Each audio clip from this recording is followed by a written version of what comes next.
on MythBusters. Am I missing an eyebrow? Danger at the gas pump. Are cell phones triggering deadly explosions? Can high altitudes cause big problems for silicone implants? If I were in there with the breast implants, I'd probably be dead about now. And computer drives. Have they reached dangerous warp speeds? Oh my God, it's a horror show. Who are the MythBusters? Adam Savage. That's right, you've got some kind of bogus minister thing. It's not a bogus ministry. I performed a dozen weddings already. And Jamie Hyneman. Farewell, cruel world. Between them, more than 30 years special effects experience. Still kind of sexy. They don't just tell the myths. They put them to the test.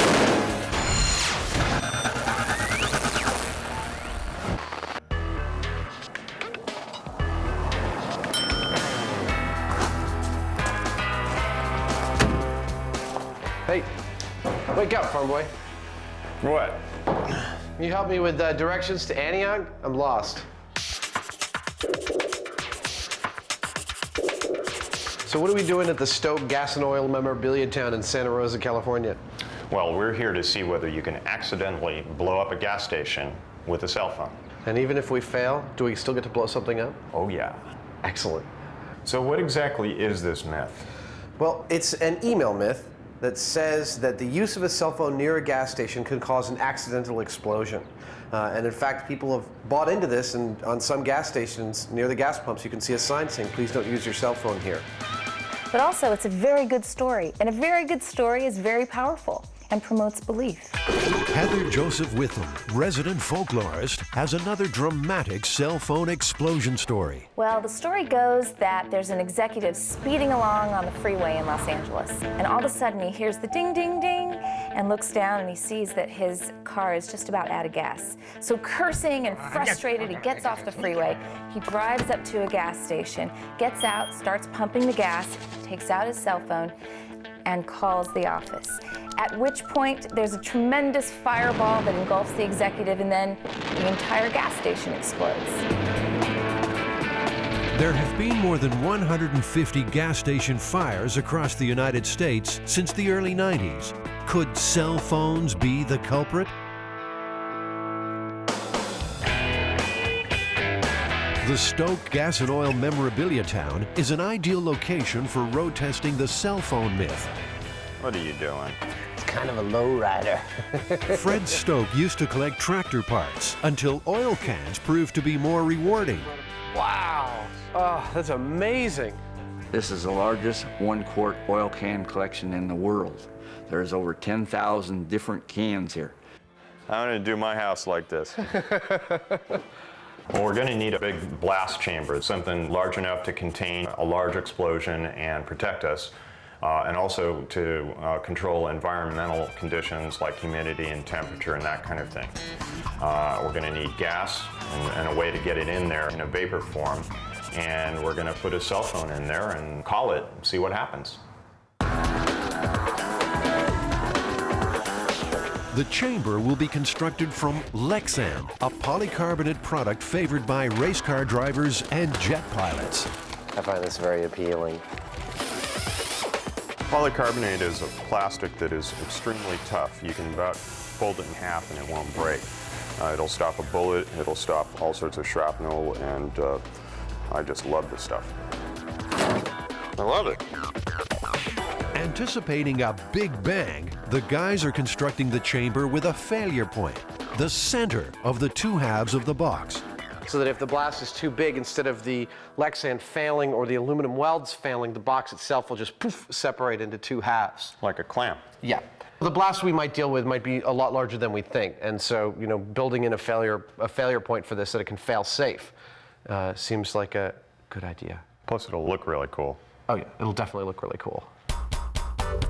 Considering Americans pump gas around 12 billion times a year, there are plenty of opportunities for disaster. Electrical sparks and gasoline vapors are a potent mix, and it seems there is much more to this story.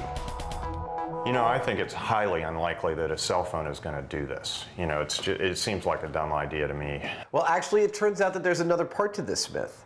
It seems that women are largely responsible for the gas station explosions, specifically because they get in and out of their cars while filling up. And so they'll build up a static charge on their body, and then when they touch either the gas tank lip or the filler nozzle, that will ignite the gas and cause an explosion. That seems more likely. I think so. Over 50% of the accidents occur when a person re-enters her car while refueling. Bob Renkus of the Petroleum Equipment Institute has studied the hard data.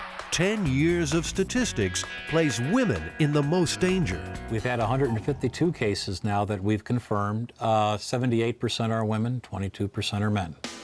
The problem comes from getting back into the car while refueling. Electrostatic charges are generated on the seat and clothing due to movement. Getting out takes the charge with you. So if your first touch is near the open fuel tank, the resulting discharge spark could be deadly. So, silver car, not getting in, he's done. A MythBusters stakeout showed very clearly that women were more likely to get back into the car while the gas was pumping. When you broke it down to percentages, women were actually 6 times more likely to get back in their cars than men were.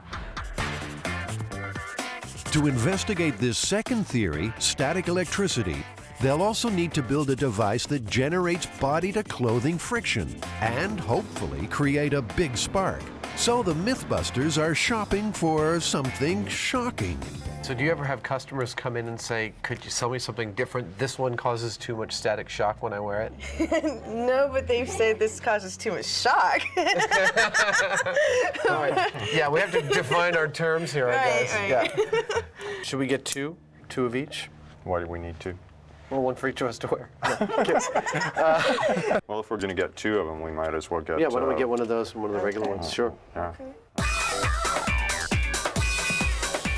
The experiment is now focused on creating and storing a strong spark. No one will be allowed inside the blast chamber, so the spark has to be discharged remotely. So this is called a Leyden jar, and it's actually just Tupperware with foil on the inside and foil on the outside. And it's an early capacitor, which is basically an energy storage device. Around 1750, in the Dutch city of Leiden, scientists discovered that 2 conductors separated by an insulator could store an electrical charge. Benjamin Franklin used it to shock his party guests, who stood in a circle while the current surged through them. Not a stunt for people with weak hearts. So the electrons are leaping off the PVC and being stored in the Leyden jar. Ooh, all right, good. Oh. Wow, I got like 3 shocks from there. With the shocking garments in hand, they're off to the auto yard to find a suitable car seat.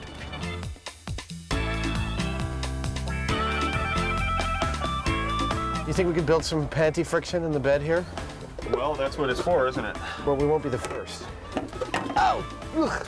These panties had no idea what they were in for. This is like where panties go when they've been very, very bad.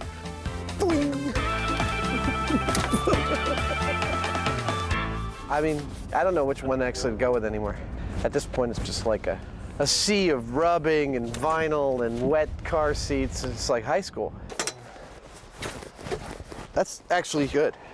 I got more of a charge off of this than anything yet. They have the seat of choice, but will it provide the necessary charge? I don't see any sparks. Watch this. Ooh. Back at Fred Stokes Gas Museum, the fire department has arrived to supervise the experiment. So, is it cell phones or static sparks that cause gas station fires? Well, let me see. We've got a crash test dummy with his legs removed. We've got a panty-static generator with leopard fur and panties wrapped around it. It's not exactly hard science. Nonetheless, the firemen want a much smaller bang. Too much gasoline vapor inside the chamber, and it becomes a very large bomb. What's the potential? What could go wrong? Break all the windows around here. You know, that'd probably be the worst case. I don't want to see that happen. Jamie wants big boom. Down, boy. Down, boy. He's being a little conservative, which is his job, and I appreciate that. We will still try to get the biggest explosion we can.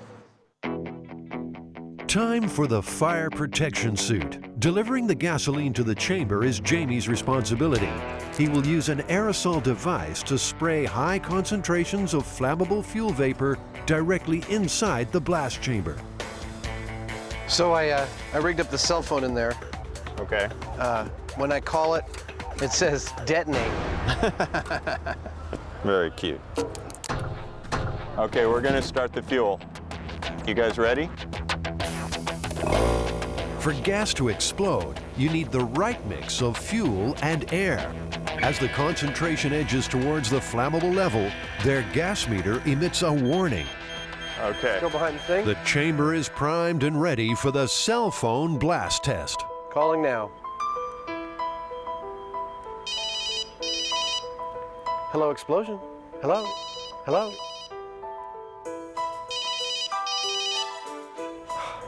He never answers his phone. Both Jamie and Adam are confident the cell phone won't cause an explosion. It creates heat, but not enough to cause ignition. Time to test the second theory. Okay, guys, we're done with the cell phone and we're going to the panty-static generator. Keep as many unnecessary people back. Okay. I really have some concerns about that thing. I really do. Okay. All right, I will tell everybody. Thank you. You know, you'll notice the firemen are all kind of standing a lot further back than we are. Yeah. So this is not to be toyed around with. It is a bomb. Okay? Okay. With the chamber saturated in gasoline, it's time now for Adam's panty-static generator to spark an explosion. All right, we're going in 5, 4, 3, 2, 1.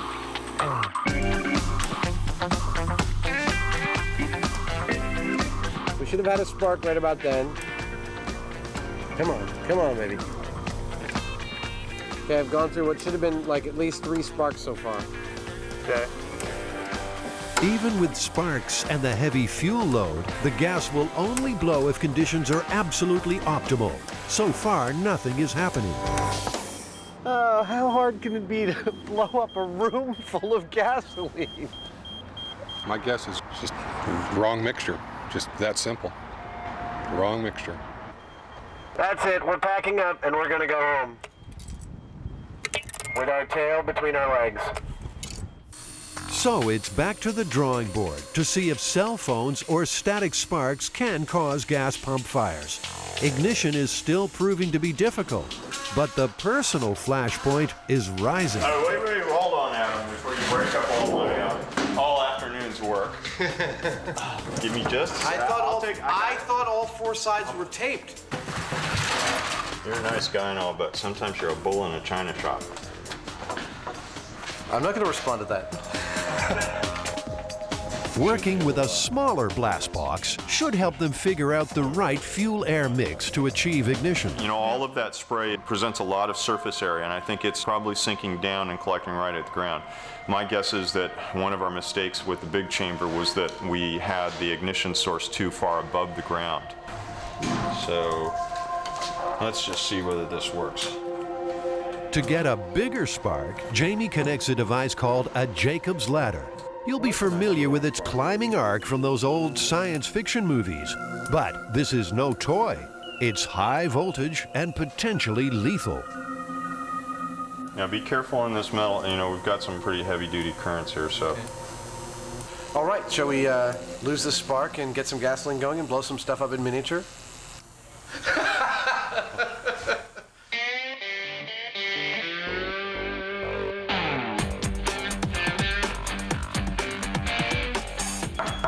Is gasoline flammable? You'll find out after this. 4, 3, 2.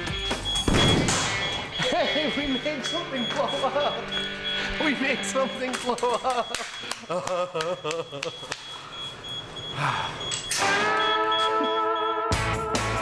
Adam has improved his Leyden jar. The heavy-duty version will provide a potent spark. And finally, they are getting an ideal blend of fuel and air. Well, I lost a lot of hair on my arm. How about that? It definitely works. Okay, now I'm afraid. Adding more gasoline won't guarantee a bigger You blast. watch yourself there, hombre. The critical mix needs more air. That's probably it. That's probably all that it takes. You think there's anything left of a fume in there? Go, go, go. Okay, here I go. Let's talk more sparks. Stop your grinning and grab your linen. Here we go. Oh! The Hyneman was right. We now know exactly what kind of concentration of fuel that we have to have for ignition. We know that we can create a spark from static electricity off of fabric, and we know that it is something that we have to be very careful with.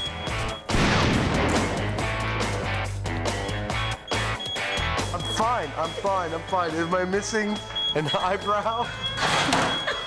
I am missing an eyebrow, aren't I? You lost a lot of hair up there. You're kidding me. No. You're all right. It's not gonna. It won't look weird after a day or two. I think it took him about 5 seconds to worry about whether he's going to look funny for his date. I have a date tomorrow. Is it survival more important or sex? All in the name of science. Okay, that was probably one of the stupidest things I've ever done. No problem now with the static spark. The mix is right and ignition comes easily. But what about the cell phone? Will it prove to be the cause of gas station fires? Nada. Niente. Second call. No explosion. So, Bob, have you heard of this myth regarding exploding a gas station by using a cell phone? Not only did I hear of it, I'm quoted in the myth that says, Mr. Rinkus says, don't use cell phones. They can cause fire at the pump. That email's gone around, and people take that literally because they are believing everything they see in emails, unfortunately. After researching hundreds of gas station fires, Bob Rinkus of the Petroleum Equipment Institute says cell phones are in the clear. Pure and simple, we don't have any accidents involving a cell phone at a service station. It just doesn't happen. But a dramatic fire department demonstration clearly shows what can happen when static is involved. People who re-enter the car during refueling face the biggest risk. They're typically younger people, because older people will go like this to get out of their car. And when they do that, they discharge. So they just simply pop out of the car, not touch anything, not shut the door, not ground themselves, not touch this. They'll take 1, 2 steps. They're wearing neoprene shoes, so they're not discharging, they're not dissipating on the concrete. They touch a piece of metal here. The vapors are coming out of the tank. The air is coming in from outside, so that's 2 parts of the fire triangle, and the third part is a source of ignition, which is the spark. The problem comes is when they overreact, they go, oh my goodness, and they leave a stream of gasoline. They already have a fire, it gets underneath the car, or they could get it on themselves. With the cell phone myth well and truly busted, they still want to make their own big static bag. So they're back at Fred Stokes Gasoline Museum with the fire department there to monitor safety. You're gonna pump the whole thing in there. It's make or break time. So today the guys are using a much higher concentration of gas in a much finer spray. Okay, that's it. All right, here we go. Watching for spark.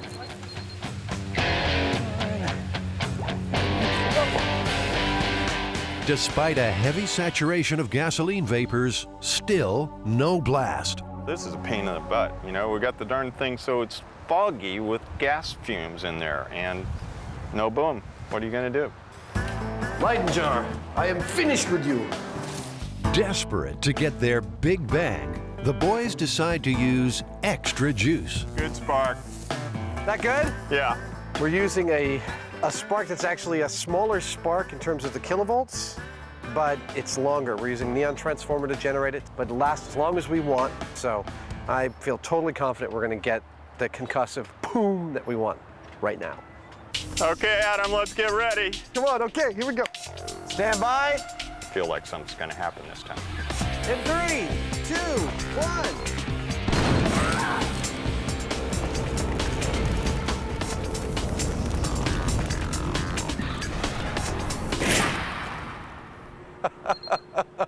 Wow, I forgot to watch. That was really cool.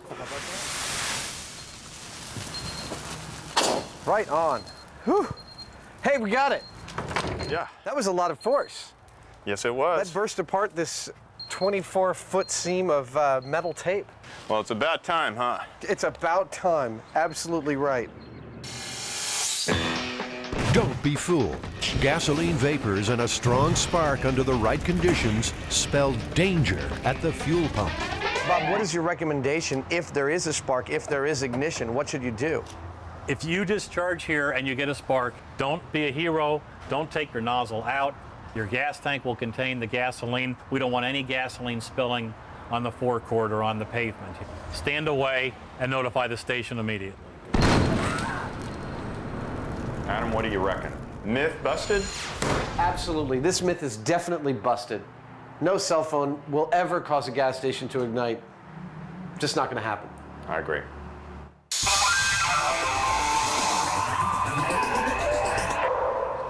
Jamie. Yo. I got breasts. Check this out.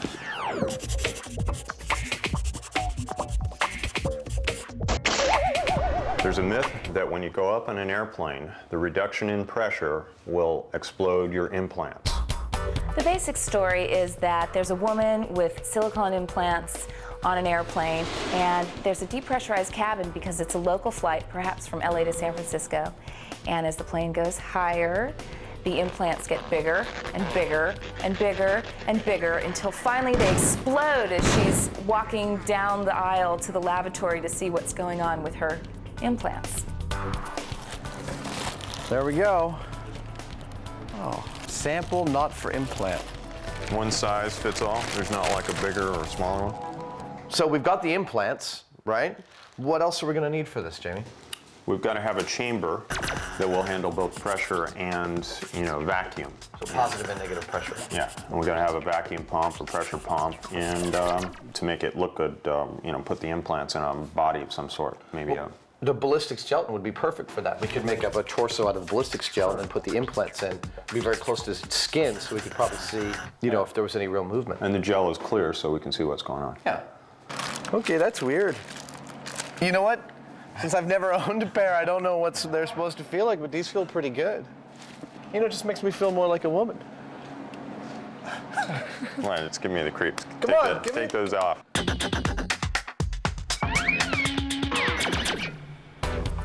When you do it for cosmetic purposes, probably over 100,000 patients a year have breast augmentation. For that group, Plastic surgeon Dr. Gregory Georgiade knows his implants. He's performed thousands of procedures over 25 years.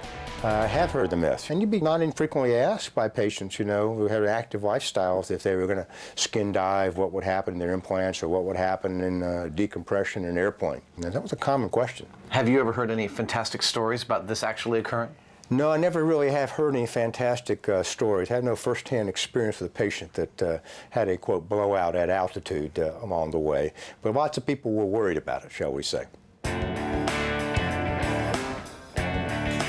Adam and Jamie are back in familiar territory, surrounded by scrap metal and high-tech surplus.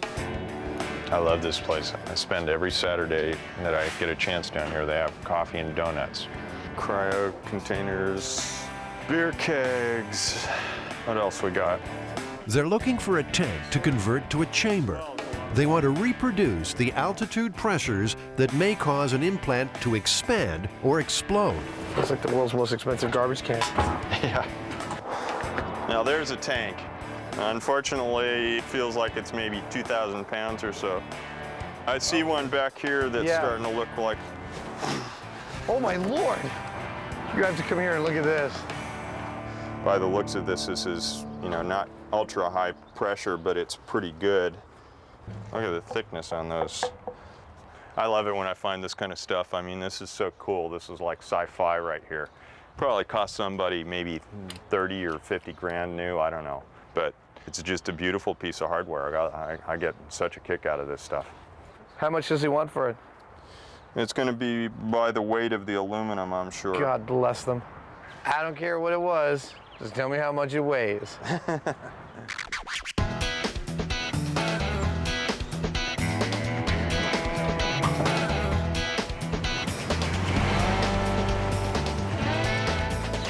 So I'm going to try and implant these in a fake woman. The first step towards exploding the implant myth is to modify a store dummy. A heat vacuum appliance is used to make a plastic mold of the torso that will hold the implants. Always looking to match reality, Adam will suspend the implants in the ballistics gel. So if we let this sit for 20 or 30 minutes, the ice against the skin should make that layer of ballistic gel harden, but not the rest. We should end up with a nice fleshy barrier, about that thick maybe. The skin layer takes about 10 minutes to form. It's perfect, actually. Yeah, I've got a layer of skin here that's actually like 3/16 of an inch thick. It's not bad. Now it's just a matter of putting the implants into place. The silicone is actually a little bit lighter in density than the water, but I pushed them down in and hopefully suction will keep them at the bottom. They're looking pretty good right now. I'm gonna wash my hands and check in 20 minutes. The important job is to make the chamber as airtight as possible. Some portholes are welded shut, while others are replaced. And finally, an air pressure gauge is fitted. Adam's gelatin torso has set. The implants are holding. Go. Look at that. It's a thing of beauty. Oh my God, I've done it! All right. As a parallel experiment, Jamie places an implant in a jug of water. Any changes should be easy to see. If we find that the implant is actually expanding, the water level will raise, and we can measure that. Adam calibrates an easy-to-read altitude guide for the gauge. The chamber is sealed. So are we ready to go? For the first test, the implants are subjected to typical in-flight cabin pressure, which for passenger comfort is equivalent to around 8,000 feet above sea level. Okay.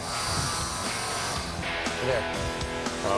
What I see is the bubbles that were on the surface of the implant have gotten larger, and it's maybe raised the water level a minuscule amount as a result of that. Right. But I don't see any expansion of the breast itself. All right, shall we take it up to, let's say, 30,000 feet? The big test comes as the chamber matches an altitude of around 30,000 feet, an impossible height for humans unless flying in a pressurized cabin. I mean, it doesn't look like much, but if I were in there with the breast implants, I'd probably be dead about now. Your lungs would fill with fluid, your head would, compress. It's just a whole bunch of conditions. None of them are pretty. You'd probably pass away in about 10 minutes at that height. Despite the negative pressure of high flying, the implants appear unchanged. We've seen the implants at about 8,000 feet. Then we bumped it up to around 35,000 feet or so. And in both cases, we've seen expansion of little air bubbles around the things to some degree, but the implants themselves have shown no significant increase in volume. Adam had a theory that injecting the implants with air might force a failure. I added some air to each of the implants. To the right one, I added 3 cc's of air. To the left one, I added 10 cc's of air. There we go. Yeah, we're at about 35,000 feet now. I'm not really noticing any significant change in the air pockets. We definitely know that air can expand really well. We got a balloon in there, and the balloon's been blowing up to twice its volume, but the air inside the implants is not. I didn't really notice any difference at all. Me neither. Yeah, I mean, effectively nothing. Nothing much happening at altitude, so Jamie hooks up a small chamber to emulate the high pressures of deep sea diving. He didn't figure on explosive results. We had a seal blow. Are you guys all right? It sounded like you shot an elephant. Yeah, it kind of hurt my ears too. No one hurt, but Jamie had a close call. Rapid changes in pressure can cause serious hearing damage.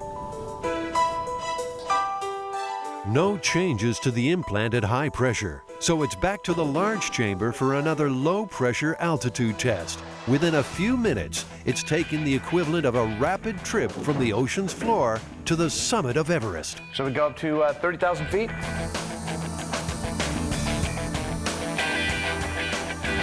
Okay.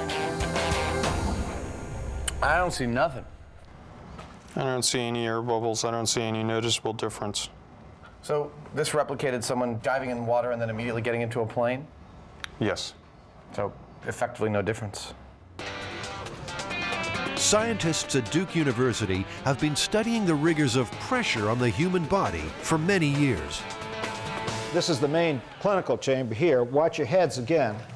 And the actual chamber is compressed with air. Dr. Richard Vann from Duke University's Center for Hyperbaric Medicine knows all about pressure and the concerns of people with implants. We had several questions that came in with regard to breast implants as to whether there were any hazards with regard to diving.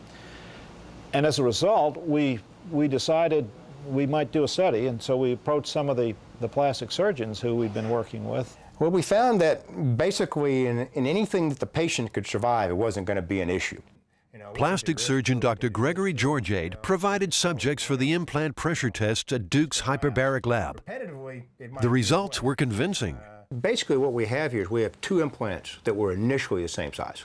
And I expanded it by about 50%, which is the maximum volume expansion we could find in the studies we did, to show you what the implant would look like. And you can see it's 50% bigger.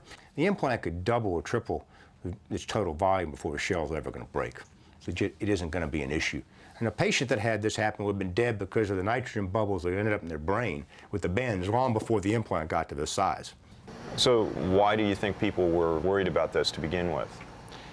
Well, I think they were worried about it because the supermarket tabloids had got their attention. And that it's another good story along with Bigfoot and the Loch Ness Monster. The myth of the exploding implant appears to be well and truly busted. I got to do it really hard, right? No, you can't. Oh, God, God. But the story has one more chapter. Adam now tries an inflatable brassiere. Jamie, you want to tie me up?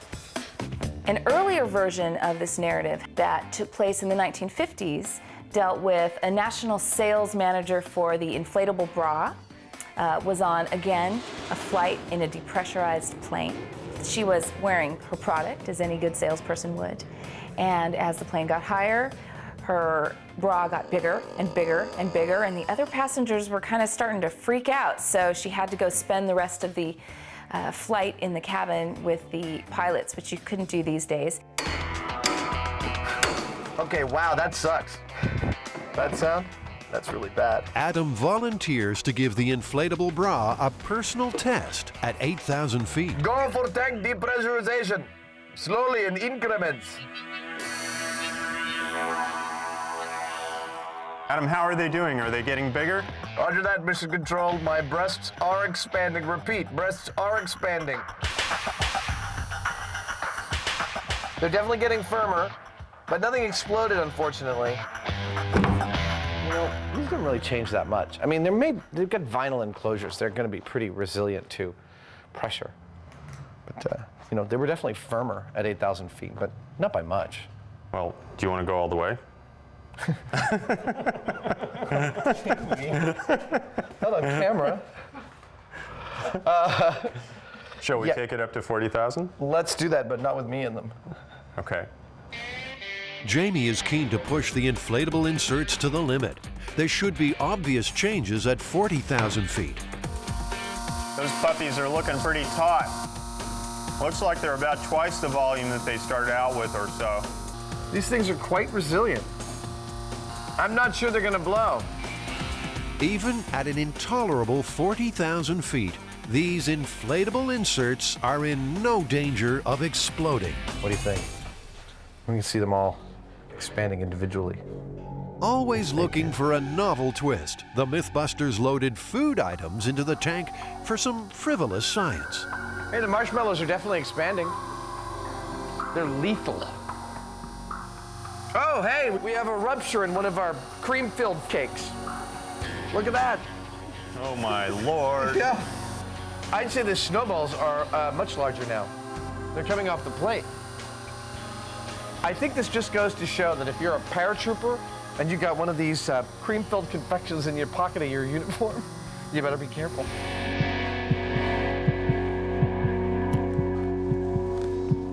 So, Hyneman, exploding implants, what do we get?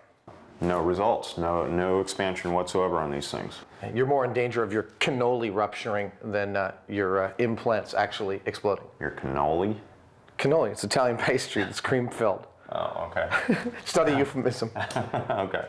So, as far as I'm concerned, myth busted. Oh, definitively busted, absolutely.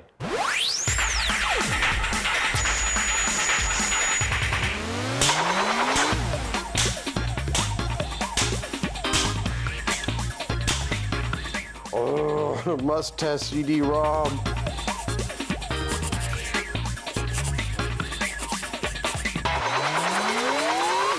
It turns out that with the brand new extremely high-speed drives, they may actually be exceeding the structural capabilities of the CDs themselves and shattering them into tons of pieces, sometimes even leaving the computer. Wow. Yeah, so we're actually going to try and do this. We're going to try and speed up a bunch of CDs under a bunch of conditions and get them to explode in all sorts of spectacular ways. I like that. Yeah. Along with the computer drive, they will adapt some high-speed tools to spin the CDs beyond 30,000 RPM. At that point, they expect to see critical failure. You know, this could be dangerous. Absolutely. In fact, sharp fragments of polycarbonate are going to be traveling in excess of like 700 miles per hour. I think to test to see if it can penetrate skin, we'll put our ballistics dummy in there. I think so. I think he's perfectly suited to sit in front of this computer and be abused.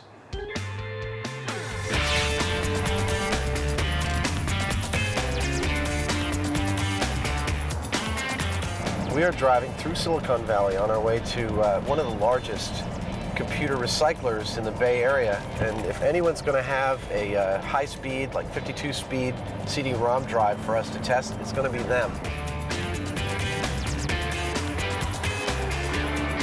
If there's something better than a computer store and a shopping cart, I'm not sure what it is. This is Adam's Life 3.0. I need to get a couple towers to put these in. What I'm trying to test is the idea that, you know, these ultra-fast drives have actually exceeded the physical limitations of the CDs and shattered them inside the case. Have you guys ever had that happen? There has been a couple cases. One customer in particular did bring back a CD-ROM drive, had some contents rattling inside.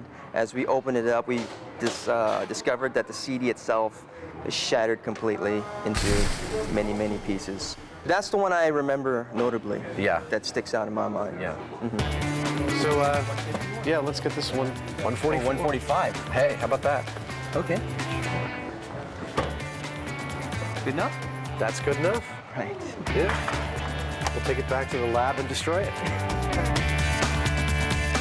CD manufacturers are aware of developments. David Bunzel from the Optical Storage Association has been tracking the stories. And it seems that much of it relates back to an article that was generated by a PC journalist based in Sweden. And he was able to do some testing that he suggested at 30,000 RPM, which would approximate a 52x CD-ROM drive, that they would explode. Over time, we've talked to various people in the industry, and it seems to be very difficult to replicate.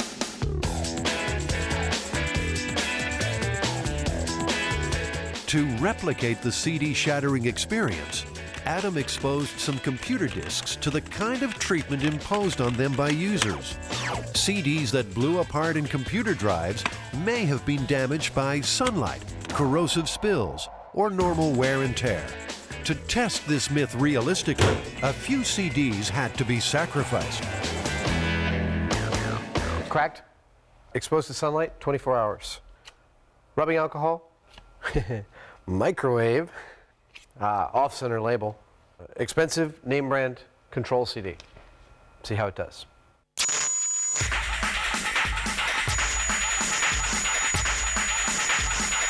I've just installed Windows on this computer so that I can install this drive externally, and hopefully we'll be able to operate it while being able to view the CD spinning. And the high-speed camera ought to catch the point of failure if there is one. If there isn't, we're going to make one. Speed is the key for busting this myth. Computer drives rated at 52 times will be spinning CDs at around 30,000 revolutions per minute. Some disks may disintegrate at this point. Others may require much higher stresses to induce failure. What do you think about that? Jamie's quest for more speed involves adapting electrical hand tools and fitting CDs where they weren't meant to go. Oh no. Is that sweet or what? No, it's pretty special. Worth a trip to the store? How fast is it? This is rated for 10,000 RPM. So I'm going to run the 30,000 RPM router into this and out the other side. Are you sure that this is a balanced enough mechanism to handle 6 times its current load? It says it's heavy duty. Adam is cooking up a ballistics dummy to be placed in the shatter zone for a dramatic demonstration of possible injury. It's made from gelatin, a substance which, when set, closely matches human skin and flesh.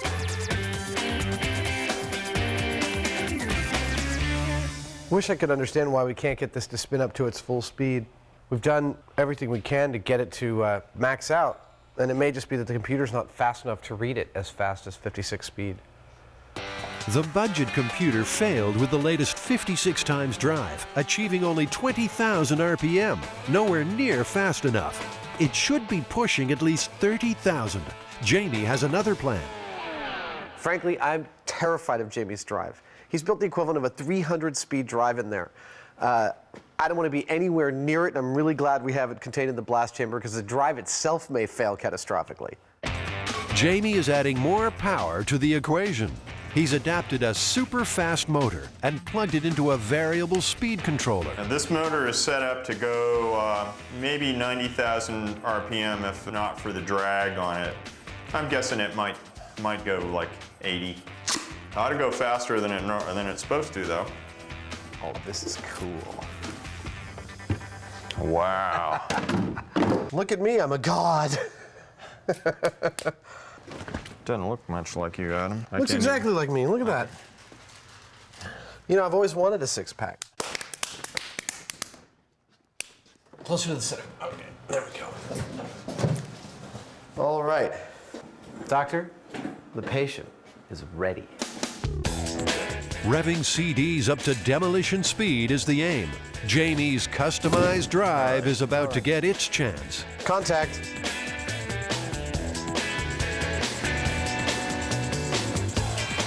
Whoa. Oh my God. Faster, faster! That's all of it? Yeah. It's only reading 20,000. That might be as fast as it can spin something like a CD. The friction with the air makes it have to draw more amps in order to do it. We'd do better direct drive right off of the router, and I know it would spin that up. They're still unable to get to the required 30,000 RPM.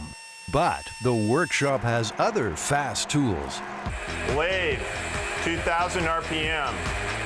Bench grinder, 3,500 RPM. Dental drill, 60,000 RPM.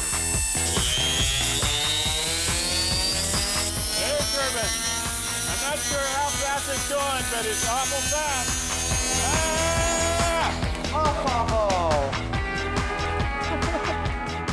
I mean, there it is. None of those tools were suitable, so they purchased a tougher, faster router to direct drive some of the damaged CDs.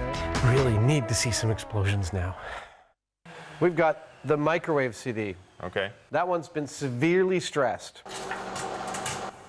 Adam is convinced the CD he fried in the microwave will not withstand the forces. All the way, baby. All the way. Come on! Yes! Could this be it? Everything else is coming off. Oh! Yes! It just goes to show that you shouldn't microwave a CD and then put it in your drive. But what happened to the ballistics dummy? Oh my God, that's a horror show. Look at this. It's embedded like 2 inches into his flesh. That's bad. To imitate a computer drive, Adam and Jamie set up a high-speed run with a CD mounted in its plastic tray. Ready? Here we go. That's 25,000, 24. See, I'd turn my computer off if it was making that noise. Oh! Well, In there the you tray. go. We got failure at 25,000 RPM. In the tray. Absolutely, and that was a control one. We didn't damage that one at all. That CD was whole and intact. And the tray made it fail pretty quickly. Yeah, you can smell the burning plastic from it. Yeah, here, look. Yeah. Even the computer drive's metal shield is given a solid microwaved CD workout.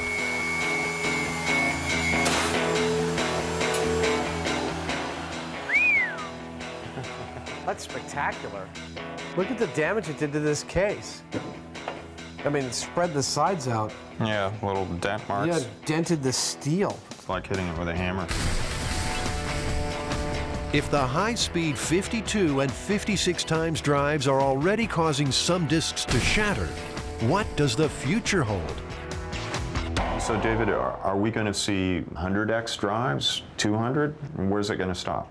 I wouldn't really expect the optical drives to go much past the 52x range. I think what you're going to see in terms of increased capacity is going to be done more with different types of lasers, different technology in packing the bits tighter on the disk. And their speed is not as critical of an issue, so you will probably not even need the 52x to be able to accomplish this. You ready to ramp it up to double speed?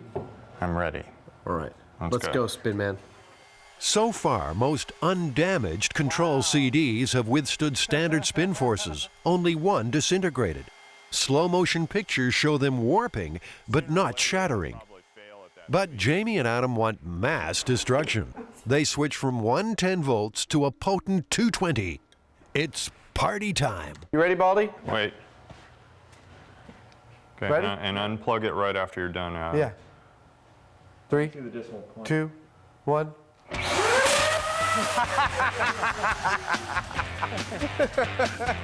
Next one. It's like lighting a match under the thing.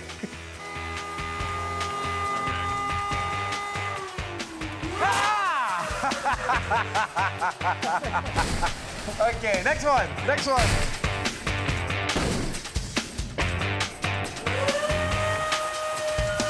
Oh, couldn't take it. Plug it.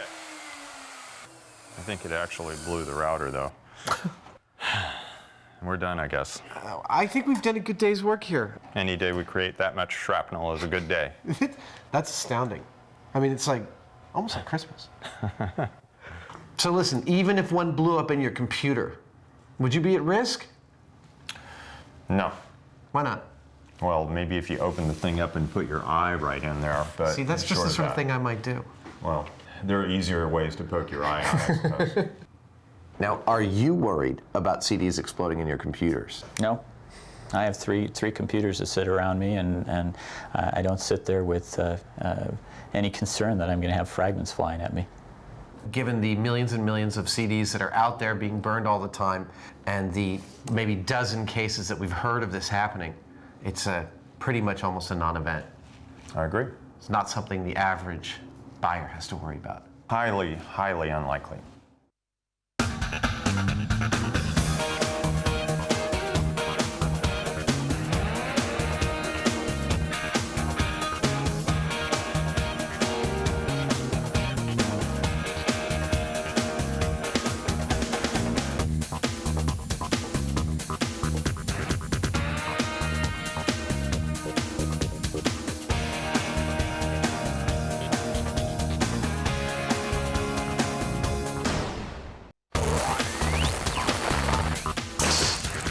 On this episode of MythBusters, like that. sparks are flying. Totally me. We finally get a reasonable experiment here, and he's like, and trouble's brewing.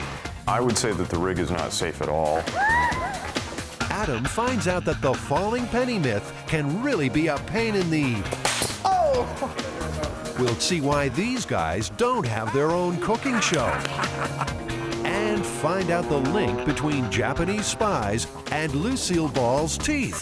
The Morse code, right? Who are the MythBusters? Am I missing an eyebrow? Adam Savage. I always enjoyed seeing Adam in pain. Oh!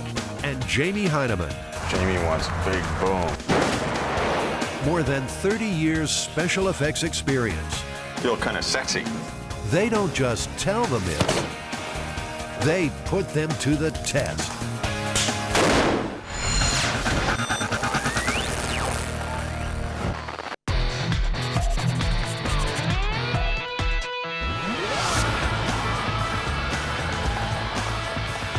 This myth originated in the Big Apple, atop an architectural icon, the Empire State Building. The myth is that if you throw a penny off of a building this height, that it'll either get going so fast that it'll embed itself in the concrete at the base of the building, or it'll hit somebody in the head and kill them.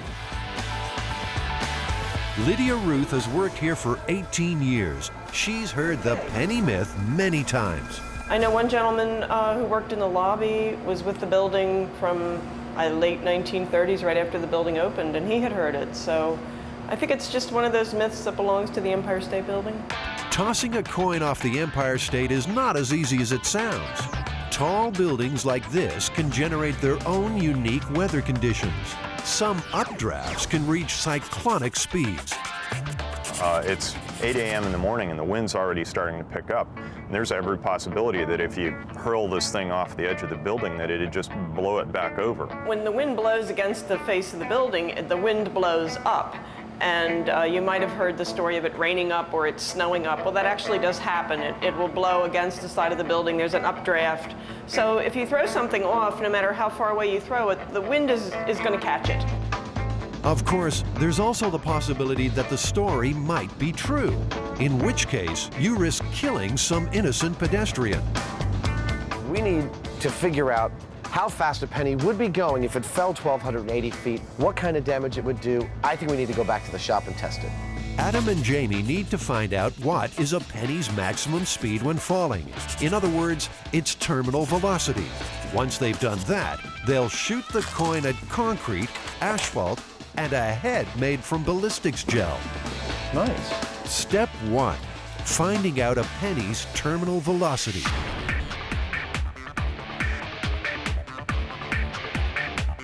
Now, we know a person's terminal velocity is about 120 miles per hour. But is a penny's the same? In his quest to find out, Adam's willing to jump out of a perfectly good plane for the first time. As he plummets, he releases handfuls of pennies.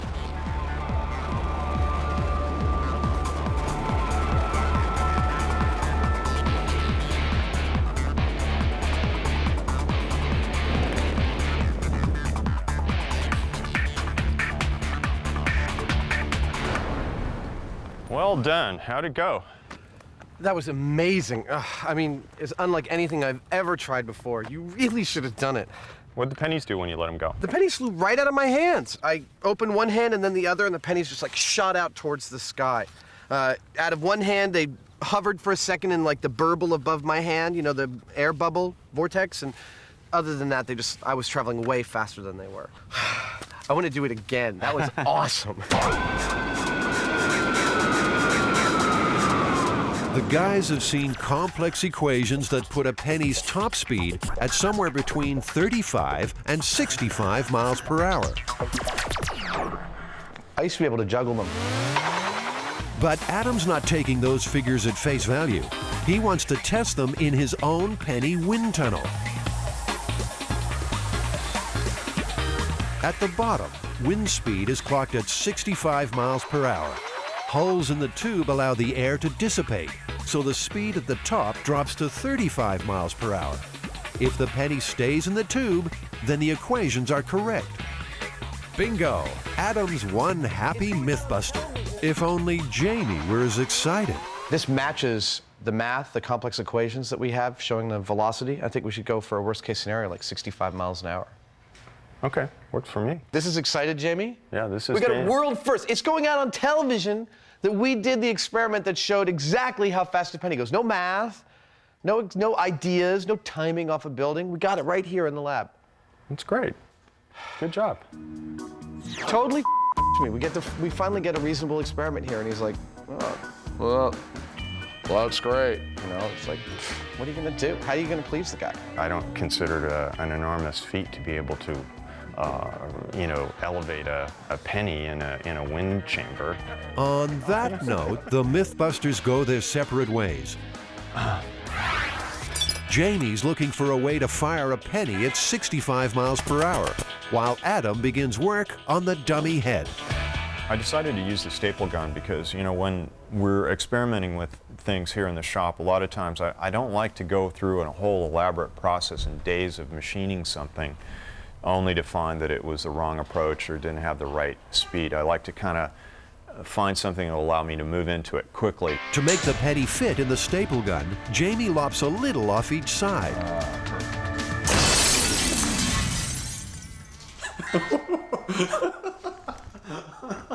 Whoops. We should get out of here. That's mercury vapor there. Okay. Well, the good news is it works. I guess I should look up before I shoot those things. Well, that worked. Next, Jamie has to measure how fast the penny is going. We've taken a staple gun, like what you would have in a normal wood shop. We put it in front of a chart that we can track the speed of the penny with. We've got a concrete block and a high-speed camera. So we've modified this staple gun to accept the penny. We're firing it and tracking it, recording how fast it goes based on this information. It's time to see if Jamie's penny can achieve terminal velocity. Okay, firing. The modified staple gun blasts the coin from 3 feet at the concrete block. Look, you can see the penny imprint. The penny traveled the 3 feet in 16/500ths of a second. The rig has shown that we can fire this penny at about 65 miles an hour, which is at the upper level of what studies have shown that the terminal velocity of a penny would be. Jamie's strong points are that he'll try a solution that seems ridiculous, chewing gum and nails to do something, and it will seem really inelegant, but he'll have grasped by trying that a central thing about the mechanics of what he's doing. And his solution, therefore, it won't be too clever. It'll be very unadorned, very simple, but it'll work. But the staple gun's not perfect. It has to fire a whole penny.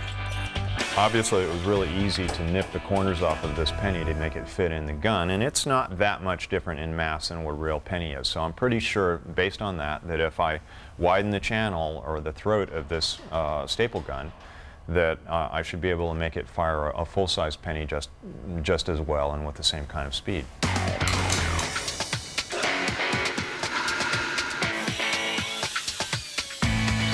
Well, it took relatively little work, and this is it's a high-velocity penny shooter. Terminal velocity gun right here. Meanwhile, Adam's mood has changed dramatically. Screw. No, that's total wash. I'm going to argue against this. I don't have it today. I'm just going to get really frustrated. He's vacuum forming a mold to make the ballistics bust. It's a female skull, which is why I used the female head here. The skull is placed inside the mold and ballistics gel poured in around it. When it sets, the gel has the same density and elasticity as human flesh, which is why the FBI uses it to test weapons. Screw. The mold has sprung a leak. Paper toweling and glue stem the tide of gel. Most coins thrown from the top of the Empire State Building don't get very far. They wind up here, just 5 stories down on the 81st floor. It proves one thing, though. A lot of people have heard the penny myth. So it would seem that even though the myth is prevalent, people are pretty cavalier about testing it. Yeah, they do it all the time, and it scares me because if they really thought that their penny was going to kill somebody, what are they thinking? And it seems penny-related myths have always had plenty of currency. Pennies have long been associated with luck. In this case, really bad luck, but normally very good luck. If you find a penny, pick it up, and all day you'll have good luck. If you pass up a penny, you'll lose $1. If you find a penny that's heads up, it's particularly good luck, and you should carry it with you as a charm. A bride should always have a penny in her shoe, and following the wedding, she should take that penny and get it made into a piece of jewelry, a pendant or a bracelet or something like that. Back in the workshop, Jamie's showing off his penny gun. Adam can't hide his approval. Oh my God. Damn, that is some serious impact there. I mean, are you sure this is 64 miles an hour? 64.4. Of course, now he wants to have a turn. He also apparently wants to do his own narration. Adam loads a penny into the lethal penny shooting device. This time, the penny is launched at a block of asphalt. The penny bounces right off. So the test shows that a coin traveling at terminal velocity cannot penetrate concrete or asphalt. But what about flesh and bone? Remember, the penny myth talks about a penny shattering someone's skull. Enter Norma, Adam's ballistics dummy. Norma's cranium will take the full brunt of a penny traveling at terminal velocity. Lights. Perfect hit. Lights off. Yep. The penny broke through the thin layer of ballistics gel, but the skull is intact. So, you ready to put that to the ultimate test? We've tried it on all the other stuff we've got. Want to try and catch it in your hand? The penny is leaving an imprint in the concrete when it hits, so, you know, I'm a little hesitant about catching it, actually. The MythBusters are about to find out what happens when a penny traveling at 64 miles per hour hits skin. I'll do it. Okay. But you got to do it too, otherwise, you know, you're like a wuss. Okay, you first. Okay. Still a wuss. I'll kick your ass. Penny for your thoughts right about now, Adam. I'm scared. Okay. 3, 2, 1. Ow! That didn't actually hurt that much. We can try again. Okay. Looks pretty good. Are we ready? Ready, Adam? When you are. Okay, 3, 2. You hit me in the same exact place. It didn't hurt that much before, but now it really hurts. Oh, you baby. It looks like it's swelling. Yeah. It stings, but there's no bruising or broken skin. Well, I always enjoyed seeing Adam in pain. I'm not sure what it is. All right, Hyneman. Are you ready? Now, it's Adam's chance for revenge. Go. That was totally off. I felt it on my wrist. If it hurt, he's hiding it well. Adam. And you know how Adam wasn't having a good day? Well, go ahead, shoot me in the ass. Come on. I can take it. Oh! That hurts. Oh, man. Ouch. Oh. Well, you said I could. I did. No, I was prepared for the consequences. Whew. So you made that great gun. We made the pennies go 64 miles an hour. What did we end up with? Well, it didn't penetrate the asphalt. It didn't penetrate the concrete. It didn't penetrate the skull of the ballistics dummy. And it didn't hurt your butt. Thank goodness. I mean, it kind of stung when we hit the bones on our hands. But, you know, the myth's not looking good. but that doesn't faze the MythBusters. It's time to see how fast a penny has to go before it does serious damage. Now, anytime we get to play around with explosives and gunpowder and, you know, cool weapons and things like that, here at MythBusters, we're happy campers.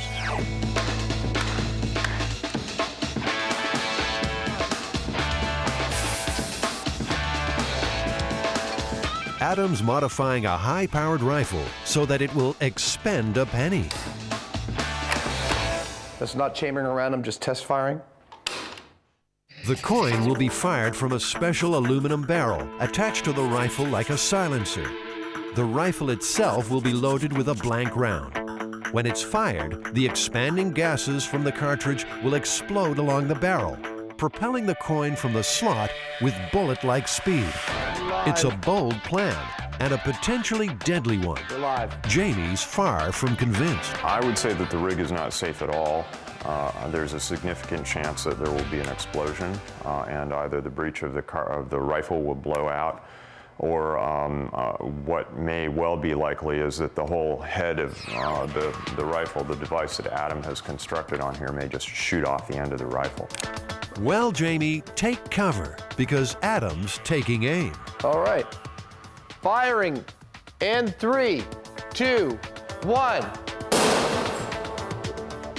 Well, that seemed to work like a charm. Look at that imprint. You can clearly see where it hit. The penny is shot from the slot at almost 3 times the speed of sound.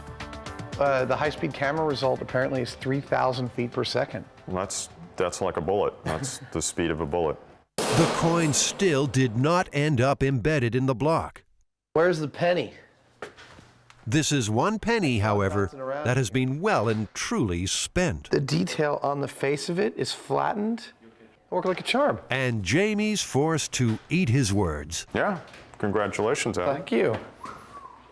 I wouldn't want to get hit by that thing. 1 penny down. 1 to go. Even at supersonic speed, a penny weighing just 2.5 grams simply doesn't have enough mass to break through concrete or bone. Unlike, say, a real bullet, which in this case is 6.65 millimeters of solid lead. The penny drop myth isn't worth a dime. Oh man. I hate when that happens. Eliminating all the things that are in the penny's way from just reaching the ground. 64 miles an hour just wasn't enough to cause any kind of damage to a person. And then when we made it go almost 3 times the speed of sound, it still wasn't enough to break the bones. Yeah, I mean, the worst thing I can come up with is if you were looking straight up in the sky and you got hit in the eye, it probably wouldn't be very good for you. But even then, I don't know whether it'd take your eye out. I think we busted the heck out of this one. Myth busted. Yeah.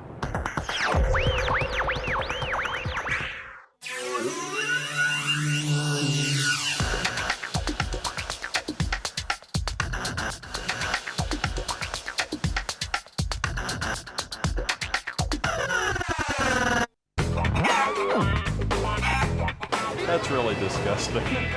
What sort of foul play is this? Chickens soaking up the rays on a tanning bed? What urban myth could be solved in such a paltry fashion? The humble microwave oven.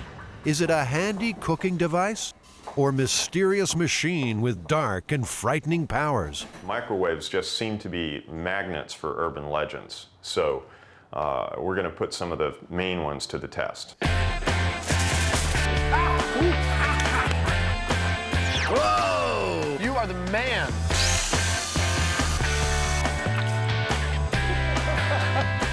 Of all the myths surrounding the microwave oven, none is more famous than the story of the poodle, sent for a spin in a microwave to dry its fur. The result? One hot dog. Well, meet Jazzy, a 2-year-old show poodle. Jazzy's being groomed for her MythBusters guest appearance, so we'll come back later to check how she's doing. Meanwhile, it's time to turn up the heat on microwave myth number 1. 30 million Americans tan indoors at salons like this. And in recent years, one microwave myth has caught on and spread like good quality tanning lotion. Have you actually heard the myth of the tanning bed cooking the insides of the bride-to-be? Oh, yes. There's a woman who's getting ready for a special occasion, and she decides she'll look fabulous in her dress if she's very tan. So she goes to a tanning salon, and she's very annoyed that they have this half-hour daily limit on tanning. So she goes there, and then she goes to several other places, and basically is tanning for hours a day. After a few days of this, her husband says, "Honey, you smell kind of funny." So she showers, you still smell kind of funny. So she goes to the doctor, and the doctor does numerous tests, upon which he finds that she's microwaved her internal organs and only has 2 weeks to live. Rick Mattoon is director of the National Tanning Training Institute. How many different versions of the story have you heard over the years?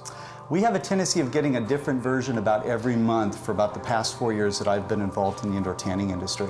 Do you keep an archive of all the stories that you've gotten? I do, and it's very interesting. It's picked up typically anywhere, or grows anywhere from the local level to a national level. And bottom line is, it always has a tendency to go back to the microwaving theory or story. Can a tanning bed act like a microwave oven? Will overexposure result in a baked bladder as well as a golden glow? How are Adam and Jamie going to test this myth? The simplest way would be to strip off and submit to the simulated sunlight. But they don't look like the tanning types. No, I think it's really quite obvious that I don't tan. Not at all. Which is why I've got to wear these glasses in the sun. So that explains why these chickens have been plucked from the local deli.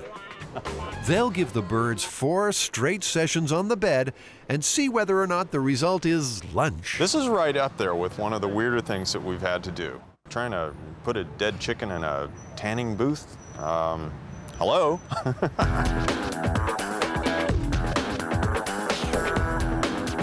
Time to see if the chicken's goose has been cooked. So how many sessions did these go through? 4 sessions, a total of 48 minutes on the tanning lights.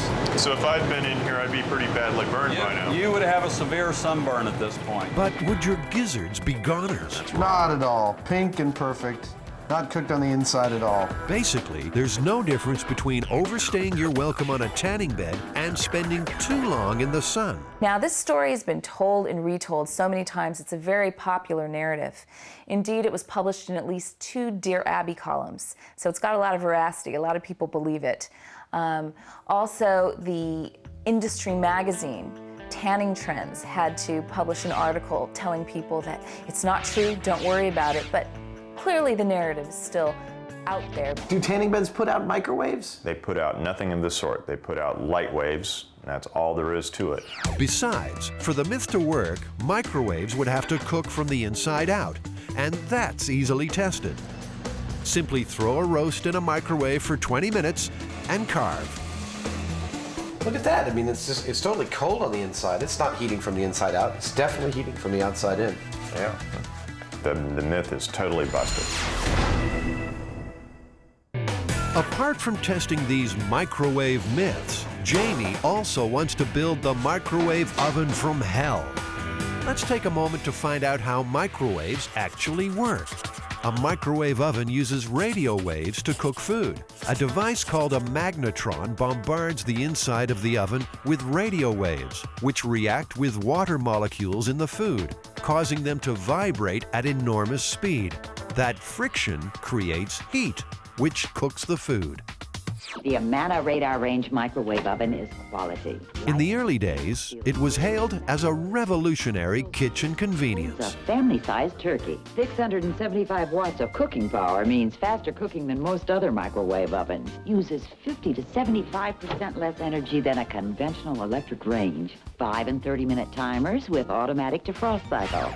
This store has been selling microwaves ever since those heady times. The main thing I'm interested in personally is raw power. Well, the average microwave today is about 1,100 watts. But you can go up from there or you can go down from there. How many people are going to be using the oven? One very strange television show. Just one. Is this the soul of the microwave oven? More the heart of the microwave. This is a little radio transmitter, and you plug it in and it converts it to DC voltage, and out comes the microwave. And it looks like Jamie's suffering a little microwave madness. Sorry. Did you get enough, Jamie? Microwaves are really cool, you know, they're like X-ray guns. And I think the same thing that makes people afraid of them and makes them generate a lot of myths about them is what's always fascinated me.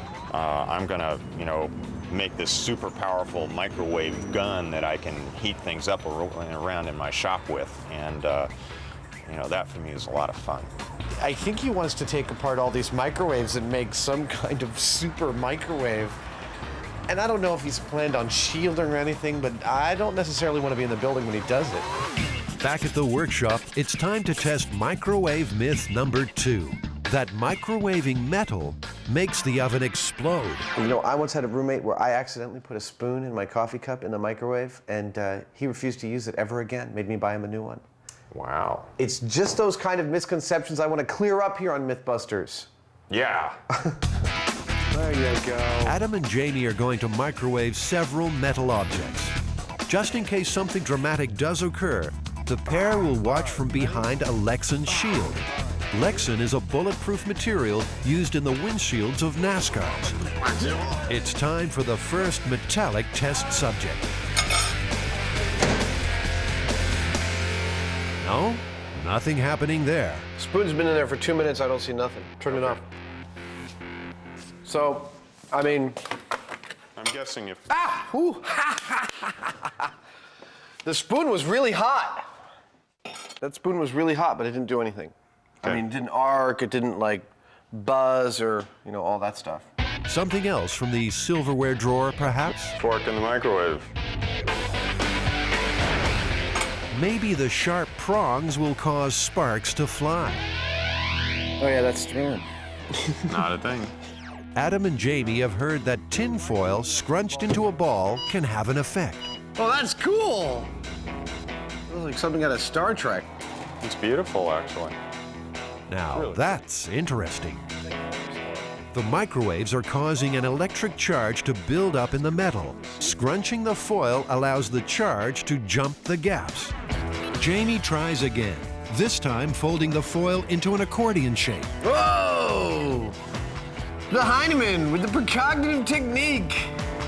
Look at that! That's the best. Dude, you are the man. It just goes. Spectacular, yes, but explosive? No. A warning, though. Microwaving metal might result in magnetron meltdown. So metal in a microwave, is it true or is it false? Well, that's false with provisions. Only in the case of an object that is made out of metal that is contacting the sides, you can create some arcing there that would feed back into the magnetron and reduce its lifespan. That's 2 myths done and busted. Meanwhile, what's Jamie up to? Does he have a screw loose? Jamie's harvested the magnetrons from 4 microwaves. Looks like he's serious about building that super microwave machine. Scary stuff. Microwave oven. So we know metal won't turn your microwave into a bomb. It's time now for Adam and Jamie to investigate a microwave myth that is potentially lethal. If you overheat water in a microwave, you may take the cup out of the bowl and then the water is going to explode in your face, injuring you or burning you in some horrific way.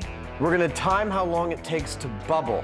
After a little research, Adam and Jamie know that the only way water could explode is if it's being superheated, that is, heated beyond boiling point, without actually boiling. Tap water always boils because it has impurities.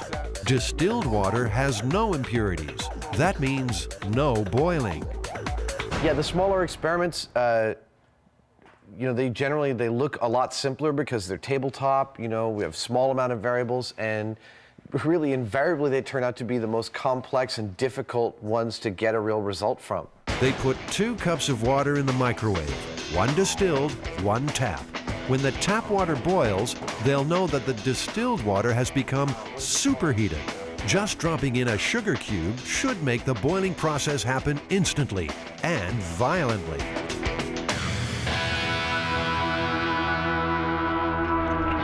Hey! Spectacular. That would suffice. That was exploding water? It erupted, it left the container. Yeah. Quite a bit of it. If someone were holding the cup, they would definitely have severe burns. But if straight tap water can't explode, how likely is it that people will be scalded by exploding beverages? On your average day in your average house, it's not very likely. However, with the hundreds of millions of people using microwaves every day to boil water, reboil water, I'd say it could happen a few times a year around, around the world. Myth, absolutely true. Finally, Jamie's finished playing Dr. Frankenstein. What we have here is a super duper microwave oven. I've taken the guts out of 4 microwaves, the magnetrons, and I've put them in a box, all aiming at a single glass of water. So in theory, this should heat up that glass of water about 4 times as fast as a regular microwave would. Maybe it'll just go, we'll find out. Jamie, I'm ready to test this infernal machine of yours, but could you wrap me up a little more? I don't feel quite safe yet. What are you, a turkey?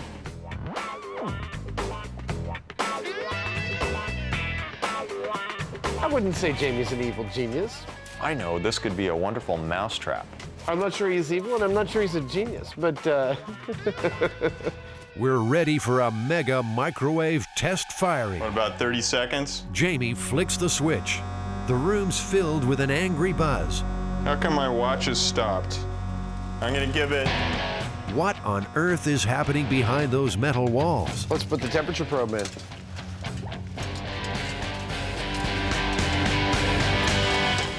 That doesn't look like it's boiling. No, in fact, 66 degrees. You've made a refrigerator. That's amazing. For all that humming, you ended up with bupkis.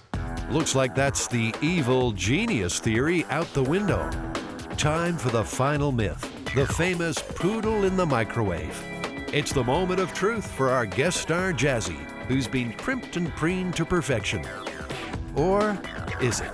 There's some things that even we on MythBusters can't do, and I think this is one of them. There's just no way that we could put a poodle in a microwave. It might dry her hair, but it'd kill the dog. Fortunately for the viewers, this one's just going to have to remain a legend.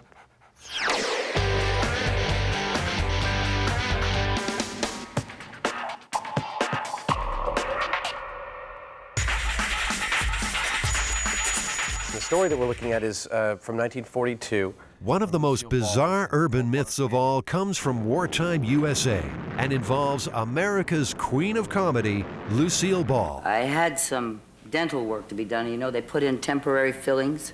I was just driving along, and a road that I'd taken many times, and all of a sudden, I heard music. But I mean, with a great beat, you know, and I looked down to turn off my radio, and it wasn't on. And the music was getting louder and louder and louder, and I realized it was in my mouth. And it was beating in my ears. I could hear the tune and everything. I recognized the tune. The following morning at work, comedy legend Buster Keaton offered this explanation for the ghostly tune. And he said, what street were you on, Moore Park? And I said, yes. He said, you went by the radio station. You picked it up. Well, you got any fillings? I said, yes. He said, you picked it up in your teeth. Well, I could hardly wait to go by there again.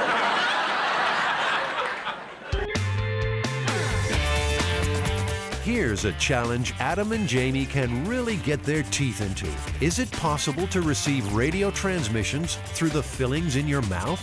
We need to get a skull. 2 of the skull's teeth will be given different fillings. One gold, the other amalgam. Also, obviously have to have some sort of a radio transmitter. That transmitter will pump radio frequencies into the air around the teeth. A voltmeter will monitor any change in electrical activity across the fillings. Well, let's do it. Okay. First question. Where are you most likely to come across a spare cranium? The number 4, the bone room. The number 4, UCSF School of Anatomy. The number 4, UCSF Dental School. I'm looking for a human skull. Do you guys have any skulls? A rental? Yes. Finding a skull is hard enough. Finding one complete with fillings, well, that's another matter. One with fillings.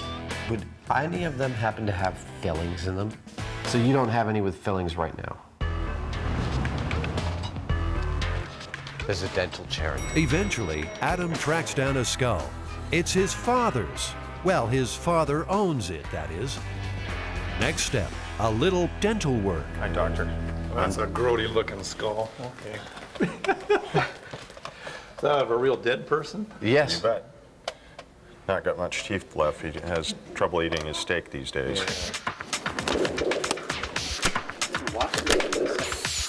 This guy have a name? He's a very dried out teeth.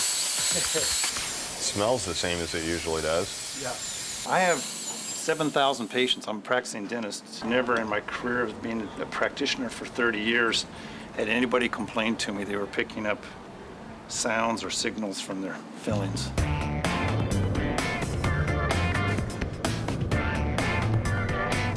Lucy, even in her later years, she was always at the dentist. She was always having some kind of dental work. I don't think she was blessed with great teeth. If anyone should know about the state of Lucille Ball's teeth, it's Jim Brochu. He was her close friend, unofficial biographer, and one of the last people to see Lucy alive. I spent every day with Lucy from, I would think, the middle of April of 1988 until the next year, April of 1989, when she died. And her name is Lucille Ball. Come on!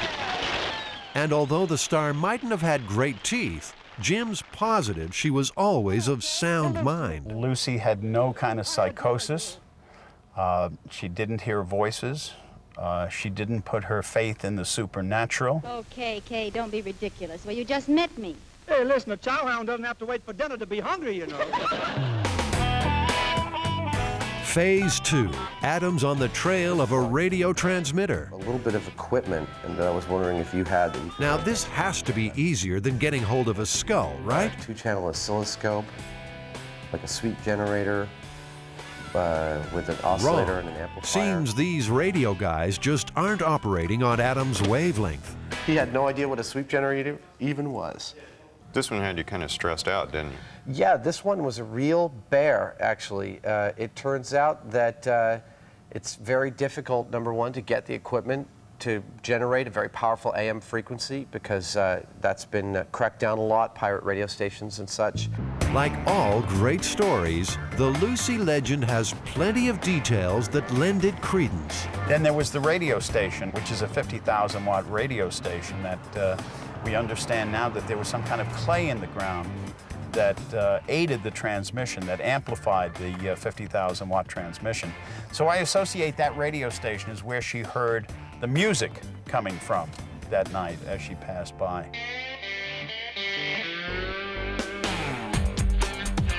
Things might be looking up for Adam in his hunt for that elusive radio gear. The Foothill Swap Meet is a Bay Area institution. Its stalls are a paradise for electronics enthusiasts. If he can't find what he needs here, he never will. Back at the workshop, this brass screen will shield the skull from outside interference during the tests. The Faraday cage is, it's like a ground. It eliminates any radio waves from getting to the testing equipment, which makes our test, makes us know that our test is happening in a, experimentally clean space. Of course, it works better if you can get into it.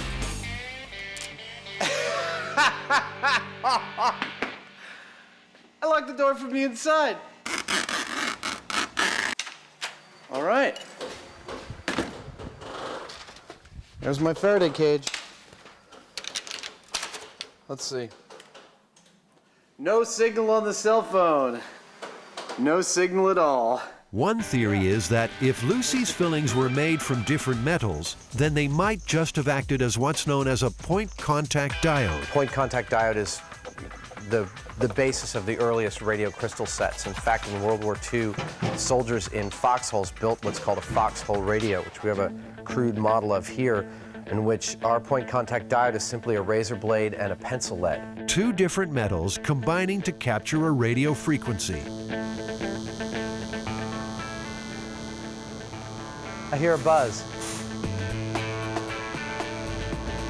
A pencil and a razor blade and some coiled, some common household objects. It seems unlikely that we could actually hear a radio signal from that, but we can. Yeah, well, right now we're hearing a buzz. Yeah, we're pulling something out of the air. Did Lucille Ball's fillings fleetingly become a primitive radio, picking up a signal and broadcasting it into her head? and everything. I recognized the tune. One tooth already has an amalgam filling. We need another metal. And Adam and Jamie are going for gold. That is real gold foil.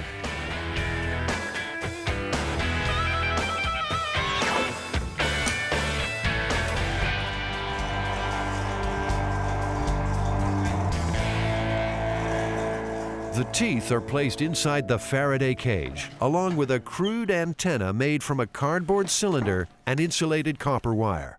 2 probes placed on the fillings will register any change in voltage. So we're going to inject some modulated AM radio signal and see what the teeth generate on this voltmeter. Okay. Frank Hausman has more than 20 years' experience in electronics and computer network engineering.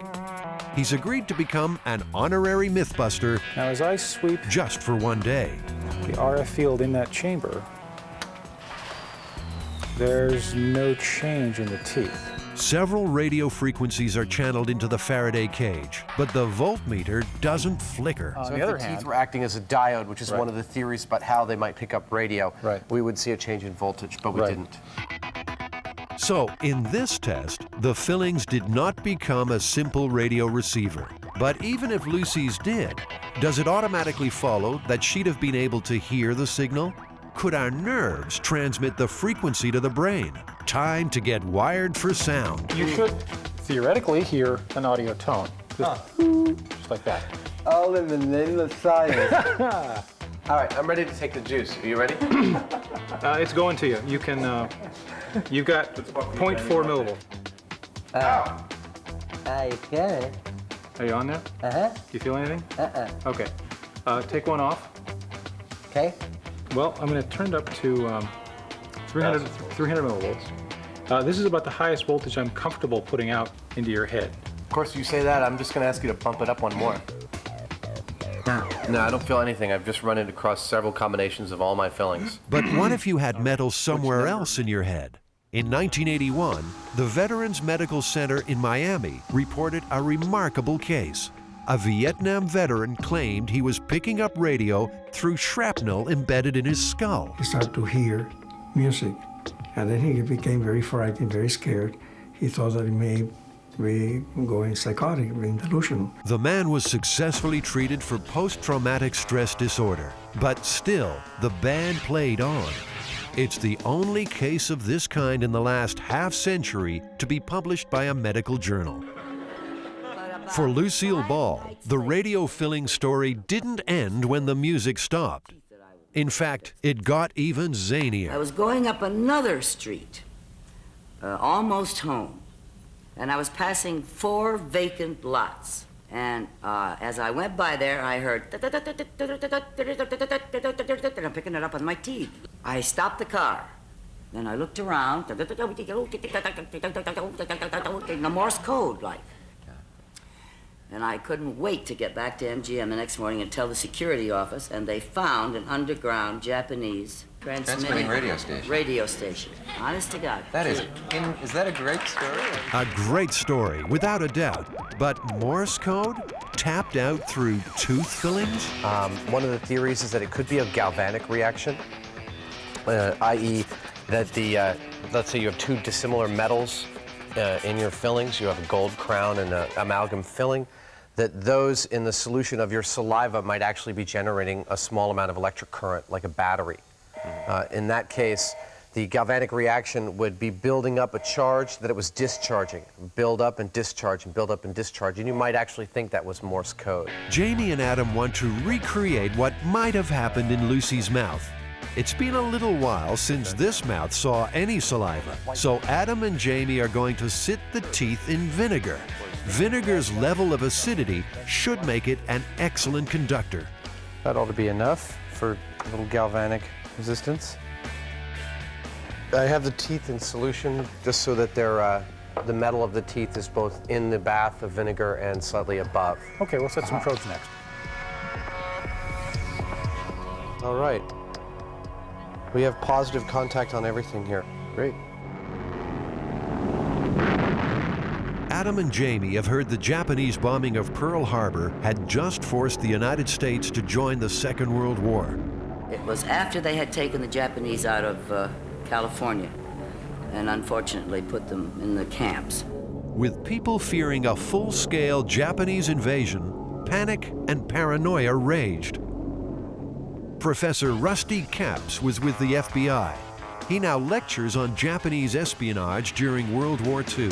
There were all kinds of rumors after the attack on Pearl Harbor. There was one I'm aware of a Japanese submarine that fired, and I think the number is 20 or less than 20 rounds into a petroleum tank farm.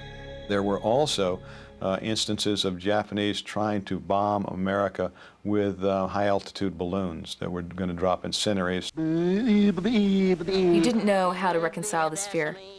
So then suddenly you have Lucy, of all people. Hey, what am I going to get, a kiss or a quart of milk? If these incompetent Japanese people couldn't even get one over on Lucy, how could they hope to win out over our American military?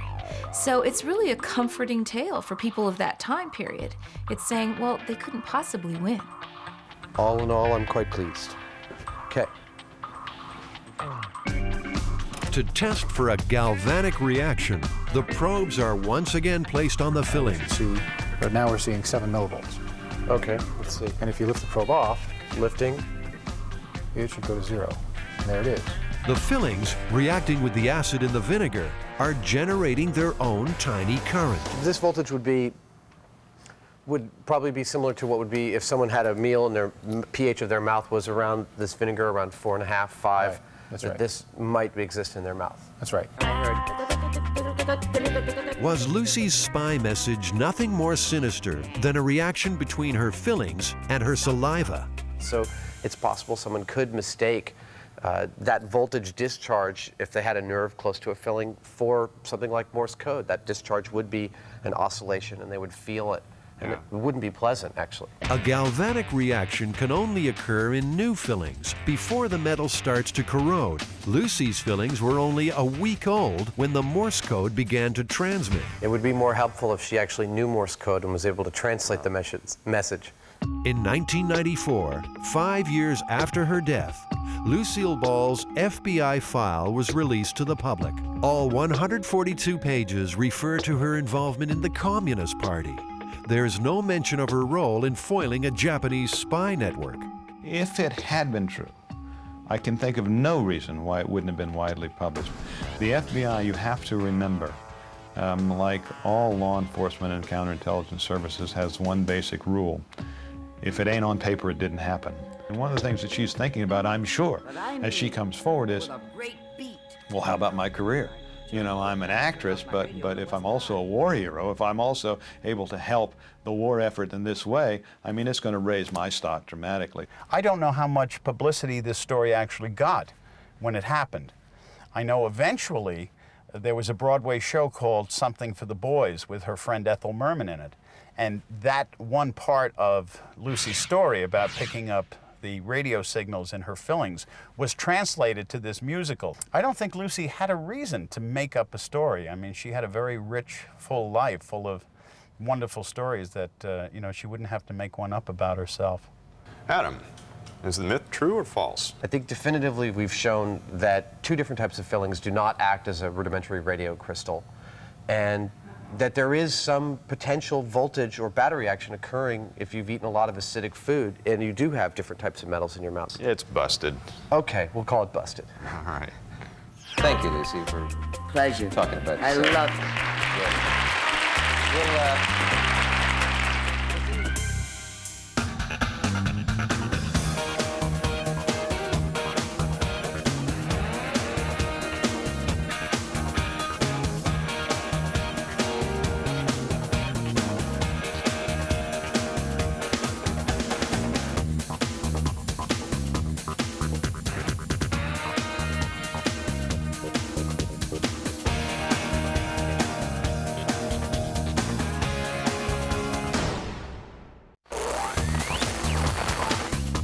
In this episode, Welcome. the MythBusters are busting out. Count on getting very, very cold. Can they escape from Alcatraz? Quack, damn you. Science or quackery? I want you to do this. Got it? Does a duck's quack echo? And out of their skulls, have we all been injected with mind control chips? I feel perfectly normal now. Who are the MythBusters? Is my missing an eyebrow? Adam Savage. I always enjoyed seeing Adam in pain. Oh! And Jamie Hyneman. Jamie wants a big boom. Between them, more than 30 years special effects experience. Feel kind of sexy. They don't just tell the myths, they put them to the test.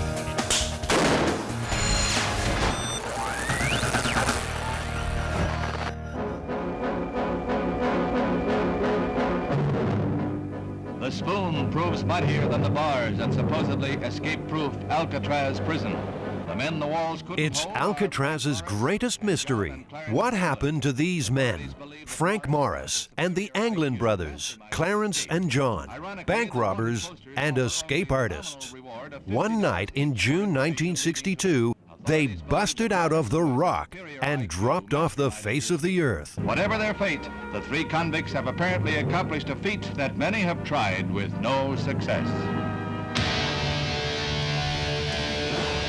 The authorities presume the three drowned, but the myth says they got away clean on a homemade raft. 40 years later, Jamie and Adam aim to prove it might have happened.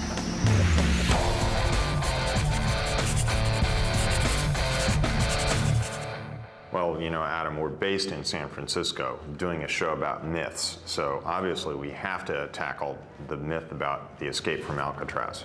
That three prisoners in 1962 built a raft out of raincoats and got off the island? Yeah. Did they actually do it? Was it successful? Where did they go? According to folklorist Heather Joseph Witham, this story has endured because people often cheer for the underdog. The idea is, you know, David against Goliath, the little man really winning out over the concrete authority, the faceless, nameless concrete authority. America's worst were caged in Alcatraz's 9x5 cells, cold as stone, perched high above the currents that chain the island. Officially, no one ever escaped and lived to tell, though in its 29 years, 34 prisoners tried, and as many as 11 died in the attempt. Adam and Jamie will follow the most famous escape attempt of all. It began here, in these cells. They painstakingly fashioned dummies of plaster with hair of paintbrush bristles to stand in for them during cell check, while they covered an escape hole with a cardboard grill. All of this was within easy visual range of the guards in the gun galleries. Alcatraz had begun to crumble. Morris and the Anglins were all able to chip through ventilation grills using spoons. I believe that this one is a MythBusters special, so you feel like squirming through the hole? Sure, why not? You think you'll fit? I think I'll fit. I'm not so sure about you. Let the breakout begin.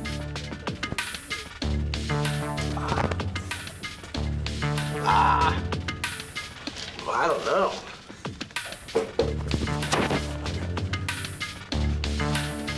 Seems beer and fast food wasn't on the menu at Alcatraz.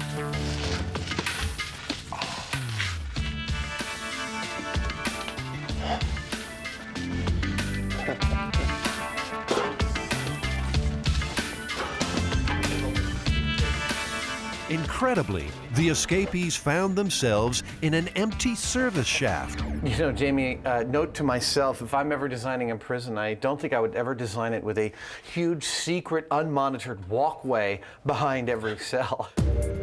Leaving dummies behind in their beds, night after night, the plotters climbed undetected into this service corridor. I think I tweaked my back. From there, they climbed the pipe's 3 floors to the cell block roof. This is where it all happened. This is actually where our story begins, Jamie. This is where they got to with all their equipment and actually built the rafts over a period of months. Prisoner Alan West was in on the plot. He told the FBI the trio had managed to steal more than 50 raincoats, and undetected up on that rooftop, turned them into a pontoon raft. You whisper and everybody can hear it. You can't like drop a single bolt or nail. You can't kick a piece of wood without everybody on the cell blocks hearing you do it. Imagine that every night for months in pitch black. The night they were finally ready, the three broke out through this vent onto the rooftop, then climbed 50 feet down to the ground. They went down about here. The original pipe's been removed, but we do know that they went across underneath the water tower and down to the shore on the side of the powerhouse over there. It's a lot of distance to cover in the middle of the night with all that equipment, I'll tell you that. Yep. The swirling tidal currents around Alcatraz were more feared than any wall. But at the water's edge, Morris and the Anglin brothers pumped up their raft, jumped in, and disappeared. The escape triggered the greatest manhunt in San Francisco's history, as agents of the FBI, Coast Guardsmen, Highway Patrol, sheriff's deputies, and local police join in the search. Jolene Babiak lived on the island when the escape happened. Her father was associate warden at the time, and she's written 3 books about Alcatraz. Do you think that they made it? Well, they could be here today on the tour, but I doubt it. Alan West told the FBI the plan was to paddle the raft north to Angel Island, then onto the mainland. Jolene thinks that was optimistic at best. I don't think there was any physical way they could ever get to Angel Island, and if that was their goal, it was not well thought out, because when you get in the San Francisco Bay, it's not about currents, it's about tides, and if the tide is going out the gates, so are you. It seems too simple an end. Frank Morris was no fool. He spent his life in and out of reform schools and prisons. But he also happened to have an IQ of 133. He knew how to escape, and he must have known about the dangers of the bay. So you think they were clever enough to have counted on the tides, using them to their advantage? Well, they were clever about the whole thing from the get-go, like, how they got the materials in the first place, where they assembled it, right under the nose of the guards. It was all very well planned out. So it's only logical to assume that they gave a fair amount of thought to the currents as well. Maybe Morris figured a way to ride the feared tides to freedom. It does look like it's more aggressive on this side. He could watch the ebb and flow and plan his route for months. The MythBusters don't have that long, but they do know a shortcut. Joe, grab onto the pylon. Come on. Oof. The Bay model was built in the mid-50s to test the environmental impact of a proposed development in San Francisco Bay.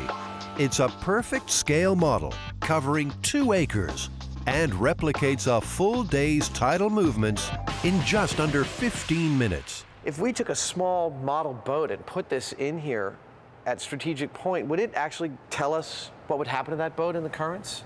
I think that it would. Up until the year 2000, it was primarily a scientific research and engineering facility where many, many experiments from A to Z were conducted daily. And I think it replicates very accurately the tides, currents, motions of the bay. The guys know the high tide had just turned when the escapees hit the water. I'll just wait for the signal. In the compressed time of the model, that's due in about 2 minutes. The water's having an effect on me. I don't know what it is. Once again, the MythBusters' professionalism is winning admirers.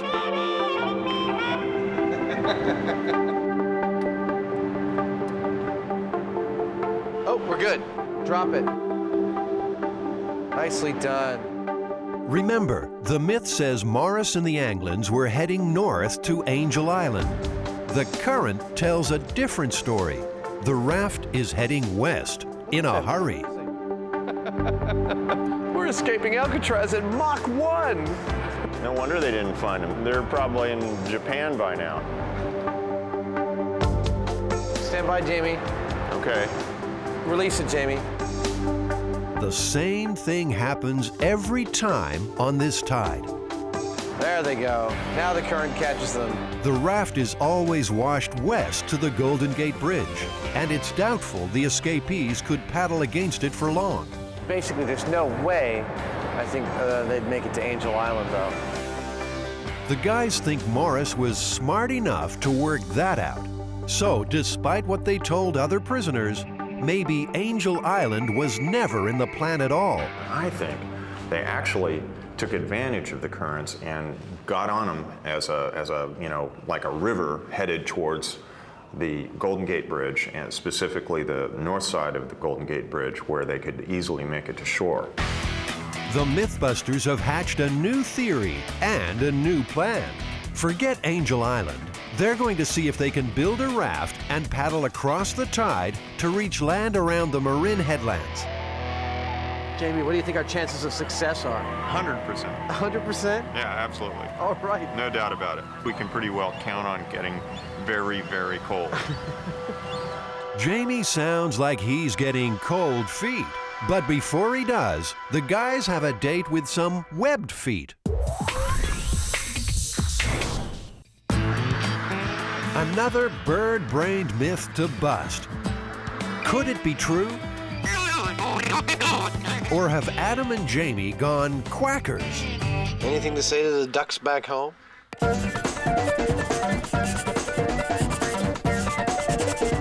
So, Jamie, what are we working on? Why are there ducks pooping all over your desk? Well, the myth is that a duck's quack does not echo. That sounds kind of simple. Well, I guess we'll figure out a way of making it complicated, won't we? This really is an internet story. Not even a story, just a little factoid. And it generally comes out on these internet lists of facts that are very odd. In the past, they would have circulated as Xerox lore or fax lore. The boys will take the lore into their own hands down on the farm. Adam, don't let their looks deceive you. These are actually quite deadly. If anyone can answer this myth, it should be Jim Reichart, part of America's oldest duck farming family. The Reicharts have been listening to ducks quack for more than a century. But there's one thing they haven't heard. Jim, have you heard of the myth that a duck's quack will not echo? I've never heard that. I've grown up on the ranch, you know. I've never had anybody ask me. It's pretty hard to ruffle Jim's feathers. He's agreed to help the Mythbusters with some test subjects. I asked for volunteers this morning, and I came up with a couple, you know. Meet Bob on the left and Roy. And going in from this side. All right, you go down that side. I'll walk him down this way.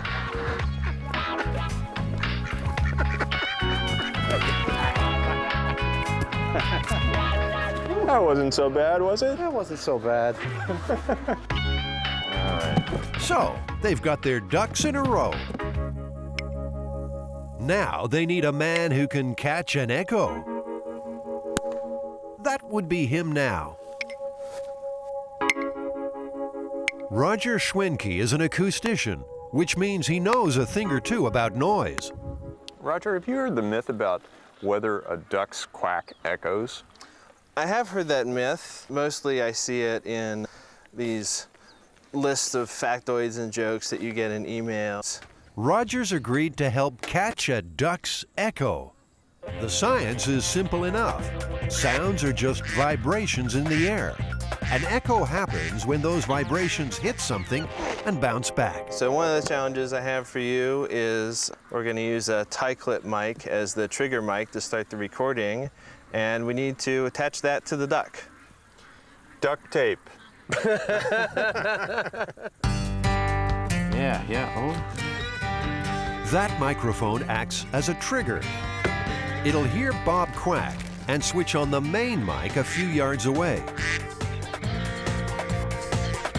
That will record the initial quack, then listen for echoes bouncing back.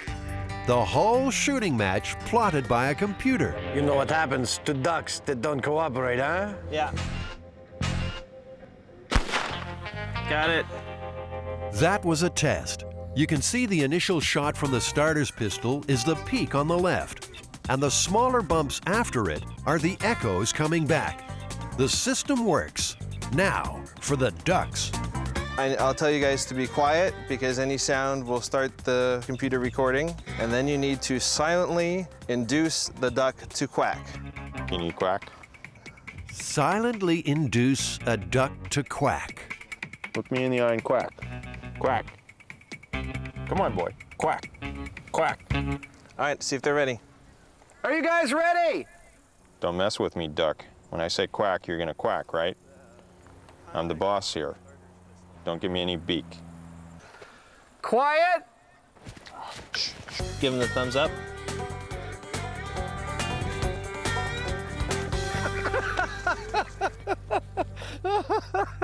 It's like he's trying to collect a loan from the duck.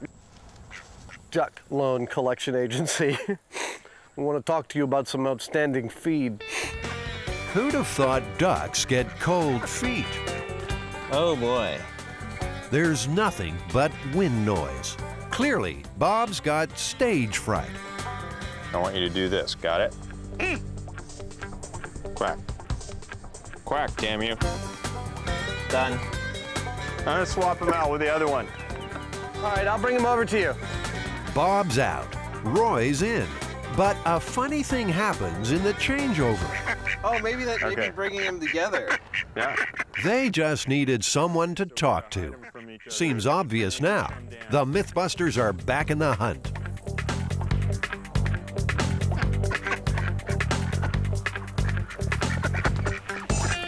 Ah, that looks like a quack. It's astonishing how well that works. There's something else astonishing. They've got the quack, but they don't have an echo. Not a one. But then, there's not much here for the sound to bounce off. In terms of trees and plants and so on, you don't get very much of an echo, certainly not off of leaves. Roger thinks if there were any echoes, the background noise drowned them out. A sweetheart duck. To prove that, and bust this silly myth once and for all, Bob and Roy will have to go hi-fi. Okay, that's really cool. Meyer Sound makes top-of-the-range concert speakers. Roger's their staff scientist. Hi, guys. They plan 2 experiments at the lab. First, to capture a crystal-clear quack with no echo. Then, they'll record Bob and Roy in a room that does echo. The computer should show if there's a difference. To get the clear quack, they'll use an anechoic chamber. It absorbs echoes by trapping sound vibrations in baffles on the walls and ceiling. All right, let's take them into the chamber. There we go. Bob and Roy are game. I noticed there's a hole in the screen. Maybe I can goose the duck.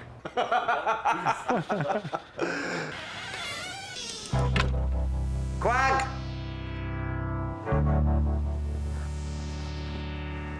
Nothing.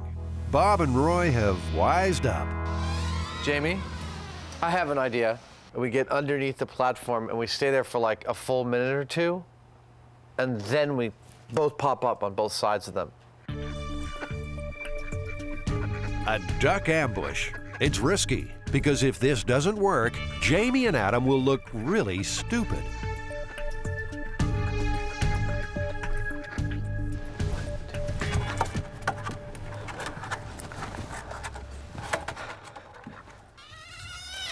Anything? Nothing.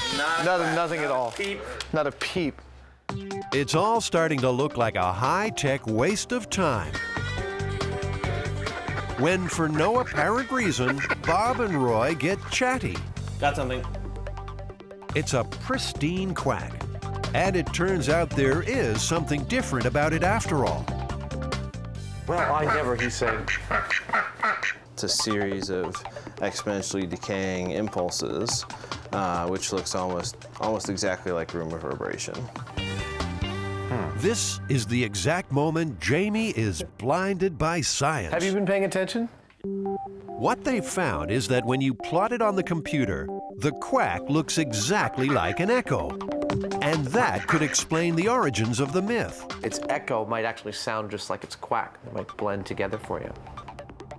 So you might be hearing an echo, but think you're still hearing the quack. Time to crank up the second experiment in the echoey room.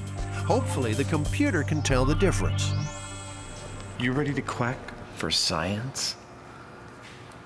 Okay, quiet please. Go.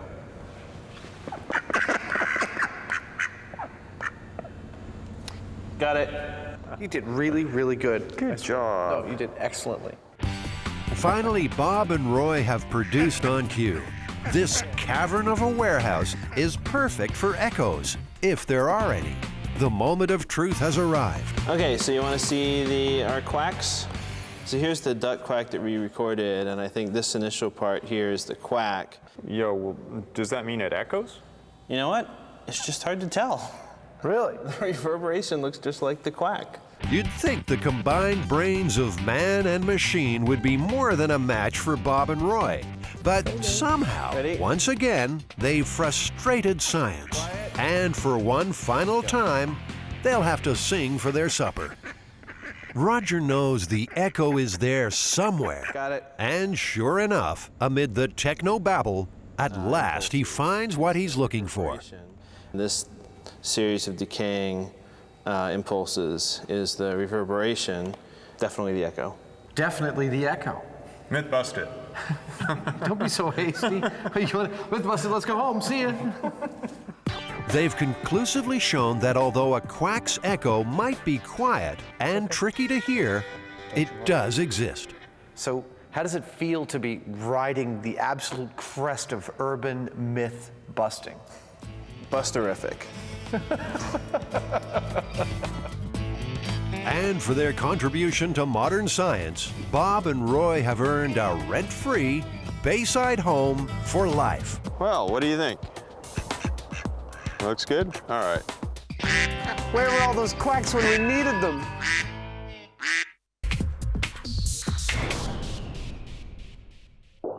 Jamie and Adam are immersed in the Alcatraz escape.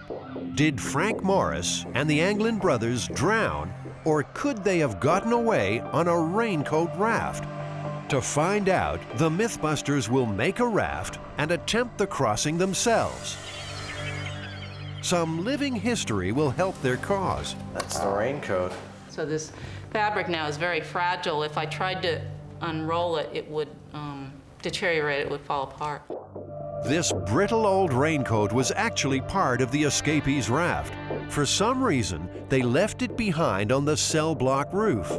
It's kept in archives at the Maritime Museum and may yet give up a few secrets. And you can definitely see the glue on the edge of the seam here, contact cement. The tiniest hints will help them make their own raft more authentic. Yeah, it definitely looks, like a military-style raincoat that I've seen. 2 paddles were also recovered. Look at that, that's the real thing. It actually kind of sent chills up my spine to see these things, you know. There was somebody in a dark kind of alcove somewhere out there on Alcatraz that was secretly pulling these materials together and building this stuff, and we actually, handled it. They've reached back 40 years to touch the myth. But can they get their hands on the right materials today? Well, that's the American one. Like, as long as we scuff it up with a little sandpaper, yeah, contact cement ought to hold all the stuff. That feels much better. Seems they could rename this place Alcatraz Escapes Are Us. 40 regular. There are hats, too. Yeah. It's too big. Yo, what is up? Peace to your mother. I'd say we did pretty good in there. Everything we need. There's a bunch of stuff we don't. Back at the shop, it's down to work. First, the easy part, making the paddles based on FBI drawings.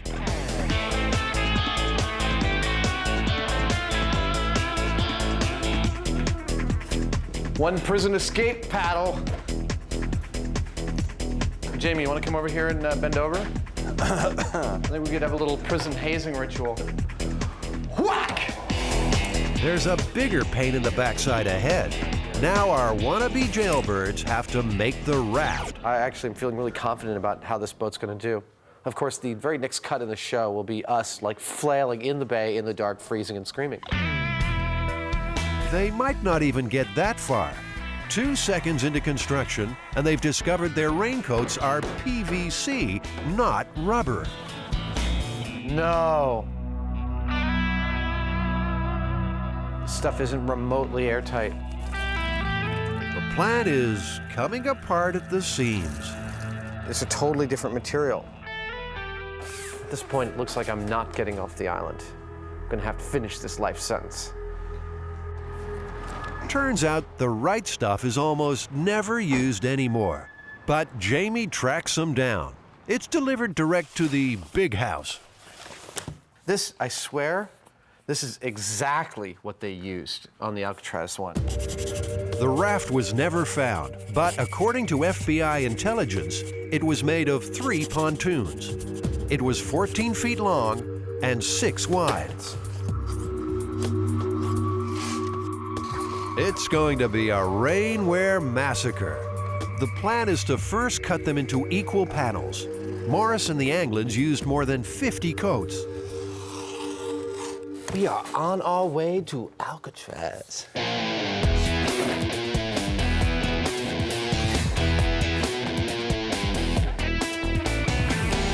According to the FBI, the escapees had access to contact cement in the prison workshop. Jamie and Adam will use the same stuff to glue the panels together into long sheets. What I was thinking of doing was basically something like this. Folding it over, okay. Yeah, see? So you do glue, glue, glue, glue, glue, glue. Sounds easy, but the glue's becoming a sticking point. Do a full-on, like 2.5-inch lap. Why don't we compromise and make it like 2 inches? Why do you want to do a smaller one? Because it just is, it's like, it's not really going to help us any. Yes, it is. I don't know. It's insurance. I have to insist on this one. It's absolute insurance. You know, it just, it Make it 2 inches. That's like double what you need. All right. And so we'll just each take a table. To make sure the raft is airtight, each seam needs to be glued, dried, and compressed together. The real escapees did this in the dark and silently. Wait, was that a guard? No. Yeah, check it out, man. 1, 2, 3, 4, 5. We're at 5. We're just over 6 feet here.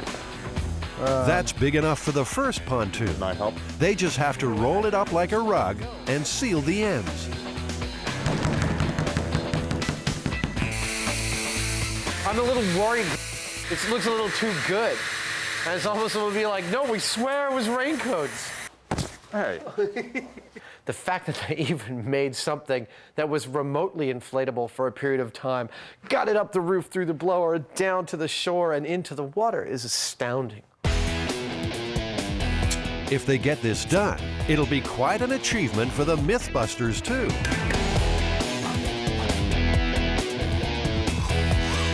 My calibrated eyeball detects no leaks whatsoever. Dude, that's a boat. I'm really impressed with these prison guys. Come on, get in. Hurry up, they're coming. The last step is to build in the floor. Just a thin skin of raincoat between them and the sharks. But before they do it, there's a distraction no prisoner ever contended with. It's a little hot. They're needed for a Discovery Channel photo shoot. They've got to stop playing at bank robbers and start pretending to be stars. Ow! I don't do makeup. They get near me with you know, some powder and some scissors for my mustache. They're going down. Well, maybe just a little touch-up for the tough guy. You want to look your best. Is it okay if I trim this as a tidbit? No. No, it's not? Just a little bit. Put it around Put these guys in there? Yeah, he's tough, all right. It's a good thing they're not in Alcatraz now. Oh, baby! comes the other lady of the evening. Man, you look so beautiful. They say these guys can make anyone look good. Sometimes they just have to try a little harder.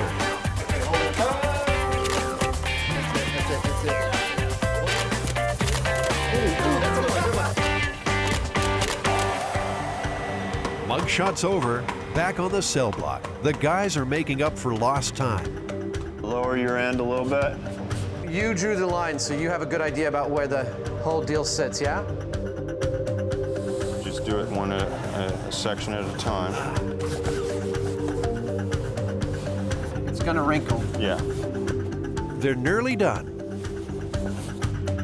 Just a last check for leaks.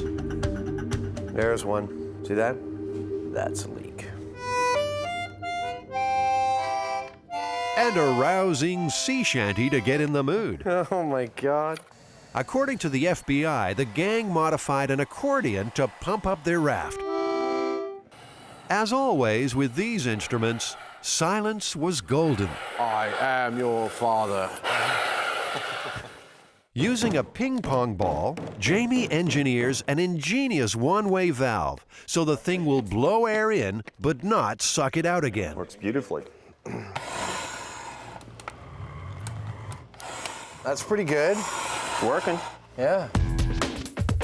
It took 30 raincoats, but the MythBusters have their raft.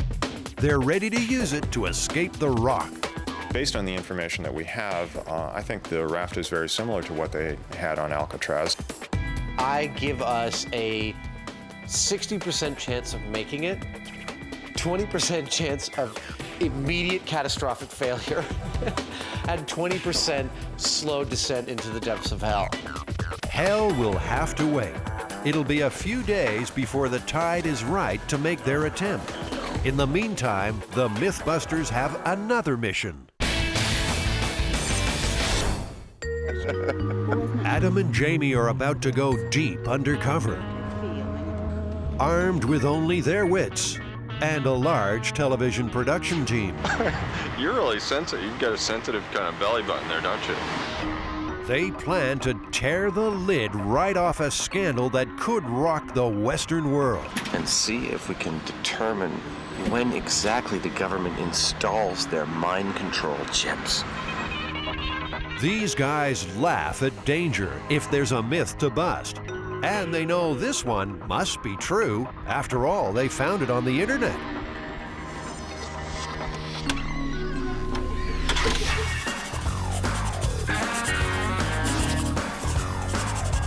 This one comes fresh off the net. The writer of this myth claims that he had had a chip embedded in him while visiting his local hospital. And he was so afraid of this, that this was some kind of mind control chip, and he wanted to check for it. So he went to the local Home Depot and he got a stud finder. And he ran the stud finder over his arm. And sure enough, right there, he detected both electrical activity and metal. This legend also links up with the idea of alien implants. The idea that aliens are implanting us with some kind of chip to control our minds or to monitor what we're doing and what we're saying. Stud finders, aliens, and mind control chips. Chuck Hager can help with the first part. He's a stud finder stud. It sounds like something that might be right out of a science fiction novel. Chuck designs and makes stud finders. Well, Chuck, can you give me a demonstration about how the stud finder actually works? You bet. Let's see what happens. I'm going to place the unit against the wall. Let's turn it on. Now I'm going to slide it, and as I approach the stud, there's the first edge. All right. Stud finders are used by builders and home handymen about to punch holes in walls. The finder uses an electrical field to detect wooden studs, metal beams, and wiring hidden behind the surface. There must be some metal back there. But can it find a mind control chip buried in someone's arm? If there were metal embedded under the flesh, in metal sensing mode, again, if the metal were large enough and not too deep, we could certainly sense that. Adam and Jamie will be counting on that back at the American Red Cross. They're still answering questions. The name Kennedy was not mentioned, nor were any other political officials. No questions about my political affiliations, not that I could determine. In fact, the only questions were health-related. The guy's cunning plan is to give blood, and everyone is screened before making a donation. Oh, that's nice. Wow. They can't drop their guard. According to the myth, the IV needle they are about to receive could well contain a mind control chip. You can proceed, but we're watching you. Okay. Before going undercover at the Red Cross, the Mythbusters needed to be Jedi masters of the stud finder. Jamie's making a builder's nightmare, a wall with more studs than a Saturday night, wiring in between, and a sprinkling of microchips. So I'm supposed to use these things to try and find the wood, the metal, the conduit, and the microchips, hopefully? This is like a big grown-up version of Battleship. That's cool.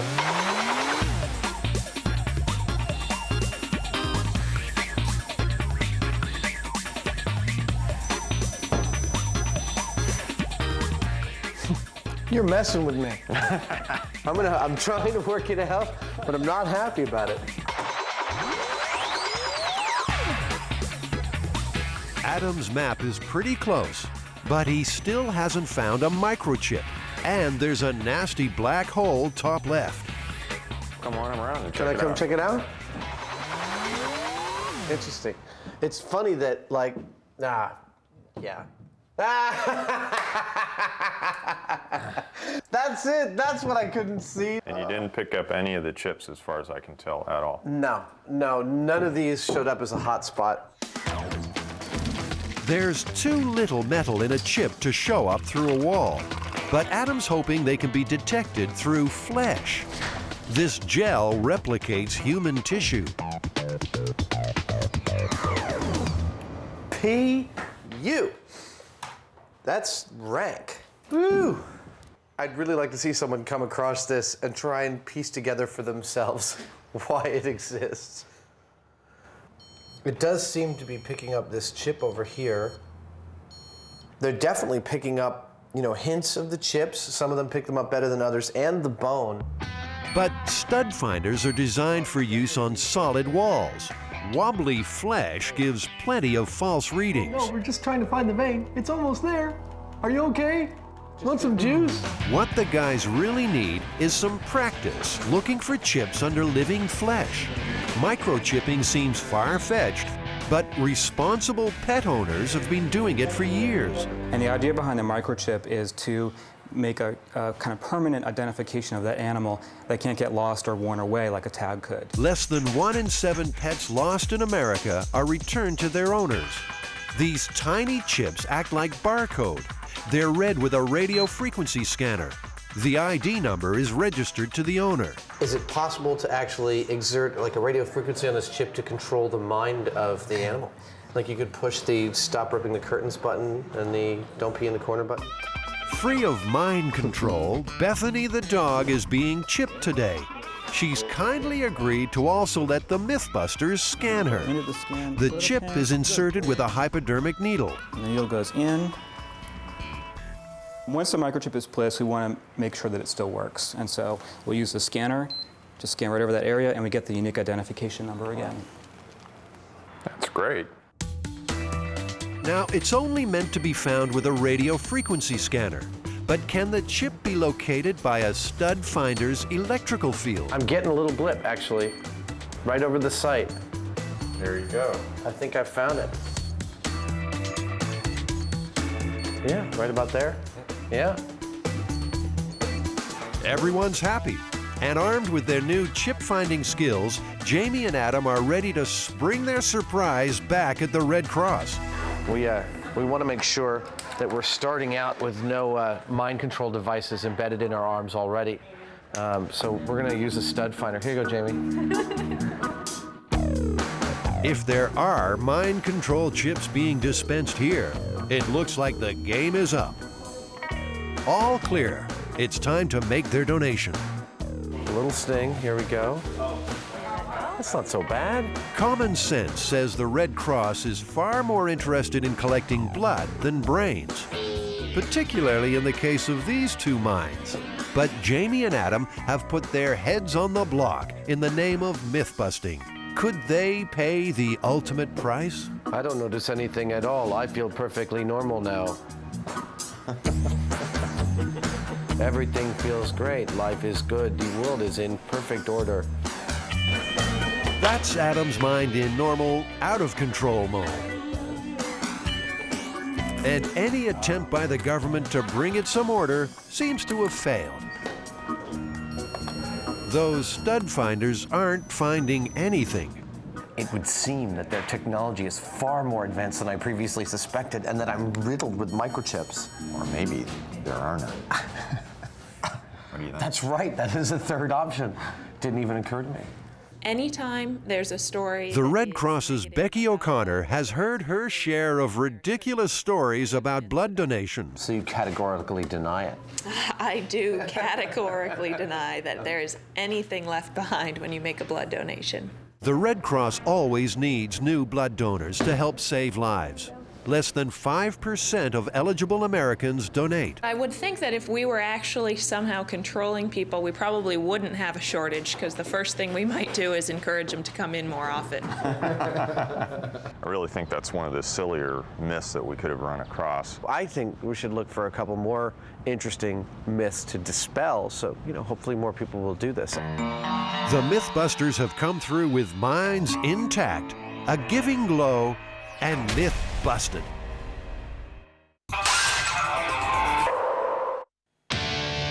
The night of June 11th, 1962, 3 desperate men break out of Alcatraz and trust their lives to the black water. They are never seen again. Frank Morris, Clarence Anglin, and his brother John.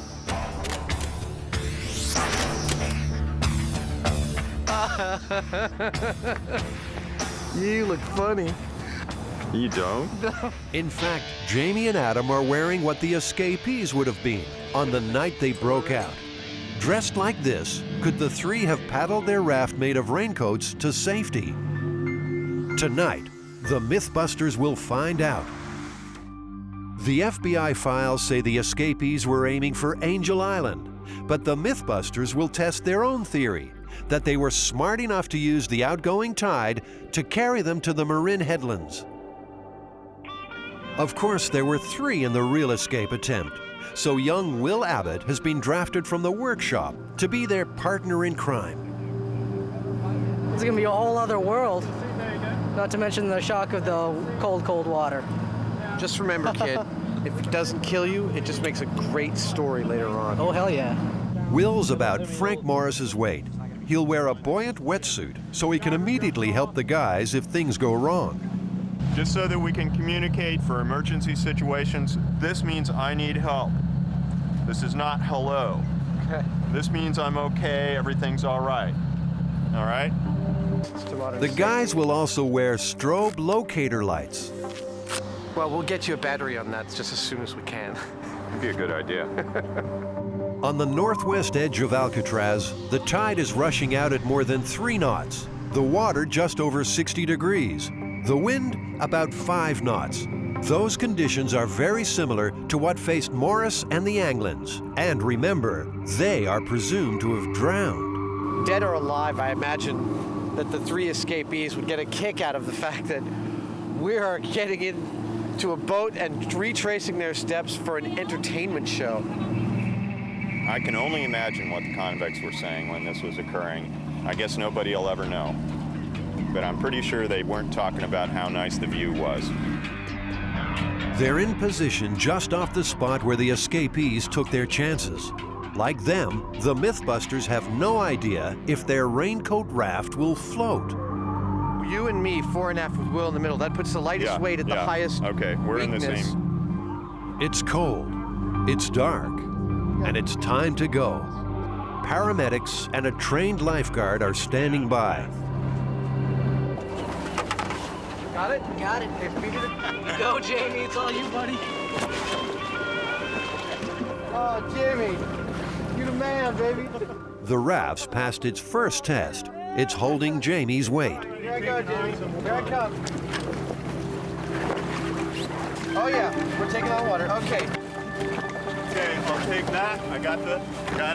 I got one paddle. Okay, we're off. Good luck, gentlemen. Here we are. We're escaping! Somewhere around here, no doubt, Morris and the Anglins celebrated too. They'd escaped Alcatraz. But what lay ahead? If that raft sank, they were swimming. If they were swimming, they would be in trouble relatively quickly. It was 9 or 10 hours before they were found to be missing. If you're still in the water that long, you're not going to make it. I have no idea where we are. Adam, Jamie, and Will are paddling across the tide. If they've miscalculated, the current will sweep them under the Golden Gate Bridge and out to sea. I can't see Alcatraz because there's some damn big boat in the view. Our legs are falling asleep. The raft is getting weaker. Every 10 minutes, they have to add more air. And the tidal rip is getting rougher.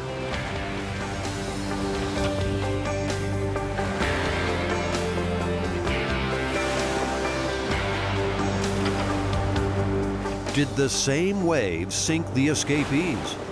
No signs of them were ever found on land. But the water gave up clues. The most important thing was a packet of photographs. Also, there were 9 slips of paper with names and addresses of people they were going to contact. Now, unless you're in a life or death situation, you're not going to let go of that bag.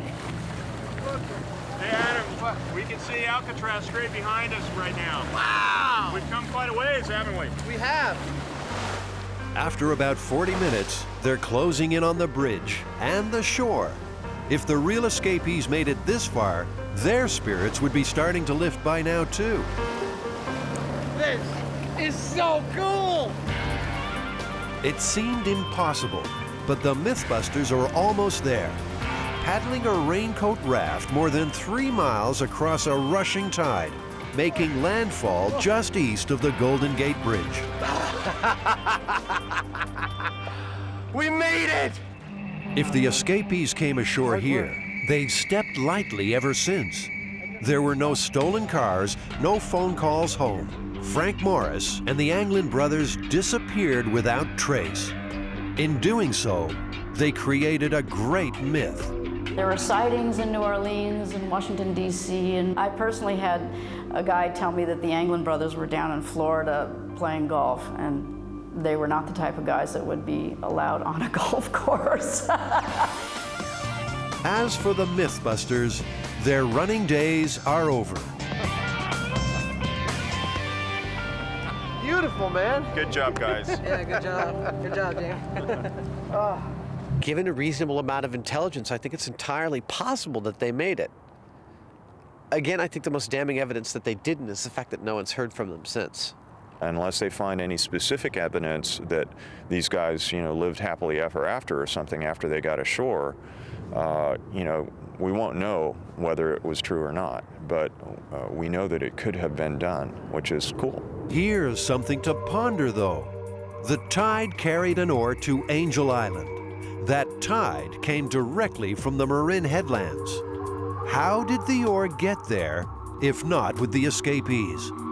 The mystery remains. I'm king of the world!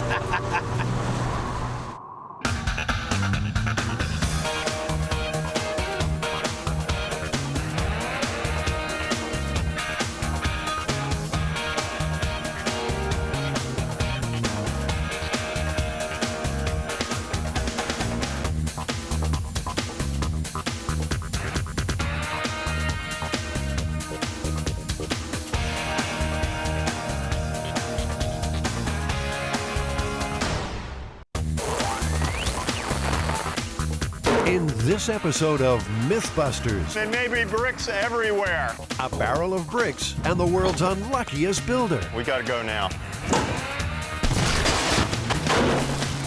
Answering nature's call Oh, man. Warm. on an electrified third rail. You've got the legs almost full. It's a total disaster. And the eel and the credit card. The ultimate smackdown. Electric Eel's looking at me right in the eye. He goes zap, knocked backwards off the rail. Oh, that's disgusting. Who are the MythBusters? Am I missing an eyebrow? Adam Savage. I always enjoyed seeing Adam in pain. Oh! And Jamie Hyneman. Jamie wants big boom. 30 years of special effects experience. Feel kind of sexy. They don't just tell the myths, they put them to the test.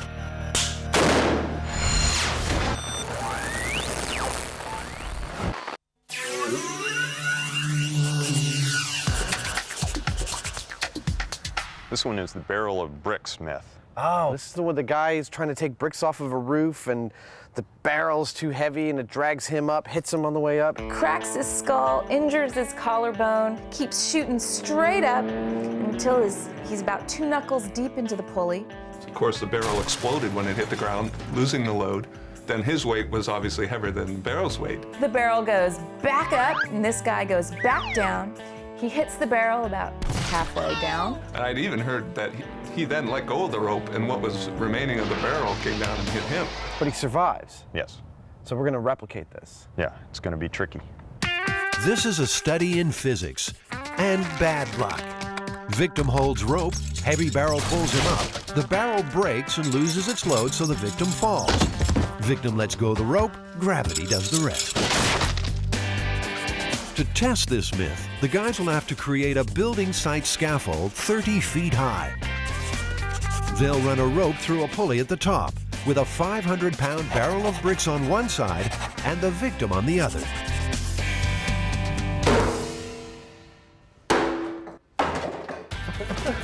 The boys are negotiating the tricky question of who holds the rope. No, stop spinning like this. Roll me into the shop. Oh, God. I'm going to spew. That was evil. Ah. Looks like another job for Buster, the crash test dummy. That problem solved, Jamie and Adam have some serious shopping to do.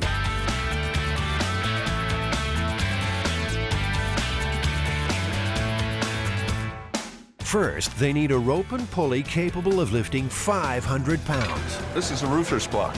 So if you have a 500-pound load of bricks and you're pulling that load of bricks 500 pounds on the opposite side, but with the rope, you'll be putting 1,000 pounds of capacity on the block. This is a more traditional rope. It's manila. It's made out of tree fiber. Of course, it's a little rougher on the hand. Manila rope. That'll hog tie this myth, which just might have some truth to it. So is the myth widely known in the rigging industry? I mean, a lot of people know about this one? I think so. I think that's, yeah, I recall it. I remember hearing the story a couple of times, so it's quite a calamity. Over at the Brickyard, Kevin's heard about this one too. I think I may have seen it in a trade magazine where he had put in a claim to workers' comp or something like that. Truth is stranger than fiction. According to folklorist Heather Joseph Witham, this story regularly pops up in print.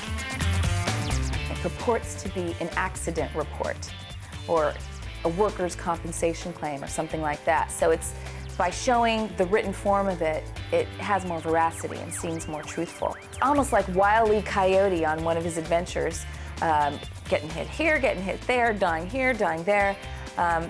For some reason, we think that's funny or interesting. It's interesting enough to have the guys testing the rig back at the workshop. Nothing is left to chance. This is serious business. There we go. That's what I never could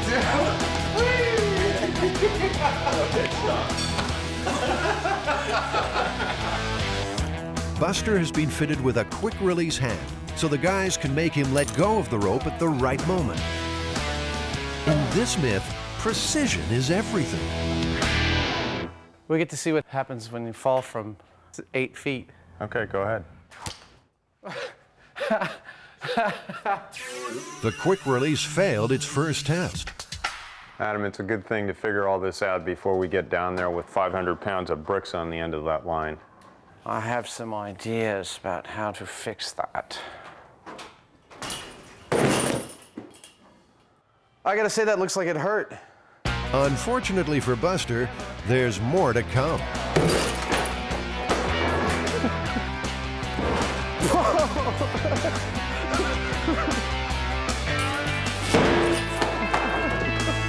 The quick releases are fine. Oh, how's that feel, sport? Oh, huh? It's time to raise the stakes. Raise them by 30 feet. All right. Jamie and Adam will use their theater rigging experience to help build a scaffold.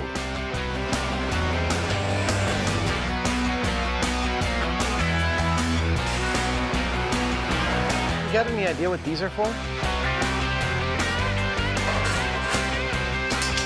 Oh, okay. Am I about to feel really, really stupid? Probably.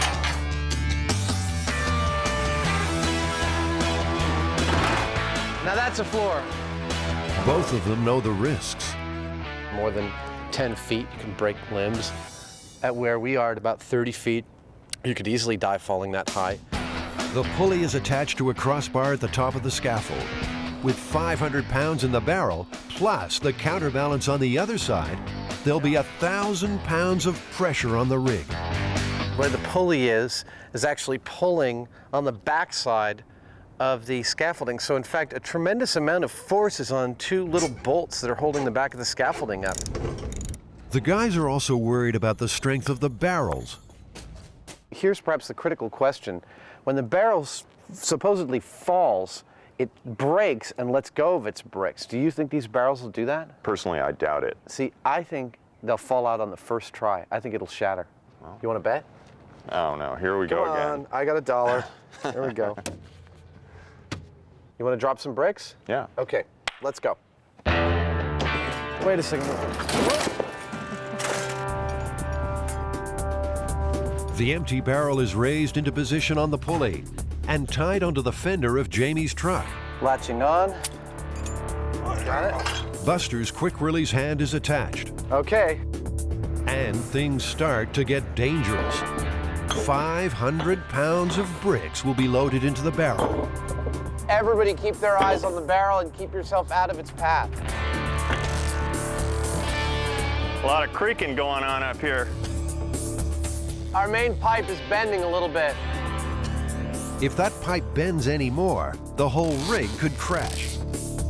Back me away from this a little bit. Jamie's got the last bricks in, but they don't know how long the rig will hold. The rope's stretched about maybe 5 feet. We're down about 20 feet. I'm not even sure actually that the pulley's going to stay on that pipe. The pipe's bending. We got to go now. Yeah. Okay? In 5, 4, 3, 2, 1.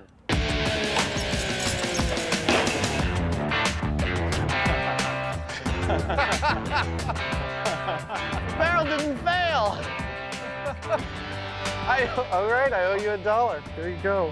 No, that's a 5. I'll take that. Even with 500 pounds of bricks falling from 20 feet, the barrel stays intact.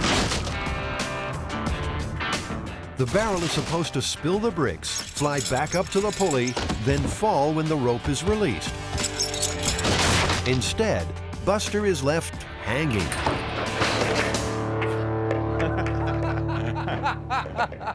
So far, everything seems to be spot on. The amount of weight in the barrel is certainly enough to really launch this guy. It was violent. It made him sling into the barrel. It whipped him around all over the place. And, you know, we just need to get the whole thing timed just right.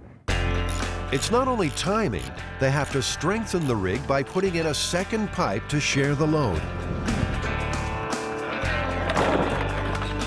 I think you should just try it again with this barrel. I'm not even sure it'll hold 500 pounds. Jamie's gambling that it's still pretty strong. In fact, he's taking off some of the steel reinforcing bands. He's not convinced that even if the bottom falls out, that the bricks would come out because the barrel has got a shape like this, and he thinks the bricks would wedge in. I think he's totally wrong. He's on. They'll soon know who's right. The rig is holding and ready to go. 3, 2, 1. Oh! Damn barrel! It didn't do squat. What is this? This barrel is too damn strong. You know what? I was right. All right, you were right. This 2,000-year-old technology is proving a tough nut to crack. Unexpectedly, the problem isn't the bottom, but the sides. You know, I'm starting to believe that the myth didn't happen because of the nature of the taper and these steel bands that are on it. It just doesn't want to let go of those bricks.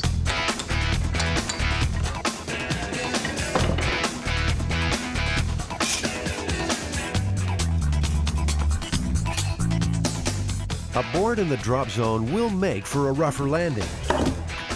But Adam's confidence is shot. I've been wrong every other time, so I don't know what the hell's gonna happen. They've taken off so many rings, they're not even sure it will hold the brick's weight. Okay, remember, Adam, it may be bricks everywhere. So far, so good.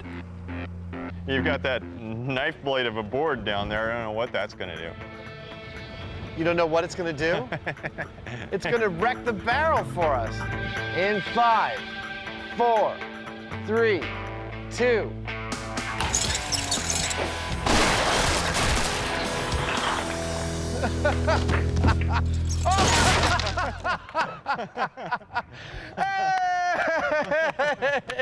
It worked perfectly.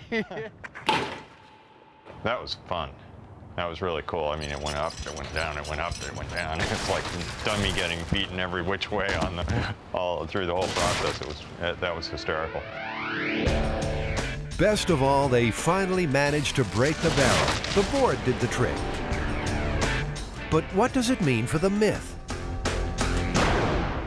If you were dumb enough to load a barrel that had already been modified to fail, I'd see that the sequence of events is definitely possible. Just the fact that we were able to get what we got is I believe, very strong proof that it was conceivable. But alas, not true. Well, in the case of this particular story, it was printed in a 1918 joke book. So it seems that it may have started as the brainchild of one person. A joke maybe, but Adam and Jamie have proved the barrel of bricks myth is possible. And if it's funny once, twice should be hilarious. Have a seat there, buddy. Your life's about to get really hard. 3, 2, 1.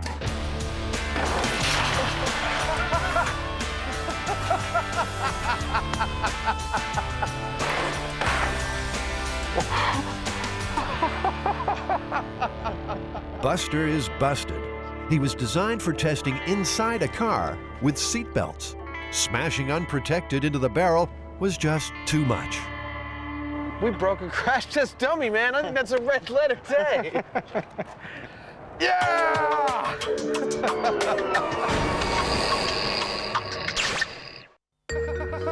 It's late. You've had a few drinks. There's no train expected. Nature's calling. What could possibly go wrong?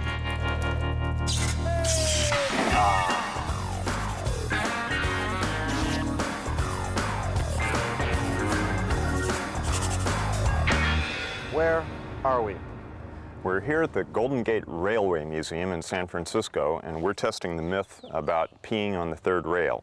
Oh, this is the one guy found himself late at night in a train yard, peed on the third rail, the electrified rail, got electrocuted and died? That's the one. Some subway systems are powered by an electrified rail on the track. A steel paddle slides along the top of that third rail, arcing as it draws current. There's enough power in the New York subway to light the whole state of Vermont. High-tension feeder board. Rob Lobenstein is the superintendent of that system. He's well aware of this myth. My first day on the job, they give you all the safety tips and the warnings, and that's the very first thing they tell you not to do. After 34 years, Rob still has a healthy caution about electricity jumping up urine streams. Do you want to pee on that, Jamie? I don't want to pee on that. Come on, do you feel lucky? To test this myth, they'll need to make a stunt dummy with the same electrical properties as a human body. They'll have to come up with a system to make it pee, electrify a track, and finally, test urine's ability to conduct a charge. So the boys need a dummy that can answer nature's call. They'll start with the skeleton. Okay, this is actually a nice one. Did it come with a body bag? Oh, dang.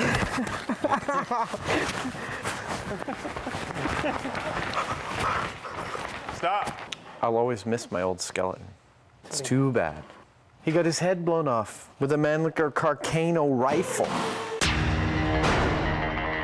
In the past, they've encased a skeleton in a product called ballistics gel, which is used to test bullets. The guys think it might work well here, too. It has nearly exactly the same electrical resistance as the human body. They just need to mold it into shape.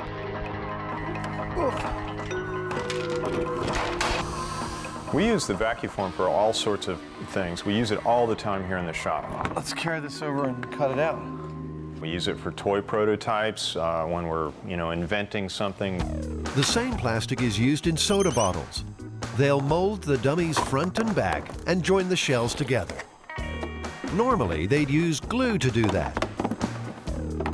But Adam's made an executive decision. He thinks it'll be quicker just to use tape. He's looking pretty healthy. I've always wanted my own full-sized, visible human. The same speed that Adam has when he goes through and does a job will elicit an occasional mistake because he doesn't think before he does something. The next step is to fill the legs with gel. Crucial for the experiment, that will give them the same electrical properties as humans. They make this stuff out of boiled down animal products like cow hooves. It's really vile. Stop. Stop. Adam's tape is not holding. Damn it.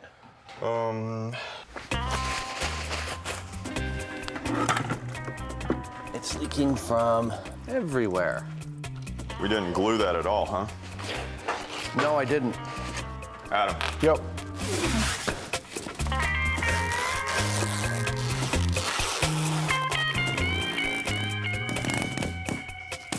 Oh, stop playing. Let's do this. That's such a good sound. There we go. Hey, look at that. It's filling up. Not for long. Now both feet are leaking. Come on. Come on. Oh, slanted, sideways. Oh. If we get lots of ice in here really fast, we'll be okay. Ballistics gel sets solid when cooled, but they only have 4 bags of ice. I kind of think you're... There we go. That's fast enough. Is there a spigot on this garbage can? No.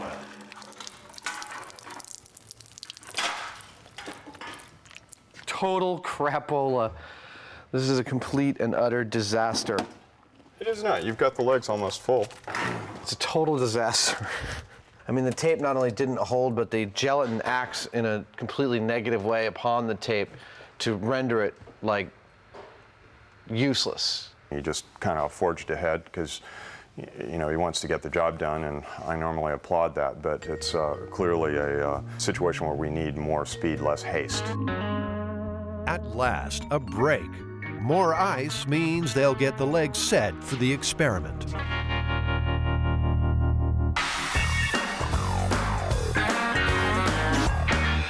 One thing that keeps bothering me about this is that, urine itself is probably not going to conduct all that much. I mean, we don't really know, but I can't imagine that you're going to be able to conduct current like you would with a wire. Yeah. And so the dirty work begins. Oh, it's warm. What this boils down to is how much current can we actually carry through about a 1/4 inch diameter stream of urine? And is it enough to kill you? The guys know it's not just the number of volts in a shock that hurts you, but rather the amount of electricity that actually flows through you, called the current. They can work out how much current will zap a third rail victim if they know two other facts. They need to find out the electrical resistance of urine. So it's about 10,000 ohms, which is just what we expected. And they know a subway train runs on about 650 volts. Your home sockets are 110. They'll match the subway with a transformer from a fluorescent light. If you had a rather robust stream of urine and you were able to spray it up on the ceiling in into a fluorescent lamp, you would probably receive the same effect as peeing on the third rail. A famous electrical formula called Ohm's law says the current equals voltage divided by resistance. So 650 volts passing through urine at 10,000 ohms resistance means there'll be a current of 65 milliamps. Just 30 milliamps is enough to paralyze your breathing. 65 can give you a heart attack. So that part of the myth is true. Urine can carry a shock big enough to kill you. In this dry run, they'll try to pass that current through a tube of donated urine, through ballistics gel, and into a relay switch triggered at 65 milliamps. We'll be cooking with gas. And I think we should hear the thing click if it's going to work if I plug it in right now. There you go. That's fantastic. Something actually worked for a change. So they've got the body built, tested the urine, now for the bionic bladder. Well, here on MythBusters, it seems we'll do just about anything for science. Got 250 milliliters there. It took about 18.5 seconds, and that's what we're going to try and replicate with our rail rig. Here I go.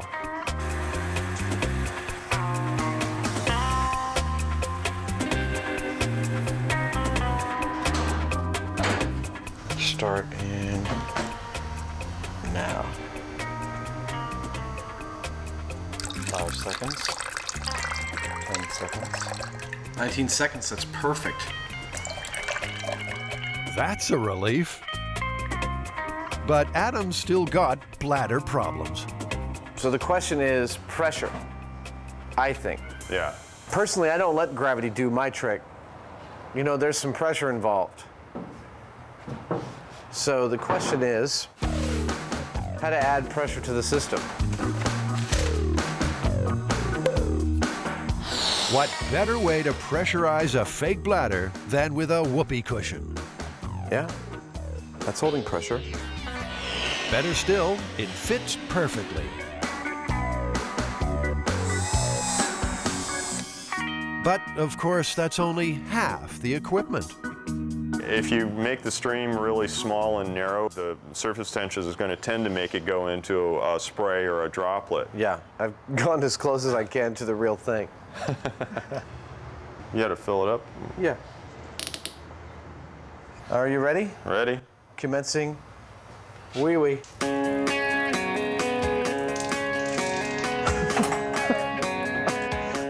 Looks like a pretty convincing stream to me. Yeah.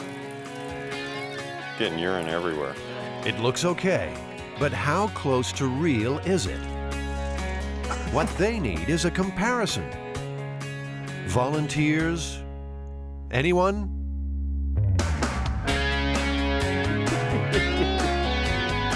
Once more, Adam is forced to offer his bladder and dignity to science. Here on MythBusters, we're prepared to put our pants on the floor for you. The moment to remember will be captured on high-speed camera. I think I got 100 mils. You ready? All right, here we go. This is not our ballistics dummy that we're looking at here, right? It's a real live dummy, is what it is. All right. We have a match. Finally, Adam has a leak he's happy with. You know, the science is good. We know why things are working and why they're not working, and we're getting some really good results. I'm having a great time, as dirty as the work is. Okay. There we go. The MythBusters are ready to ride the third rail. That's good. Where's the wee bottle? I have to go. I guess I can hold it until we're down there. Oh, man.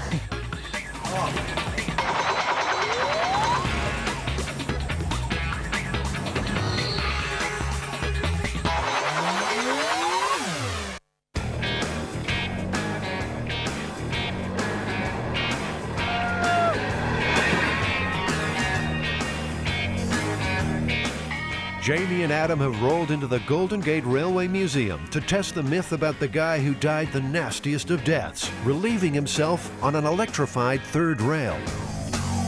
Usually when you hear the narrative, the guy has a name. It's Joseph Patrick O'Malley. A more Irish name you couldn't get. So I suspicion that part of this is a stereotypical legend, and it promoted the stereotype of the drunken, thick Irishman. O'Malley is in for a rough time.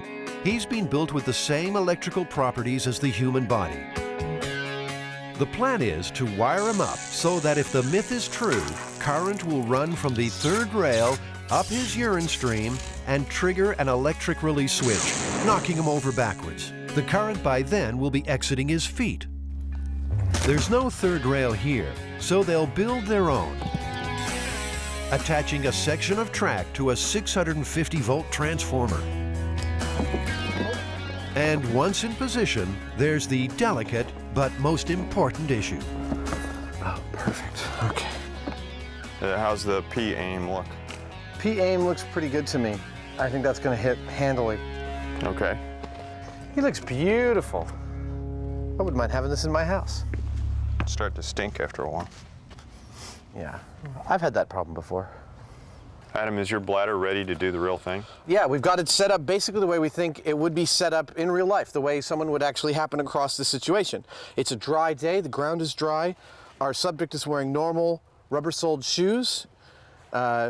He's having a wee on the rail. There's no wires around him. We'll electrify the rail and we'll see what happens to him. The guys will stand on a rubber mat to insulate them. O'Malley, well, he probably wishes he'd had that drink. The electric release is like a human heart. If it's triggered, he's a dead man.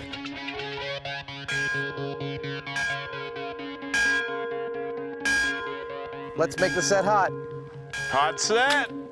3, 2, 1.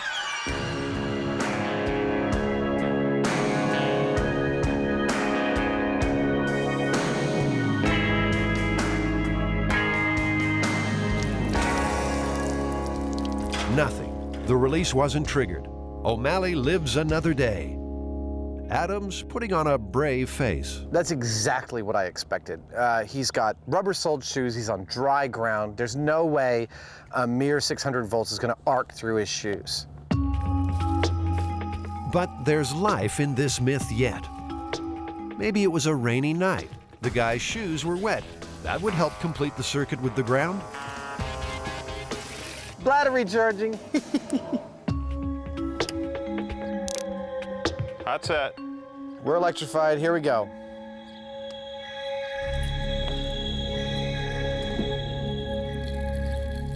Nothing.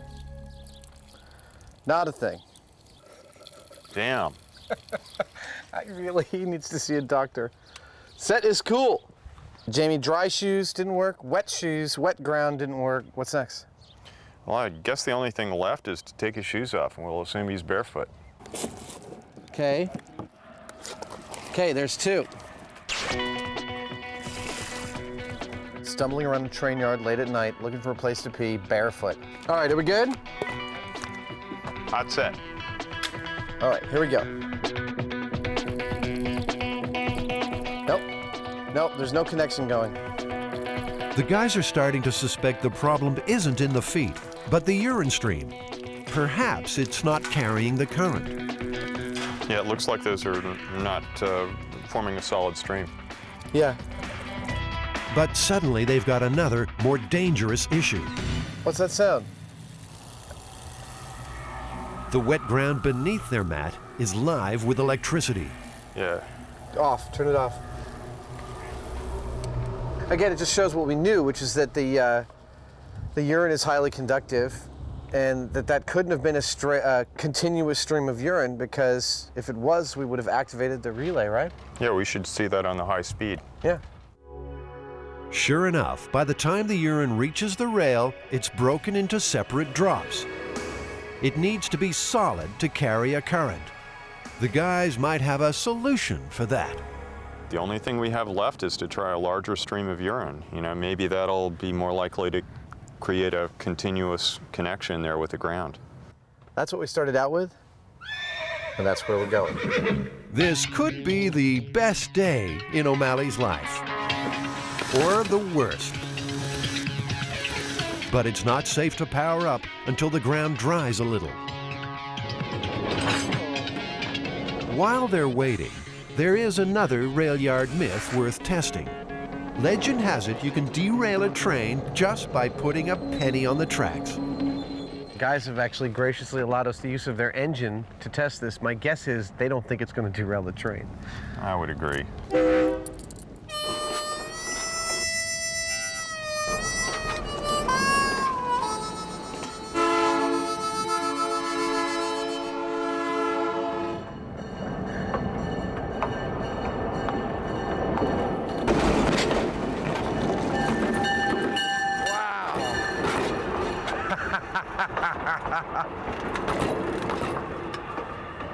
Oh, yeah.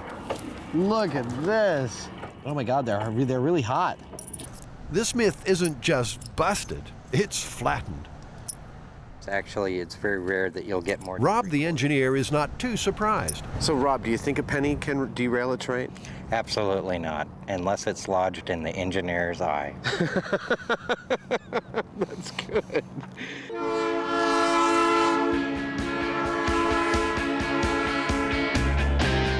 The guys are hoping their luck will change. This is their last chance to prove the third rail myth is possible. We've gone with a more, perhaps, equestrian stream of urine. Pachydermian. I hope we get a continuous stream. I'd like to see this thing work. I'd like to watch it fall over. To be honest, I still don't think it's quite going to work. The ground is dried enough to safely try again. The larger, anatomically dubious stream will stay solid longer. And they decided to give the myth another helping hand, moving the rail closer. I always like to hold on tight to whatever I'm sitting on. The bladder is full, the rail is set, the electrics are good. We're good for the close-up test. Powering up. Powering up. If this setup doesn't complete the circuit, trigger the release, and kill O'Malley, it will certainly kill the myth. All right, and 3, 2, 1. Hey! It worked. Yeah, it's 6 inches away from the It just rail. goes to show, do not grab the third rail with both hands and on it from 3 inches away. Oh, man. Wait a second. I gotta take a leak. Woo! That'll never make it in the show.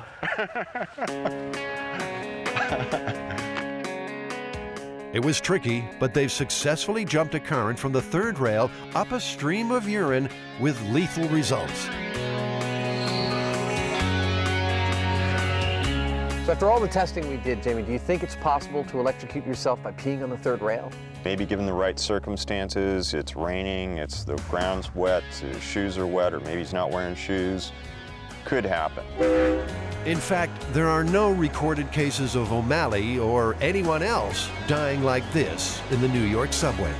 Watching it break up in every stream that we've photographed, just doesn't look like you could make a solid connection. I'd say that's a myth busted. Not that I'd be peeing on the third rail anytime soon. Hey! Oh! You're watching MythBusters. Isn't that right?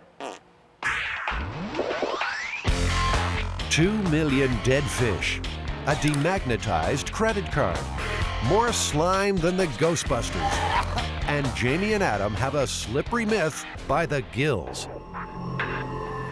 Well, that's a sight for sore eyes. Oh my God. Imagine the wallet that you can make out of this one.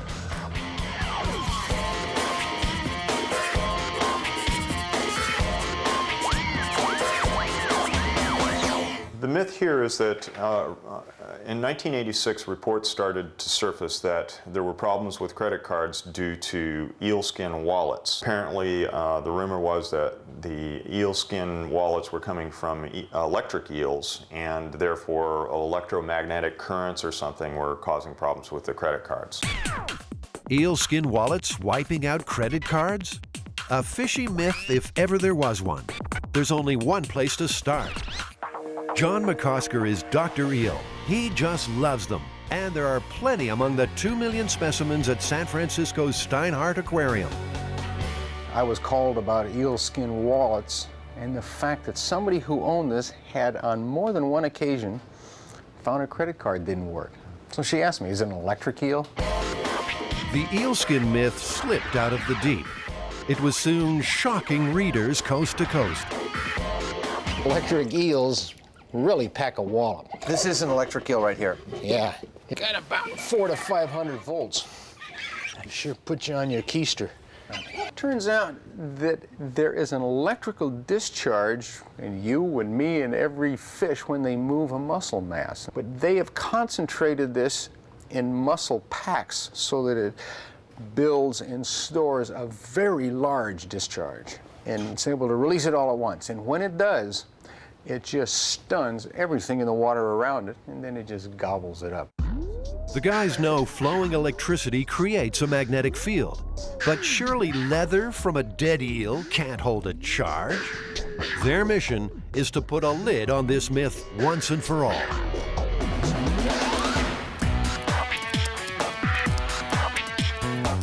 They'll start by making up a bunch of stunt credit cards using a magnetic rider. The strip on credit cards is made of magnetic particles, each about 20 millionths of an inch long. They record information in the same way as audio cassette tape. They all have the same information on them, and now they're ready to be abused in various ways. Let's see if we can take the information off. Where are we going to start? What are we going to test on this one? Well, we've got to put cards in wallets, see what happens. We'll leave them there for a while, we'll measure the wallets, see what they do. It seems our myth is quite widespread. Eel skin has proved to be a natural leather that is harmless to the magnetic strips on credit cards. They'll be the judge of that.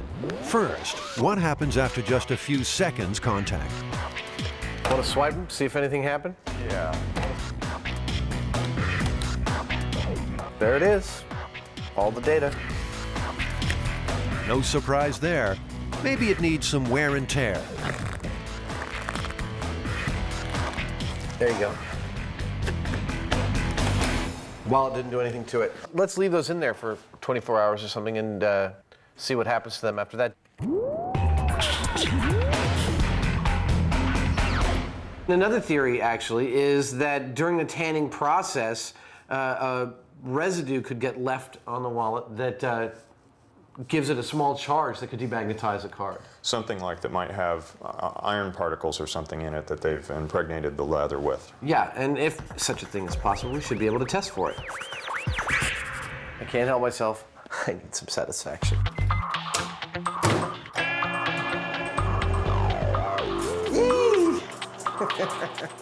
It's like a bad television effect, but it's happening right in my microwave. Ah, that's the best. The microwave arced the metal in the disc. If the tanning process leaves metal in the wallet, it should do the same thing. Well, normally we'd see some kind of sparking going on, wouldn't we? Normally we would. You think it's hot? Might be warming up a little bit. No sparks, no metal. The guys need to find another explanation. It's warm. That's about it. You know, Adam, there's a common theme to all this. You're putting it in and out of your pocket, you're creating a static charge maybe that the wallet's retaining, and then it's messing with the credit cards. Yeah. You know, I don't know, but it's a common theme with all of the stories.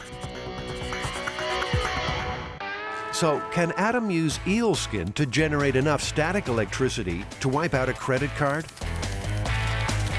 The charge is stored in this capacitor. Okay, I am able to generate a very small amount of static this way.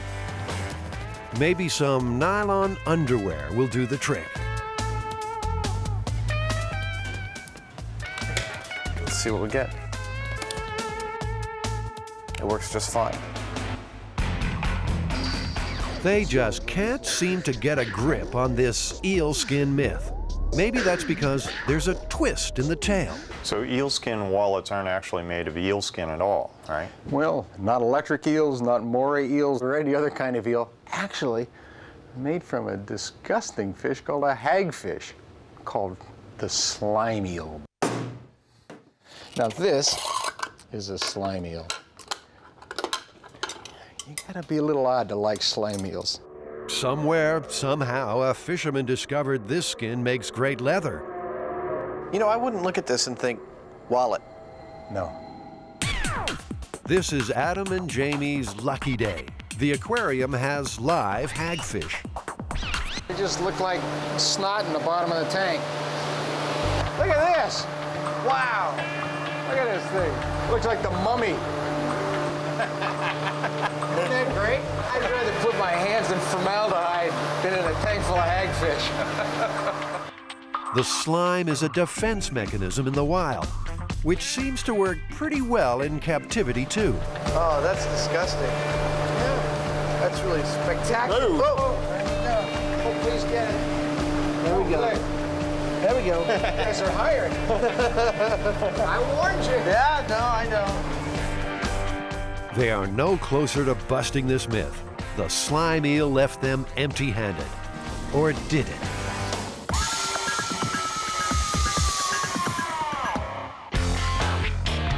In the eel skin wallet myth, John McCosker did some myth-busting of his own. He's convinced the fish have been framed. It wasn't until we finally obtained a wallet that had been used that we then realized what the problem was. What turned out to be the problem? Problem was geography. There was a magnet right over the band of the card where the signature was located. Could it be true? Could a small magnetic clasp be erasing bank details? How hard is it to wipe out a credit card anyway? Jamie and Adam vow to find out. We should point out that the way this holds the bills together is magnetic. Yeah. Okay. Shall we try and read it? I read it just fine. I'm actually really surprised how robust these cards are. So am I. I would have bet money that they would have messed with them. So why don't we leave this one for 24 hours as well, along with the other eel skins. There's also a theory you can strip cards by rubbing two together. That one's good. Yeah, they're both good. Rubbing them up and down against each other didn't do anything. The guys are desperate to erase a card. They've built an electromagnet so they can find out exactly how much magnetism it takes. Here, hold still. By varying the electrical current, they can control the strength of the magnetic field. Up to about 8 volts. That's a magnet, all right. Gauss is the measurement for magnetic strength. Oh, okay. It's coercivity, I believe. And so we have this little nifty device that reads that. 1. The Earth's magnetic pull is about 1 Gauss. They'll be testing well beyond that. So this is 650 Gauss. Yeah. 1/1000. Okay. Let's see. Card number 1 is good. Are we going to 700? Yeah. Okay. They'll step up the magnetic field until they get a failure. Fine. 800 Gauss, man. Are you crazy? Nothing. Looks like the everyday credit card is tougher than they thought. Time to step on that Gauss. Okay, 1600 Gauss. Something tells me that nothing's going to happen. It's good. Now, wave this card like half a centimeter above the magnet.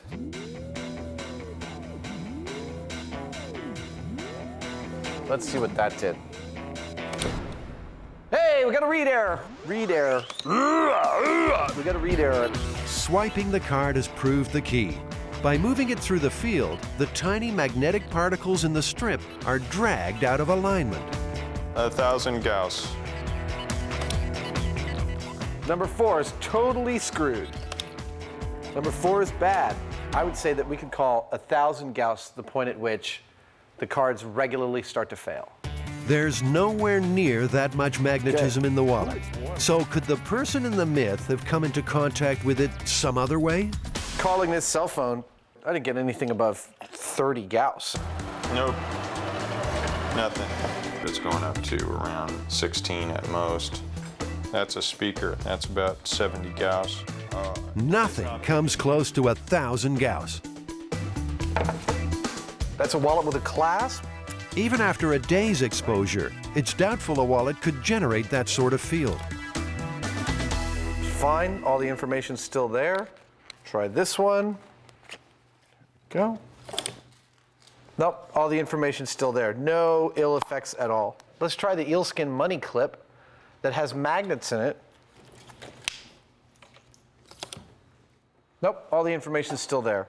All right, Jamie, so yeah, there's no effect on these cards after 24 hours in a genuine eelskin wallet. This myth is all but busted. But there's one challenge left. John, do you have an electric eel we can go visit, a live one? And a hungry one, and it's storing its charge waiting for you. We have some live electric eels that have caused some workers' comp injuries. Guys feeding the fish got shocked, knocked backwards off the rail, and banged their head. But you can see it really hurts the fish. They kind of wince, they go zap. There's enough power swimming around the bottom of that tank to stun a horse. Let's put this card in the tank with the electric eel who's right inside here. Got the Gauss meter set up all the way at the end, so if he gives a jolt, you should be able to read it.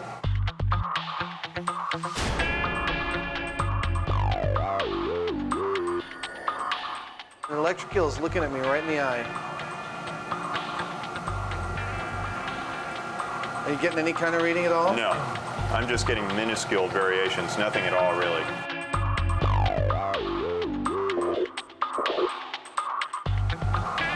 Whoop! He just flinched. Oh, he just bit the card. You didn't see any sparks fly or anything. I didn't see any sparks fly, and thank goodness I didn't feel anything. Now he's swimming by it again. He's really very confused. You're not getting anything? Not a thing. Maybe 1 Gauss. 1 Gauss, that's nothing. Yeah. You have more Gausses than that. I have more Gauss walking into a room than that. Now he's just resting at the bottom of the tank. I'd say definitively he's sulking. Look, if people think eelskin wallets can erase a card, sticking a card in a tank with an electric eel, this ought to prove this once and for all. I mean, this is the ultimate test. Yeah. Okay. Myth busted. All the evidence is still in the card, completely not demagnetized at all. Myth busted. I'd say, yeah, myth busted.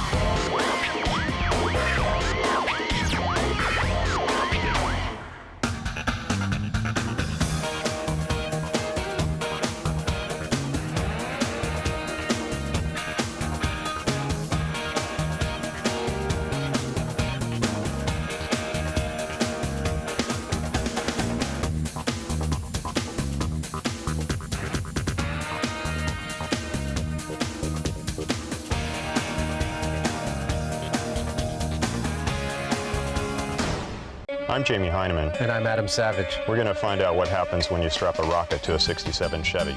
Oh, yeah. Coming up, we turn a Chevy into a 350-mile-per-hour road warrior. This is so exciting. I'm going to have a grinectomy. Pop rocks and soda. Urban myth or recipe for disaster. Dude, your stomach's gonna burst.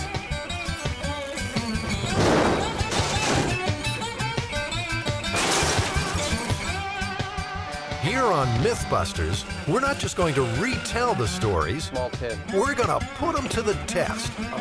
We're prepared to put our bodies on the line. There's just one problem. Some aren't myths at all. Which one would that be? I don't know yet. So why should you trust these guys? Well, Jamie and Adam have over 30 years in model building, animatronics, and toy prototyping. They've worked in features, television, theater, and games. They can build just about anything, and probably have. This is M5, my special effects shop. Come on in and have a look around. Jamie's amassed an awesome collection of tools, talent, and techniques. If we can't find it here, I'm trying to locate a pig's stomach.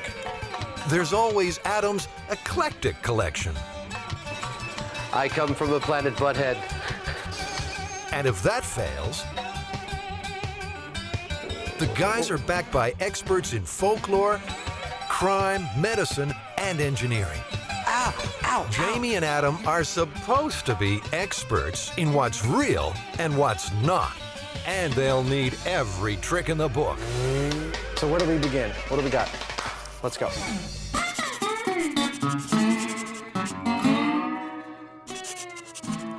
This is the big one. What we have is a 1967 Chevy Impala that was taken out into the desert, and somebody had put a rocket booster on it.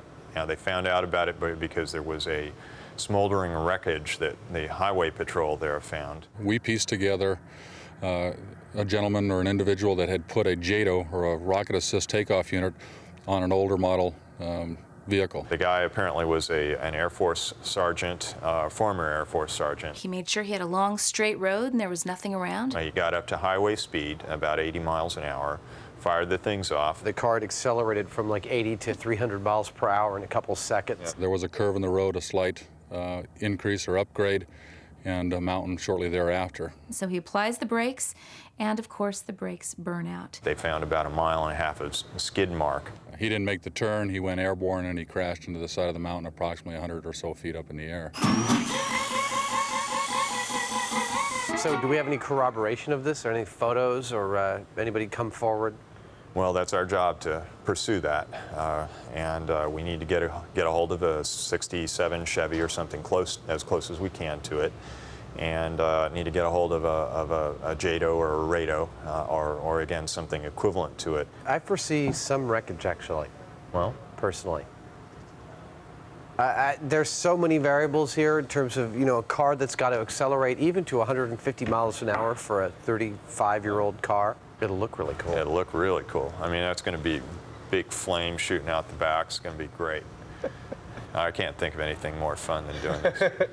No, you know what? I really can't. I first heard about the story approximately 1994 when I was, my job was a spokesman for the Department of Public Safety. I received a phone call from a local reporter asking about a Darwin Award that was on the internet. The way the story read was that the Arizona Department of Public Safety, or the Highway Patrol, was the ones that did the investigation on it. I thought it was a very real possibility that it could have happened, because Arizona is home to several air bases. Thus, military personnel could have gotten a hold of a JATO unit to use in this fashion. JATO, or Jet Assisted Takeoff, has been around since the Second World War.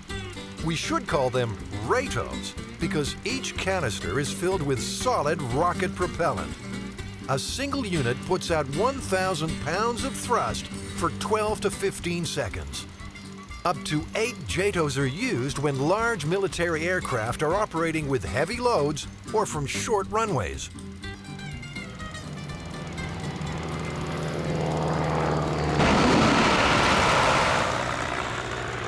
Do we think the military's just going to hand over one of these JATO bottles? What do we do if they don't actually let us have one? Well, I kind of doubt that they will. This is not the kind of thing that you would want to let the general public have access to. Yeah. Air Force Public Affairs.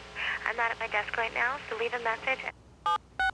We'd love to have the military there and involved. We would like the assistance of the Blue Angels. We're trying to get a hold of and get the military's assistance with operating one of these rados or JADOs, just so it's clear we're not trying to get a hold of one of these things and do whatever we want with it. We want you involved. Okay. Well, we actually got to talk to somebody. She said they're very expensive units, and that I don't know whether it's going to be possible. This is an unusual request.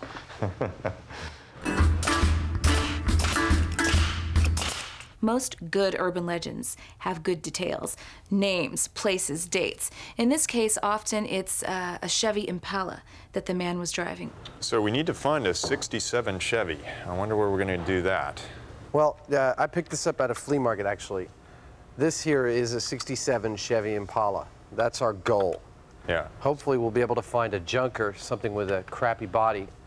All we need is for it to run. We live in America where, unless you're in New York or a place that has a subway, you must have a car to survive. Not an Impala, we got a Pontiac. It runs? The Pontiac runs? Not at the moment, it just needed the transmission on. Oh. Yeah. Only? Yeah, but you know. And a car not only is about survival, but it's also a symbol of adolescent freedom. When you get a car, you can leave the nest. We're going to be putting some rockets on the top of the car and setting them like off. the guy in the desert, the old urban legend. That's it. So you want Exactly. it's a 72 Impala or 69 Impala you're supposed to use. Yeah, everybody. We'll take anything that looks like, a Falcon within a couple of years. Something of that kind of vintage, as long as You it want it to runs. Don't care about. T-Bird? You want a Thunderbird? Well, it got to be cheap. 62. Well, $750.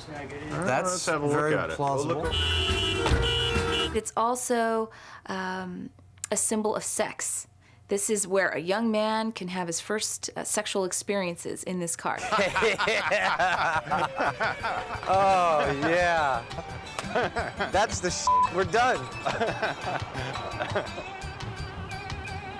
I'd be kind of ashamed to destroy it. We don't have to destroy it. Oh, that's so beautiful. Oh my God, I'm loving this. Oh, look at that. Wow. Oh, this automatic windows. Oh, yeah. Is that your premise, though, to do that urban legend? Yeah. Well, you should get a Chevy, because I always heard the story with the Chevy. Because I always understand it'd be like a 69 to 72 Impala. Okay. Chevrolet, the beautiful shape for 1965. The Chevy Impala is an ideal candidate for urban legend status. It was first introduced in 1958. From the start, it was a prestige car within the reach of the average American. A completely new look time cannot wash away. By the end of the millennium, sales exceeded 13 million, making the Chevy Impala the most popular full-size car in American history. See the beautiful shapes of Chevrolet for 1965 at your Chevrolet dealers now. We need it to run. Need it to run. This Needs one it. may run. It's got a bomb motor in it. What do you mean? You're gonna put rockets on it? It'll go. We're going to destroy the car. Of course you are. That's half the fun. Thank you anyway. Thanks very much. No problem. Despite its popularity, the Impala is proving as hard to procure as JADO rocket.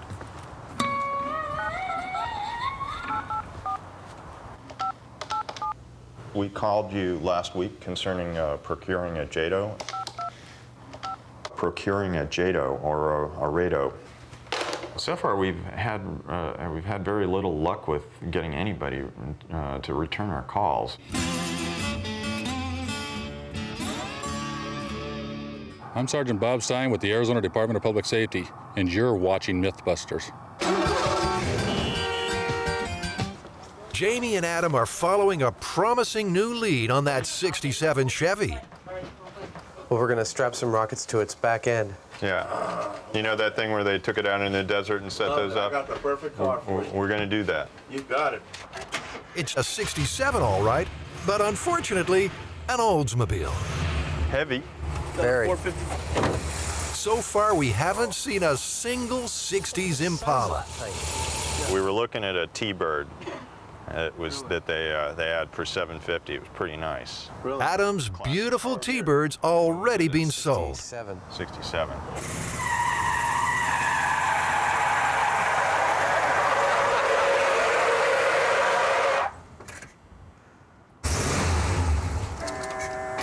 This is your car if you want a car to put a rocket on. She's fast. Just as we've given up hope of finding our car in time,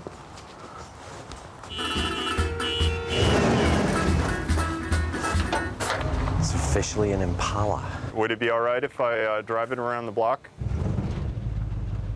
Oh, yeah. Oh, whoa, whoa. I got it, lady. it's a working 66 Chevy Impala with some decidedly non-standard features.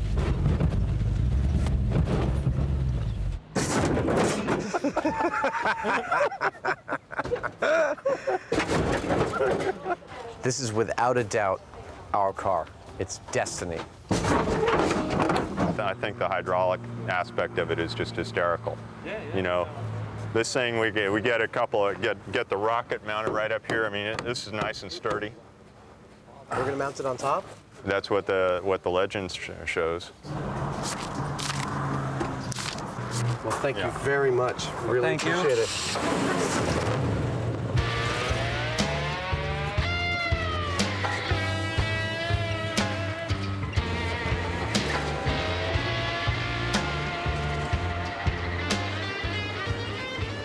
We are 8.5 miles from where we bought the car. It's 100 degrees.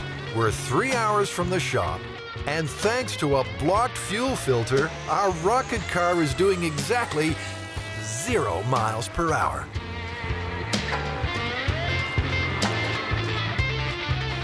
Thank goodness Adam's got the gold breakdown package.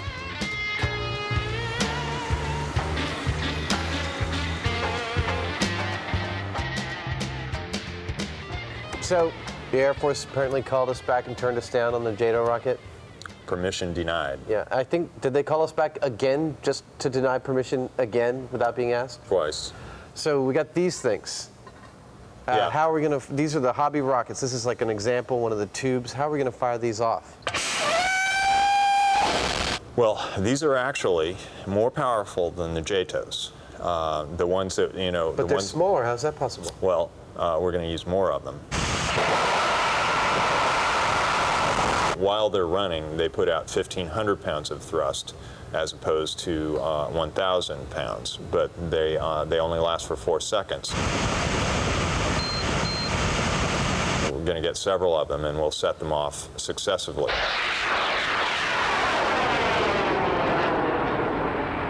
So we're going to put 3 of them on, and we'll probably put them on the car like this. We have a qualified operator that you have to have a license a federal license to be able to purchase these things and operate them. I would hope so. Yeah, and so we're going to have those guys set them off, and so that's what it's going to look like. Yeah, that's essentially what we're going to do. We'll have to reinforce it and everything.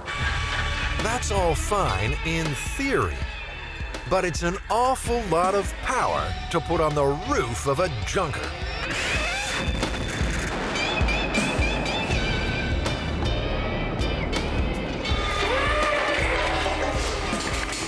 One pound of thrust is 2 horsepower.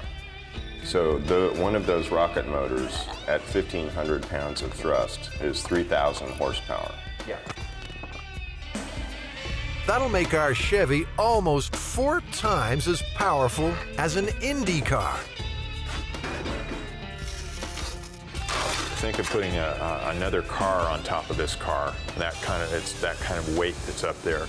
So we want to probably build some kind of steel cage within the car's body to support this. Yeah, we need to have. We don't just want to like tie strap it to the roof or anything. Yeah, that would be a bad idea. Could probably rip the roof right off the car.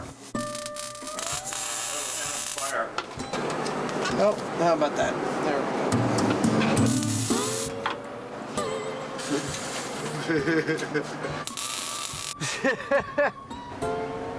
Adam, you're going to get sick. I believe I'm already sick. Give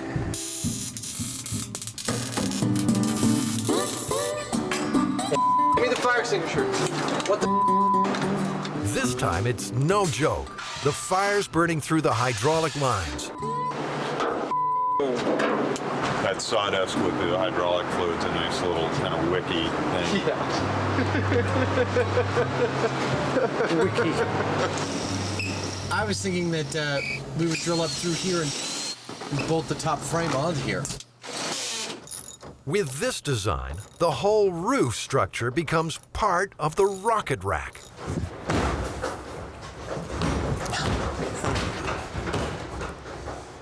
Well, those 1, 2, 3, let's jump together. These tubes will hold the hobby rocket motors firmly in place.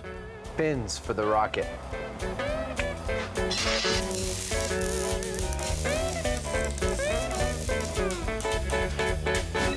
Now, it turns out besides this legend, other people have strapped rockets to cars before, haven't they? Yeah, there are world speed records that have occurred by using this.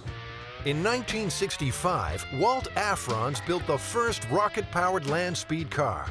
Wingfoot Express 2 was initially designed with 10 JATO units, but that wasn't nearly enough. 25 rockets eventually blasted the car to an unofficial top speed of 605 miles per hour. Of course, you have to remember that those are unusual cars. They're usually very long and they're basically built like for rocks this. with wheels. Yeah. So this also begs the question: where do we fire this car off? There are some lakes, dry lake beds to the south of here towards LA. So we'll probably try one of those first to see whether we can get access to something like that. Jamie's having second thoughts about getting behind the wheel. If this behaves like the legend says, we're going to have a 3,000 to 4,000 pound projectile out there. And I guess the other thing that I thought, with that in mind, if we do lose control of it, obviously we don't want to be in the car. So we're probably going to... You don't want to be in the car? I would love to be in the car. But I think you should drive the car. Well, I think I should too, but we've radio-controlled cars before, and it's a lot of fun. So we'll make it radio-controlled? Yeah, I think that's the safest way of dealing with it. Oh, that's the coolest toy ever. Yeah, it's a big kid's RC car. I'm gonna do it. It's not quite as simple as a radio-controlled toy. At 300 miles per hour, the forces on the steering servos will be immense. Servos are motors that are positionable, so we can precisely control the steering on this. Right. We need to have something pretty good, because if it's going that fast, we need to really be able to dial in on the aim, or it may go out of control. The transmitter also has dangerous limitations. One of the things is that these radio controls are only good for 1,000 meters or so, plus or minus. About half a mile. Yeah. For us to, if this thing is going 300 miles an hour, it's going to get out of range from us real quick, even if we're driving alongside. So we're probably going to have to think of ways of either getting we're going to have to go out and rent a really, really fast car, or we'll have to get a helicopter. It'd probably be the safest way of dealing with it. I'm going to try and start it. All right.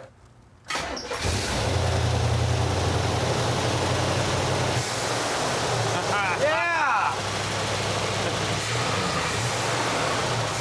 Jamie's going to need every bit of control when he hits top speed. At 350 miles an hour, a Chevrolet Impala, all the windows will pop out of it and the roof will peel off. Andy Granatelli knows all about speed. He holds 21 Hall of Fame records. Many were set in conventional vehicles. He claims the top speed for a street machine, an awesome 241 miles per hour. At this velocity, wind resistance is the biggest enemy. The car would become airborne at a little over 200 miles an hour. The car would just raise the front of it up and would flip over. In other words, because the air would get underneath the front of the car. Yeehaw! Jamie plans to use the Chevy's hydraulics to combat those forces. Lowering the hood should give considerable aerodynamic efficiency. It will also help with what he's been told is the most vital factor. The most difficult thing about this whole deal is probably getting this straight on the car. There's no real true center line that we know is actually the direction the car is going to go. We have, according to the experts, a 6-degree misalignment is going to put about 100 to 150 pounds of push on the tail of the car. You come over that way. I'm okay. I'm all right. I'm all right. I'm just fine. Nothing's broken. Nothing's hurt. That was a little bit of a shock.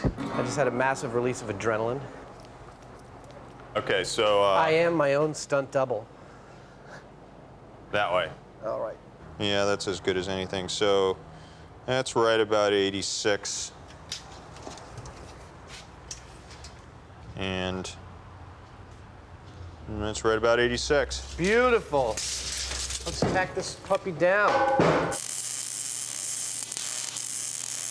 I can't wait to set this thing off. I'm going to be in a helicopter, and I've never ridden in a helicopter before, radio controlling a 3,000 horsepower rocket-driven radio-controlled car. What could be better? You know, you could just kill yourself when you were done, because it's just like, it It's ain't getting any better than that. It's all going downhill from there.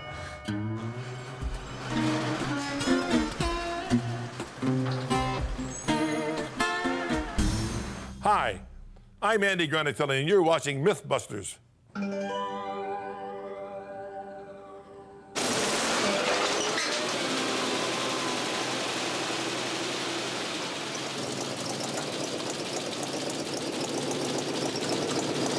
And so the fun begins. It's such a treat to see the sunrise over the desert. What am I saying? It's a treat to fire over a rocket car in the desert.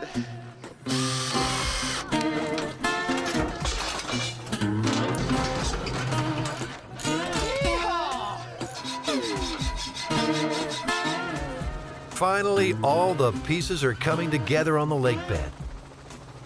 With a bit of luck, we'll soon know if the JATO rocket myth is indeed possible. I'm just setting the fail-safe on this. These radios actually leave an instruction with the receiver to return to a certain position if they should lose communication. Yeah, I think so. Jamie will be joined in the chopper by Eric Gates. He and his brother Dirk have over 20 years' experience in amateur rocketry. They plan to fire the motors by remote control. Go. 1, 2, 3, 4. 1, 2,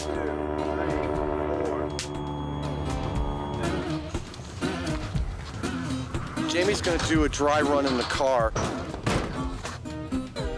The rocket guys, I think, are gonna do a test fire, so all systems are good. I expect it's probably about an hour to actual firing.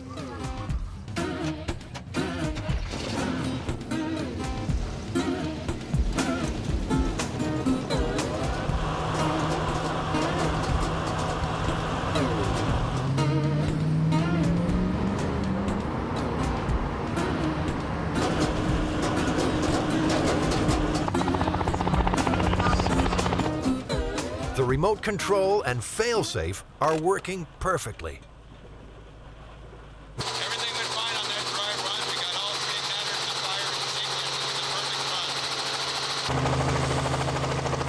Well, you know, I'm not at all happy. The reason being that that unless something goes wrong on the first test, it makes me nervous because that means something's going to go wrong later. How you doing?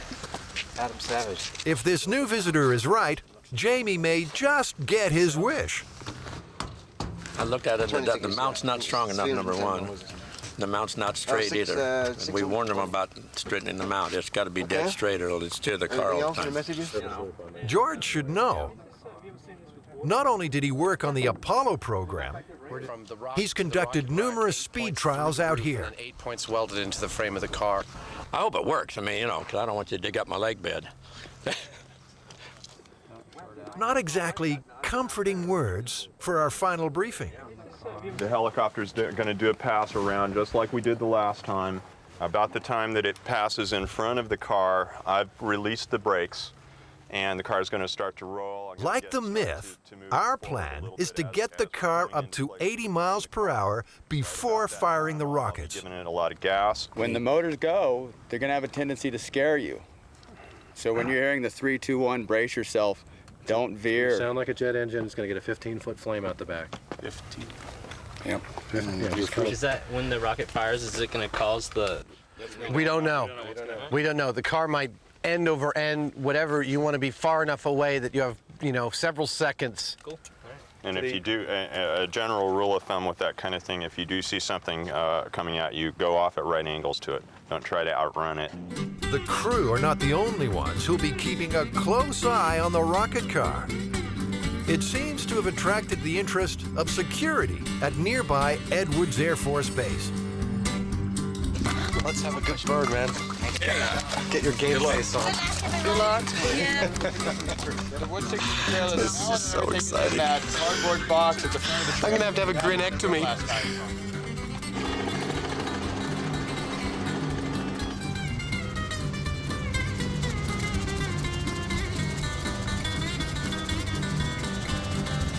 Green light to go. They're starting their circle now. Brakes are coming off. We are a go. Nothing's happening.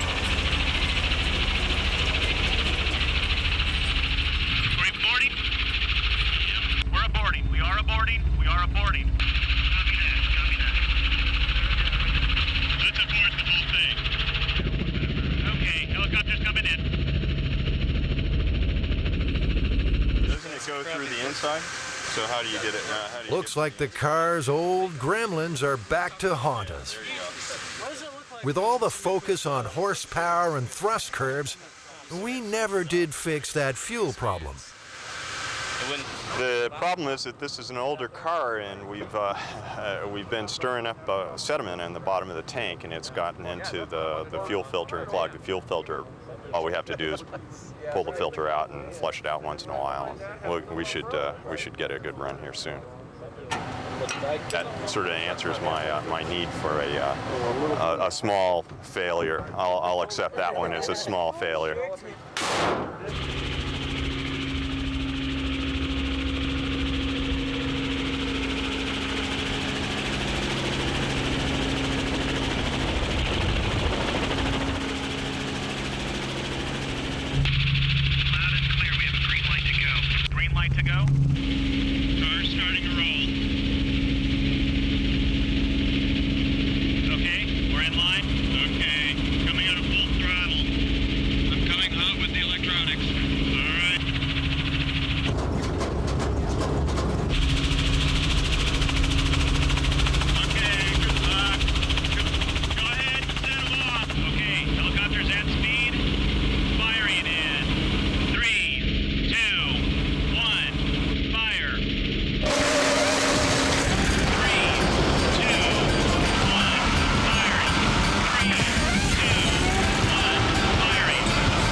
Been a long road, but finally,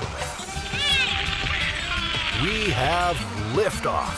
3 rockets, 4 seconds, and 1,500 pounds of thrust apiece. That's 3,000 horsepower for 12 seconds. Just like a JATO.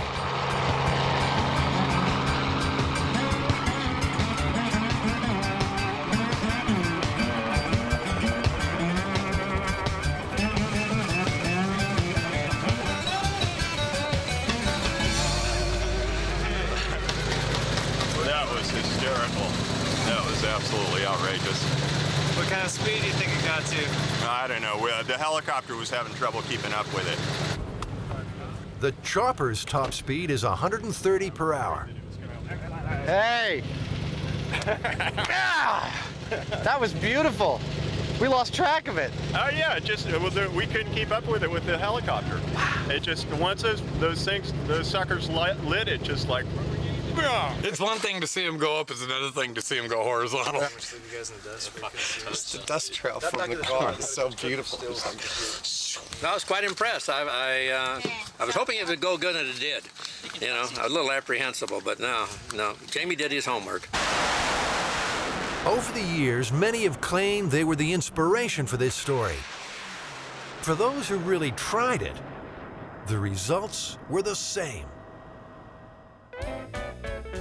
In 1957, Dodge was filming an ad on this same lake.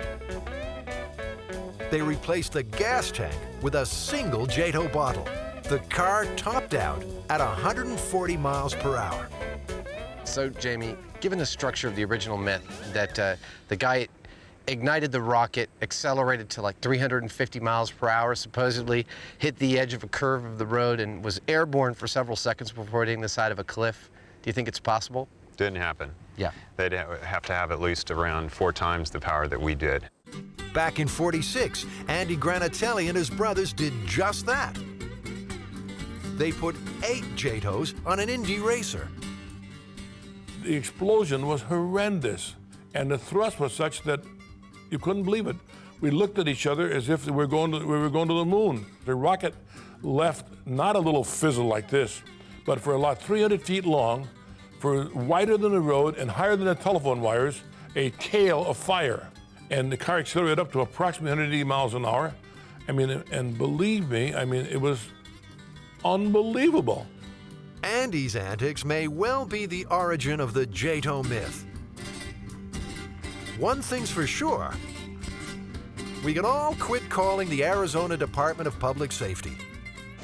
There never was a crash site found in Arizona, nothing even vaguely familiar. On occasion, we still get people inquiring about it, and we posted it on our website stating that it is a myth. That was a lot of fun, though. Yeah, that was great. Just those few seconds being in that chopper, right trailing behind the car, seeing those things set off, it was indescribable. Just seeing that car kind of go. I mean, it was beautiful. It was gorgeous.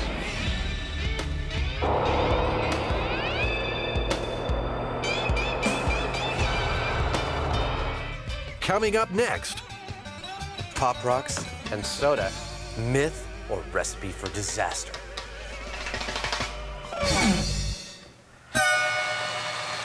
I'm Jamie Hyneman. You're watching MythBusters. I hope you cut that out.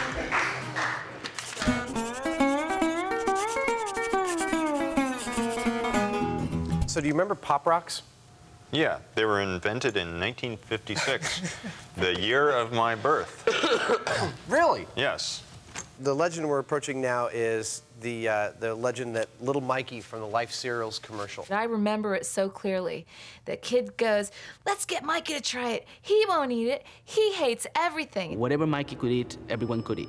That was the idea. Anyways, Mikey at one point becomes a teenager. He ate 6 cans of soda and 6 pouches of Pop Rocks. And this has some kind of chemical reaction in his stomach. And exploded, and he died.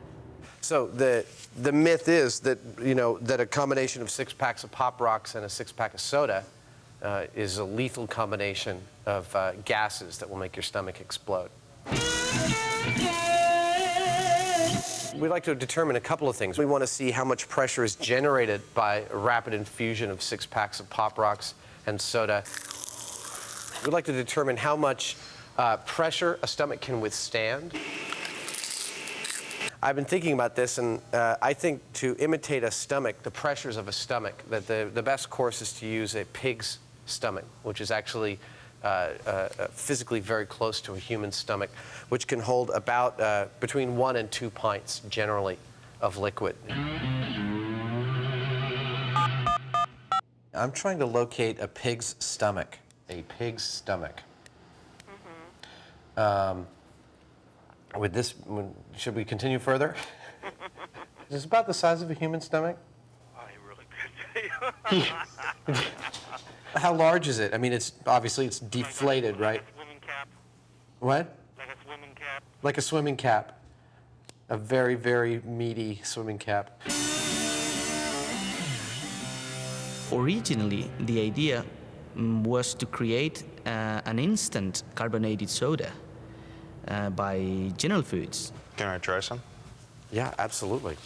They discovered actually that when you ate those nuggets, there was like a sizzling or popping sensation in your mouth. I'll tell you, it's been 25 years, but I know exactly what this is going to feel like. Have you had them before? Long time ago, yeah. All right. And in 1975, they decided to launch Pop Rocks, as we all know Pop Rocks. It's kind of gross. The difference between normal candy or normal standard hard candy and Pop Rocks is that when the candy actually is still like melted, you put carbon dioxide under certain conditions of pressures that I believe is 600 psi.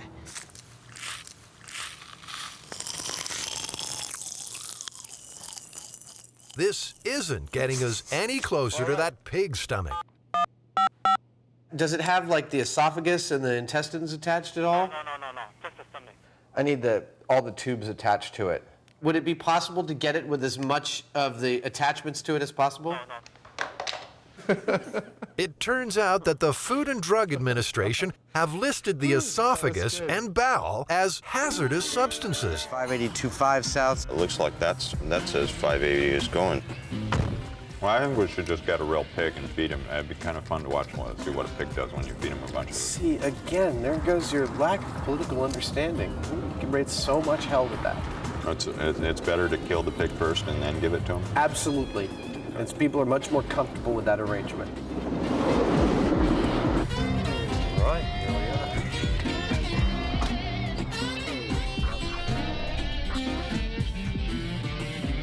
are. 4 stomachs. Terrific. That's them. The specific instructions on the thing, complete with esophagus and intestines. It's actually becoming a reality. That's one important mission accomplished. Yummy. That looks like right out of Aliens, doesn't it? Looks like I can feel. All right, yeah, I've got my finger all the way down in there. So that's I don't know which one's the intake and which one's the output. The worst part is the breath coming out of here.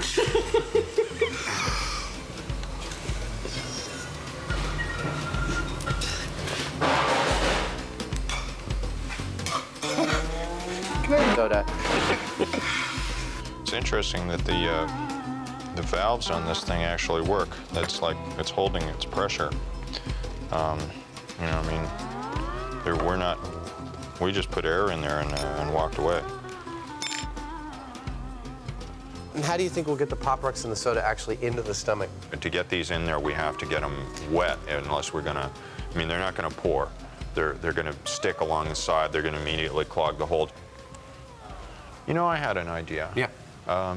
What if we got a hold of some tea bag type stuff and kind of wad them up in little packets and drop them down in there?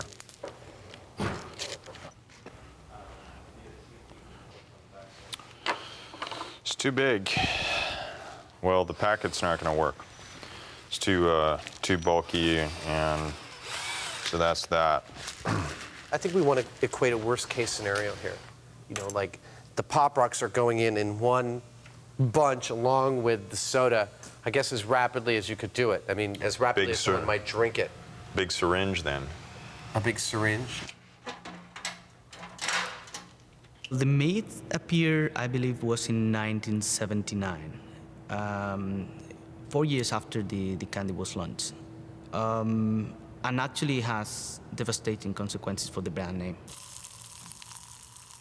Sales dropped down to almost nil. Okay, so one of the things we have to figure out is how are we going to hang this thing? What about mounting it in our skeleton over there? Sure. There's plenty of tie points in the rib cage.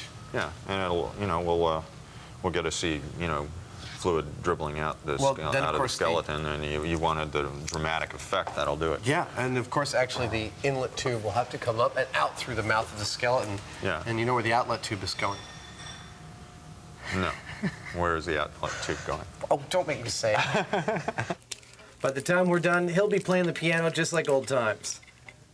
What the company tried to do to address that problem was basically they ran around 45 advertisements, big full-page advertisements in magazine, and they wrote about 50,000 letters to different high school headmasters and school headmasters explaining that there was no problem. Frequently, legends are believed, and what happens is something called ostension. Ostension means that a legend is believed to the point that you change your behavior. Once a belief is out there, it's pretty difficult. You have to take some gargantuan steps to disprove it.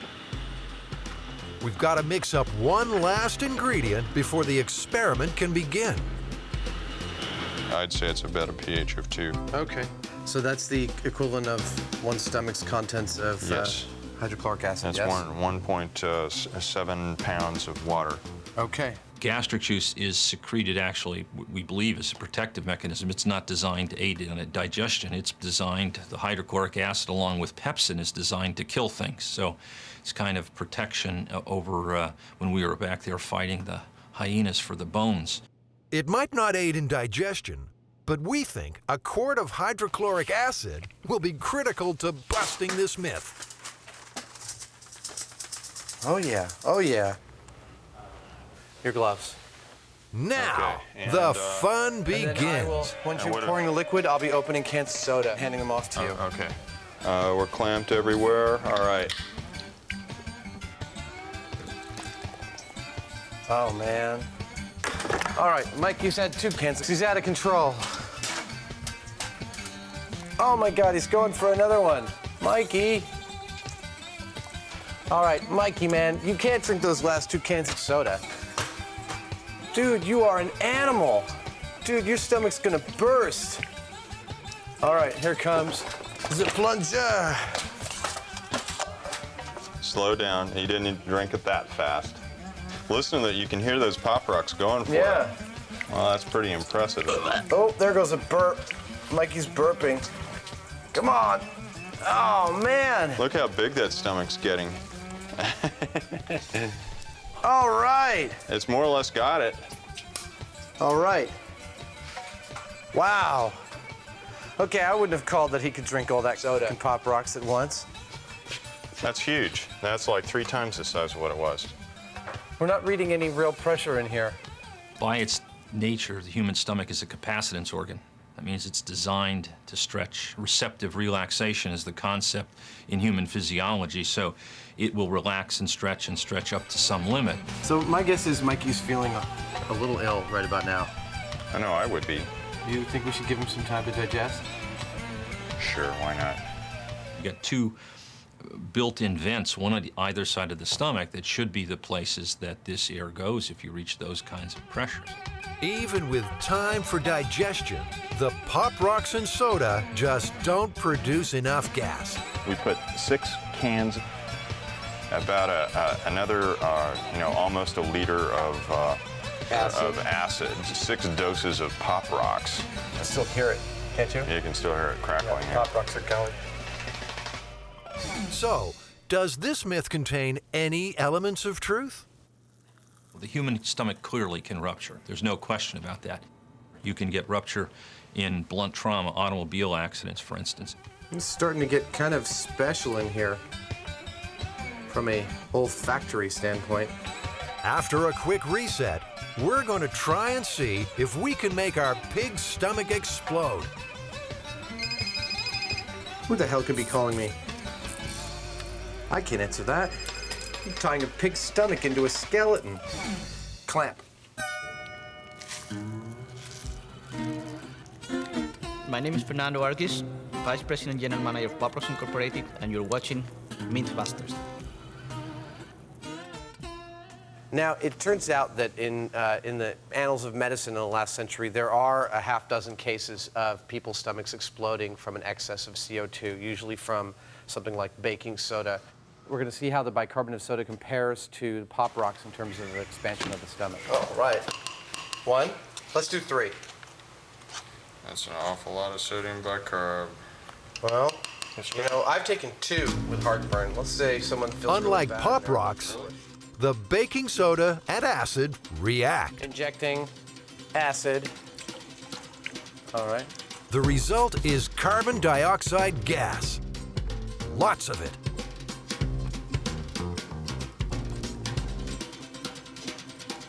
Okay, 1 down. Yummy, and good for you. The single most popular food item in the United States. 3 cans down.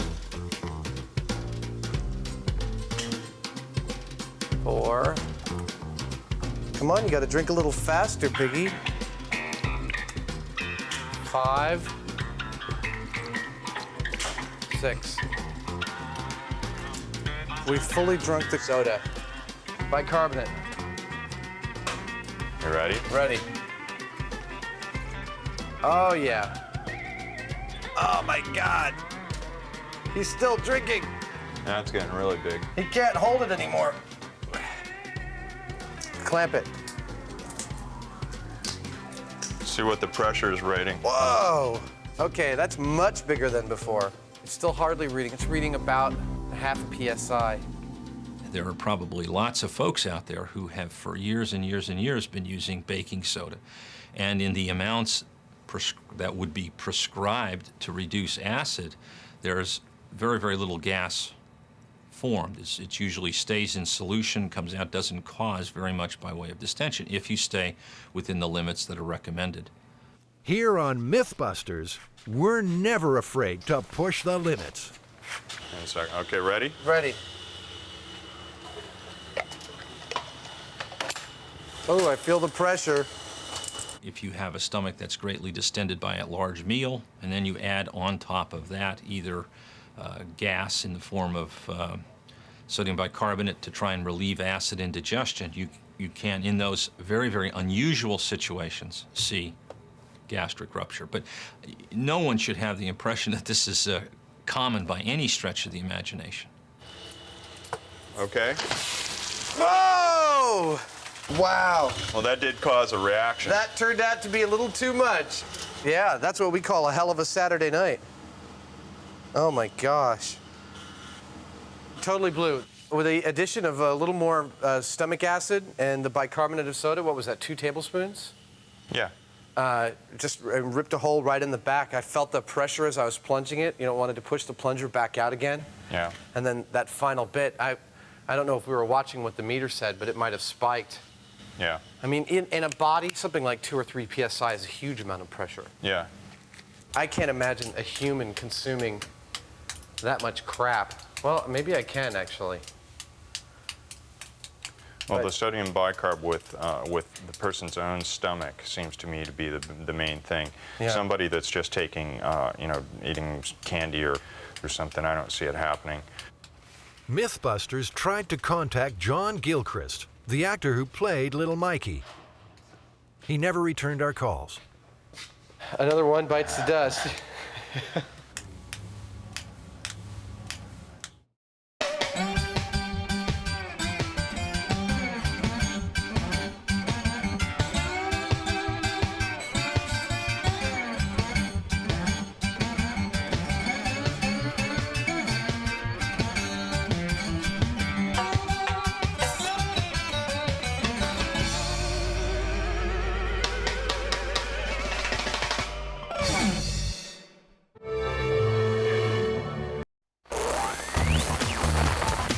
In this episode, struck by lightning. Where's your tongue? Let's see it. The MythBusters tempt fate. This won't hurt you at all. Feels like I got a barbell stuck in my tongue. Will body jewelry get you struck by lightning? testing a medieval tree cannon. I need somebody with a whip and a drum. It's a blast from the past. And man versus machine. Adam, the police officer, said you need to drink more. In the battle of the Breathalyzer. Who are the MythBusters? Am I missing an eyebrow? Adam Savage. I always enjoyed seeing Adam in pain. Oh! And Jamie Hyneman. Jamie wants big boom. Between them, more than 30 years special effects experience. Feel kind of sexy. They don't just tell the myths. Farewell, cruel world. They put them to the test.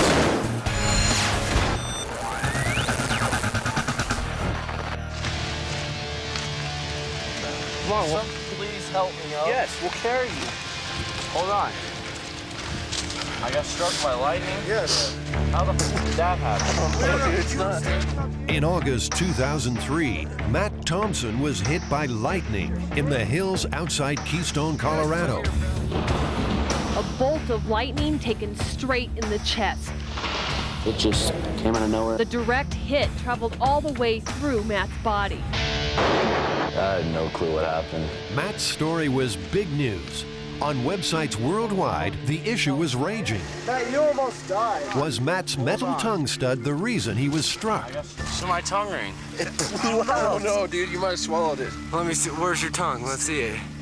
Oh, it's broken off in there, it looks like. Let me see. Body jewelry attracting lightning strikes? This looks like a job for the MythBusters.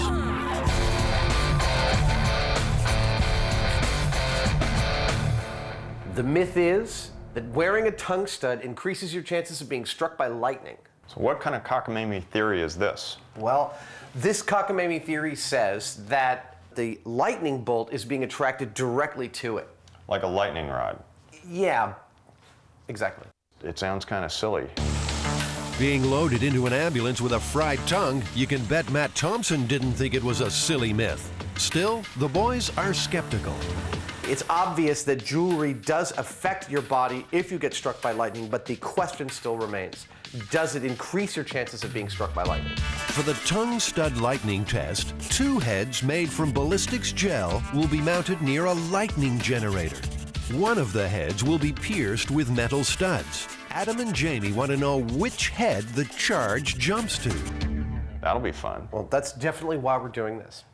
The first job is to build a rig that will attract lightning. They need something big, metal, and round. Ah, here we are. That's them. What, these? Yeah. Oh, okay.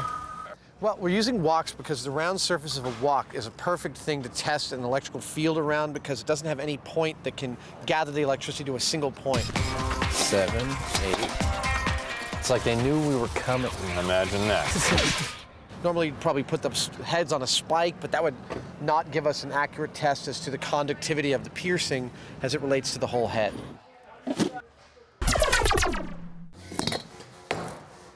How am I going to get those out of there? Back at the workshop, while Jamie grapples with removing the wok handles, Adam is going into reproduction mode. I am going to take this casting of my head, and it is me, I swear, and I'm going to fill it with some rigid foam so I can cut it in half and turn it into a vacuform mold to make a bunch of ballistic gel heads. This is where things start to happen kind of fast. There's a point at which it gets clear again. There, see? Now it turns dark. Now it's just about to bubble. That's the trick. Now if you look in here, we can watch it. It's gonna glow all the way up. Isn't that amazing? Oh, look at this. Here it comes. All right, so I mixed too much. Jamie, ahead of schedule, has found time for art. I don't know what it is, but it's pretty. It's like a big steel tulip. Adam, meanwhile, has a solid base for his mold. There's something strangely satisfying about that. But getting the plastic shell to form is proving to be a headache. No, come on. Adam's really hard on my tools. He'll tend to plow through things without thinking. Every glass frame. It's ripping my fingers to shreds. A little more comfort in your design. That's all I want. It'll toughen your fingers up. It's good for you. You, my fingers don't need toughening. Here, let's see if it still fits. Ew. No, that doesn't fit. My head's gotten fatter in the intervening years. As if nobody knew that. All right, let's go do another 9. Jamie is attaching inverted walks to the tops of metal rods. A non-conductive plexiglass spike will protrude above each walk to hold the dummy's head. It has to be something that's not going to attract electricity on its own in any specific way. So this is a mount for the head, and when the electrical current, when the lightning bolt is attracted to the head, it'll go to wherever it wants to go on the head, not because of the configuration of this. Adam has finally created 10 head molds. They need more than 2 in case the high voltage strike blows them apart. They'll be filled with ballistics gel and will mimic the electrical conductivity of the human head. Smart work. But Adam's about to do something not so bright. To get into the spirit of this myth, he's volunteered to get his own tongue pierced. Hi, are you Joey? Yeah, hi. I'm Adam. Nice to meet you, Adam. Jamie? Hey, Jamie, how you doing? Good. And, I'm here to get a tongue piercing. Well, let's see your tongue. Yeah, we can put some jewelry in there for you. All right. Have you ever heard any myths about tongue piercings? No, I've heard some realities about tongue piercings. I don't know about any myths. What do you have in mind? Well, there's a story going around about a woman in Britain who apparently was struck by lightning, and she said it was because she had a tongue piercing. Never heard that one. You never heard that one? Never heard that one. You ever had any complaints of anyone struck by lightning? None of my clients have ever been struck by lightning.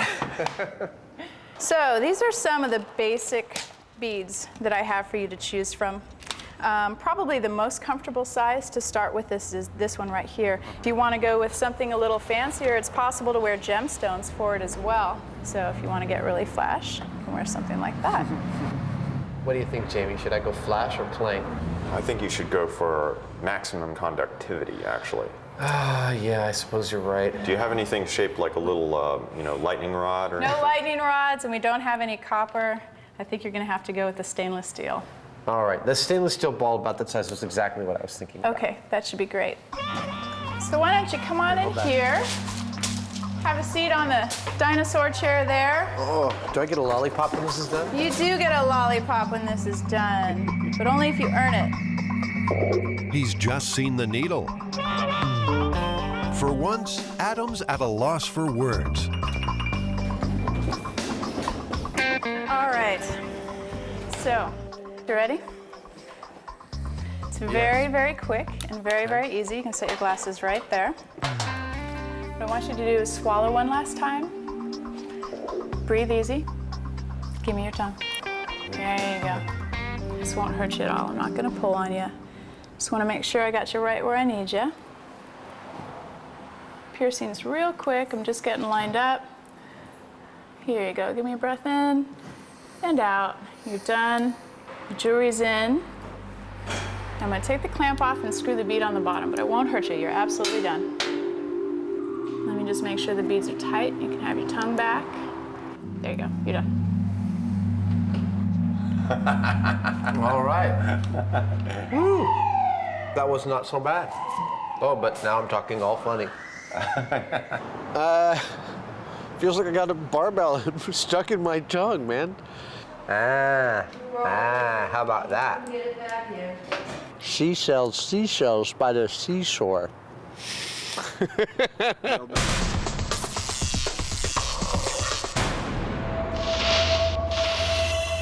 In August 2003, Matt Thompson was struck by lightning in Colorado. So my tongue ring. No, dude. Was the lightning attracted to his metal tongue piercing? Oh, it's broken off in there, it looks like. To test the myth that body jewelry increases your chance of being struck, Adam and Jamie have enlisted the help of Delta Star West. They manufacture industrial-grade electrical machinery. You still feel nice and cool. Adam's freshly made gelatin heads are the focal points. He has to suffer as much as I have. A metal stud expertly fitted to one dummy's lower lip. I should have been a surgeon. All right, let's see how it does. We have this gigantic bank of capacitors, which creates over 1 million volts at something like 1,000 amps. And it's sending electricity across this wire through this electrode, and these heads, which are grounded, will complete the circuit. Essentially, they're making mini lightning at the flick of a switch. 1 million volts stored in a capacitor will discharge down a wire, jumping to the ground through one of the two heads. We're hoping to find that it shows a preference to go to one head or the other. And if it shows a preference to go to the one with the barbell, then we'll know that you're more likely to get struck by lightning.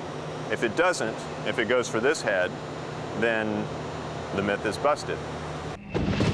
Real lightning can be over 100 million volts. It kills about 100 Americans a year. This 1 million volt jolt would still turn you into toast. Everyone's keeping a safe distance. We're good. The lightning will discharge into one of the heads. It takes just a fraction of a second. It's hit the head on the right. You can see it in freeze frame.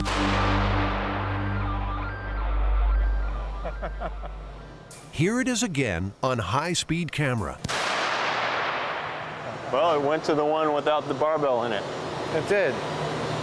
We learned a couple of really important things from the first test, and the first thing was that the lightning bolt went to the top of the head and no place else on the electrode, which tells us that that our rig is nicely set up. It's pretty neutral, and we are getting current to go through the head itself and not through the steel. The second most important thing that we learned about this was that the discharge actually went to the head without the piercing. So this not looking too good right now. But the testing has just started. In the interests of accuracy, they move each head to the opposite spike. We're just doing a control by swapping the heads on the rig and making sure that the rig doesn't prefer one direction or the other.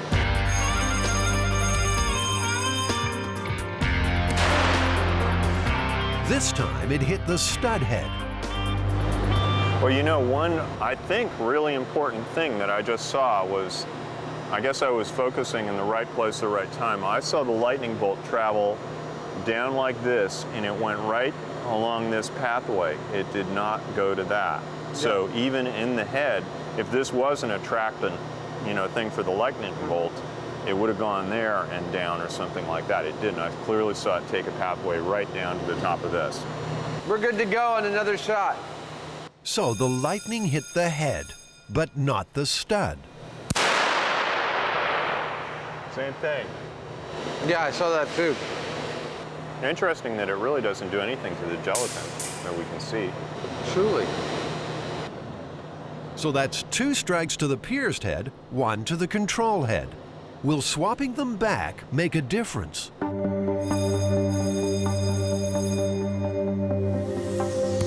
It's the pierced head again, but a confusing pattern is emerging.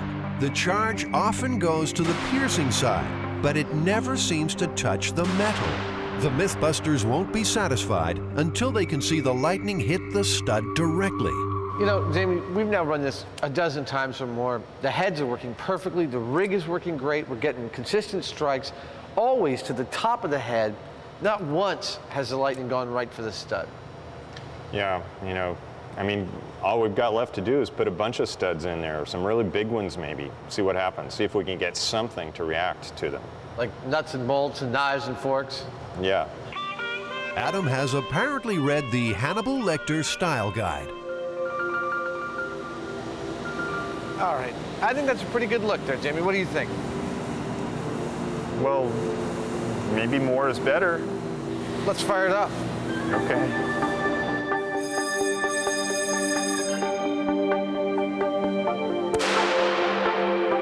It went to the head with the studs in it. Still didn't touch the studs. Went right down through the middle. Yeah. maybe even more metal. Of course, if your tongue piercing is this big, lightning is the least of your worries.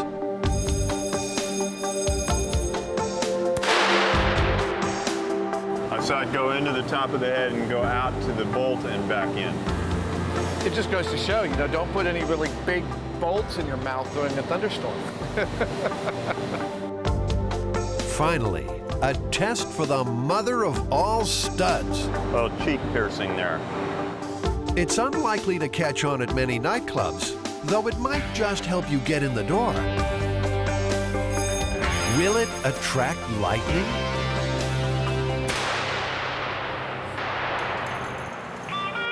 At last, a direct hit. Well, that knocked the doorknob right out of his face. The Mythbusters are unconvinced that studs attract lightning. While the Zap did seem to prefer the head with the piercing, a lack of consistent direct hits suggests some other unknown factor was involved. We could have done this 1,000 times and still not gotten that same result. You know, lightning is just really unpredictable. You know, that might be the case, Jamie, but we do know that metal does have an effect.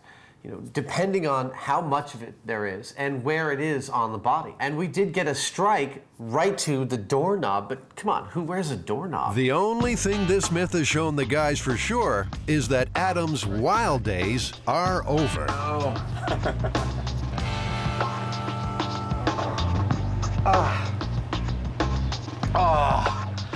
Heaven. Oh, God. That was horrible. There we go. My tongue is free.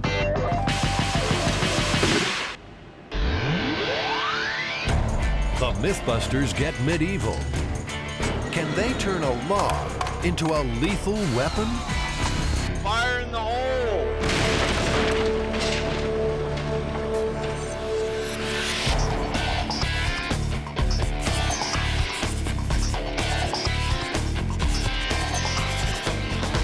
This myth is from medieval times, actually, and it involves a Hungarian town called Pakish that was being threatened by their neighbors. So the entire town got together.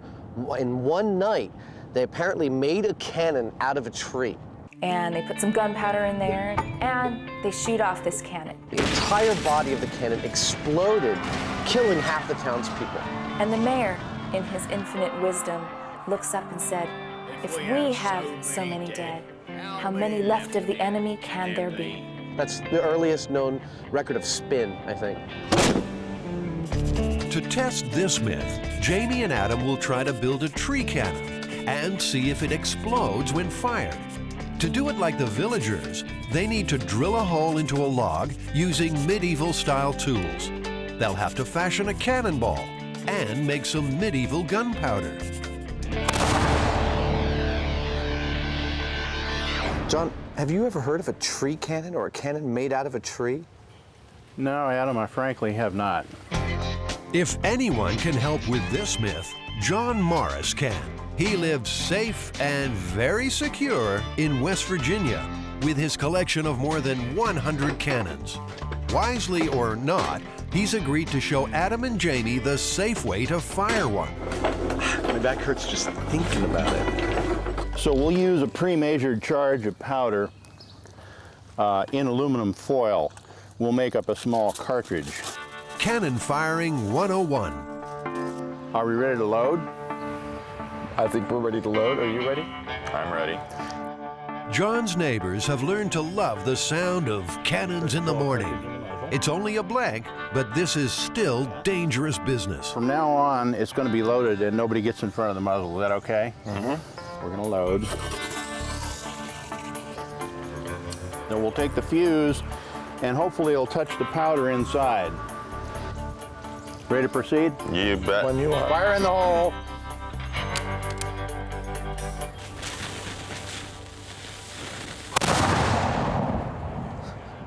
I knew that was going to happen. You did. They've seen how it's done. Now it's the guys' turn. Is it possible to put too much powder in a cannon? Certainly. What'll happen? Well, it will overstress the cannon, and the cannon could blow up. Now, you shouldn't be in front of the piece. Exploding cannons. Food for thought for two first-time firers. Fire in the hole.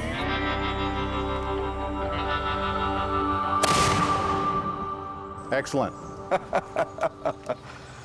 Wow. Very good. You're not qualified. That's very exciting. Thank you so much. Yes, sir. That was really cool. Tree cannons were used in 14th century England and just 100 years ago in Eastern Europe. To make theirs, Adam and Jamie need a European hardwood log, a big log.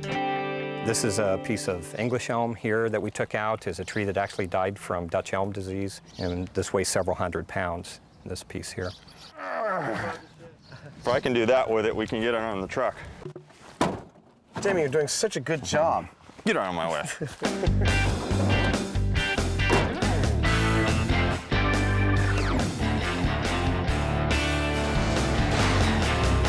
This was done in medieval Hungary. They didn't have power tools, and there would have been a lot of things that would be different about what we're doing. They learned how differently by examining pictures of a 1,000-year-old toolbox found in Sweden. For authenticity, they want to make similar equipment. Jamie's starting with an axe to strip the log.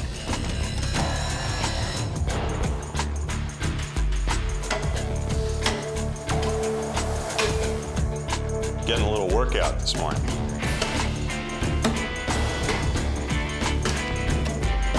Adam's having a workout of his own. He's making a medieval saw out of a forklift pallet.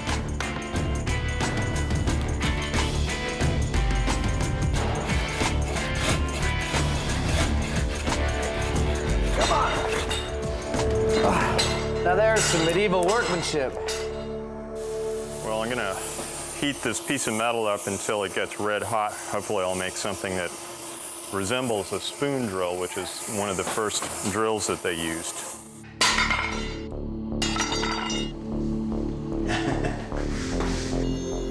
It's the best medieval drill Jamie's made all day.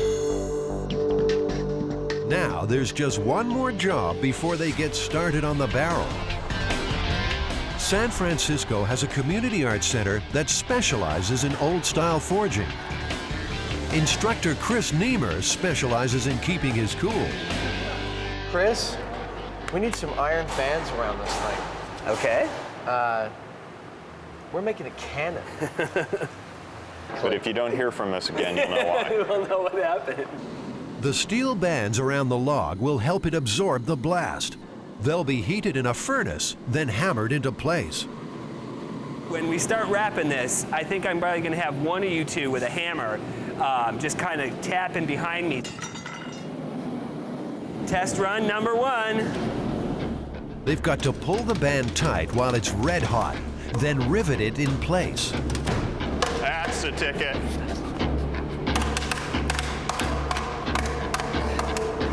Oh, that's so close.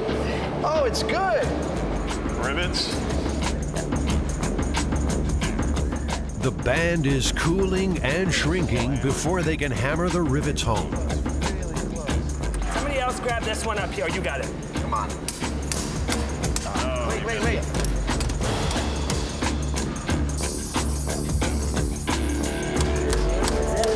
Yeah. Oh, it's beautiful. Yeah, that's it. That's it. All right. I got it. Quenched with water, the band will shrink tighter onto the log. Just 4 more to go. You know, it's funny how ye old techniques take ye old sweet time to get done. Medieval techniques take some mastering, but each band is going on easier than the last. Oh, but the vibration feels really good. Beautiful! Yeah, good job, guys. Very nice. Good job. Excellent. It's looking more like a cannon, but there's still no barrel. Will Jamie's medieval drill do the job? Drill's nice and sharp, and I've flattened this out so that I can grab this like that to crank it. Remember, according to the myth, the tribe made their cannon overnight. But this is slow work.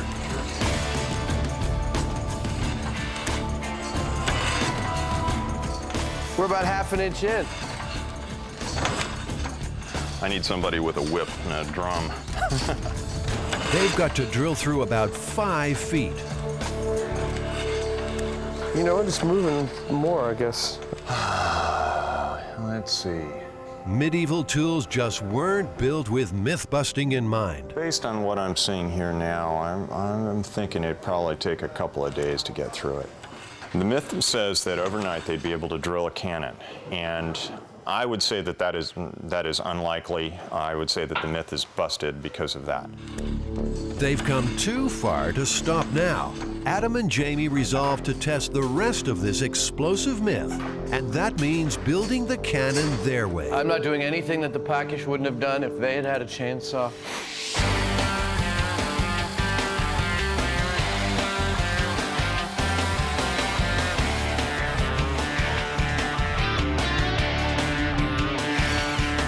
While Adam is bowing to the 21st century, Jamie is staying well in the Middle Ages. I'm making a cannonball out of granite, or a mess. He plans to hand chisel a perfectly round cannonball. It's precision versus power.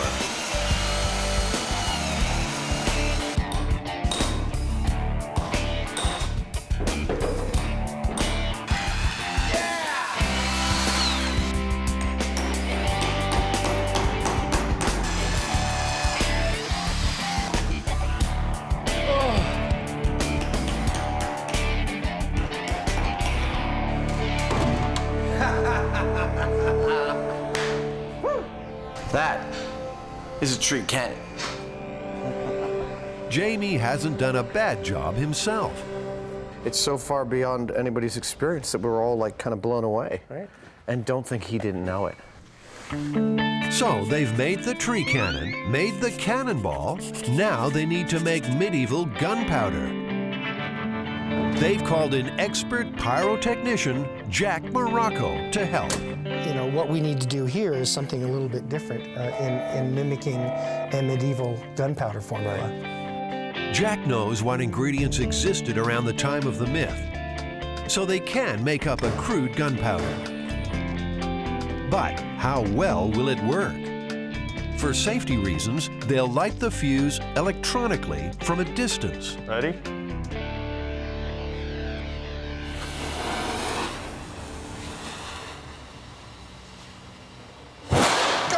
Wow. Nicely done. I think that's very respectable. Okay. I think that'll do. I think that's going to work quite well, yes. I personally don't think we'll be able to blow this thing up. I think you could put a stick of dynamite in it and it still might not blow up. Of course we're going to try to blow it up. That's what we do. Once more, in the name of myth-busting, Jamie and Adam head into the world, armed, dangerous, and set on destruction.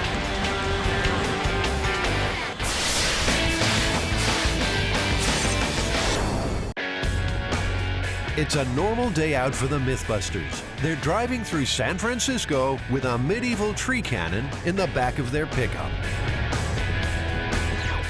Their destination? The abandoned runway at the Alameda Naval Base. The cannon is a replica of one built by medieval Hungarian villagers, which, myth has it, blew up when fired.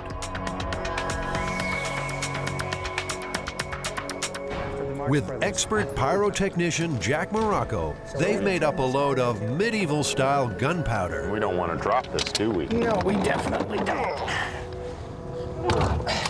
You ready to load some powder there, Jimmy? Yeah, let's do it. They're starting with 2 3-ounce cartridges of gunpowder. All right. The cartridges are forced to the bottom of the barrel, and a hole poked in the side for the fuse. Ah, we are in the load. Tennis ball? Okay. Well, did you bring your tennis racket? I could stand out there with this, you know, and try to get a good hit on it. The tennis ball will squeeze down on the blast, increasing the pressure in the barrel. An electric igniter is taped into place. They're ready to go. Okay, standing by. For safety, the MythBusters are behind Lexan blast screens. Ready? Fire in the hole! 3, 2, 1. Hot set! Ooh. Wow, it's still going. Is that a flaming tennis ball? I don't think so. That was a good bang. Yeah. Did anyone see the ball? I'm going to take the bicycle out there. Is that where the paper cup landed? Yep. Oh, okay. It seems their tree cannon has quite a serve. Oh.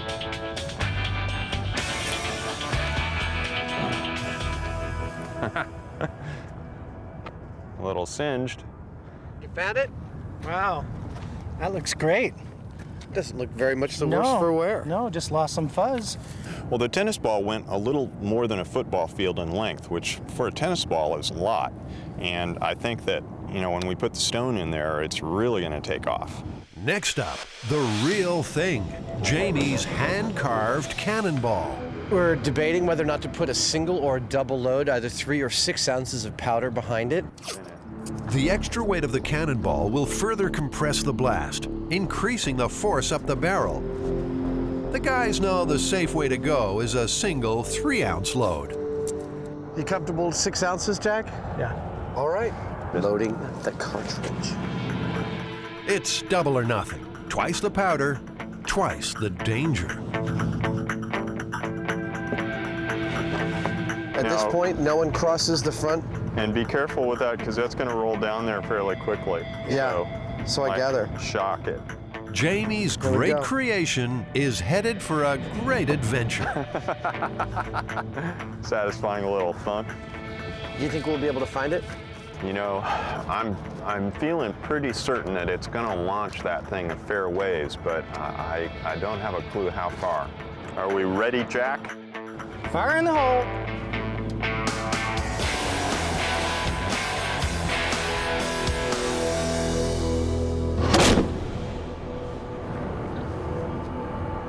I don't have a clue where that went.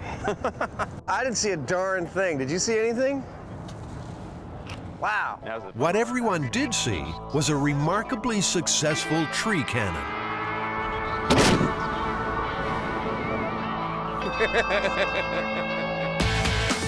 They've proved you can make a cannon out of a tree. It's a long way. Really? Yeah. But Jamie's cannonball is long gone. A little bummed out not to find the ball, you know. I put a lot of work into that thing. It's a rough thing trying to find it. We've got a runway that's 1.25 miles deep. I didn't think we were going to find it, and I don't think it's unreasonable that we didn't find it. The ball might be gone, but the myth-busting continues. Remember, the cannon in the story is said to have exploded. Well, we're going to take all the powder we have left, which is about 12 ounces, 14 ounces of powder left. We're going to dump it all in here, see what happens.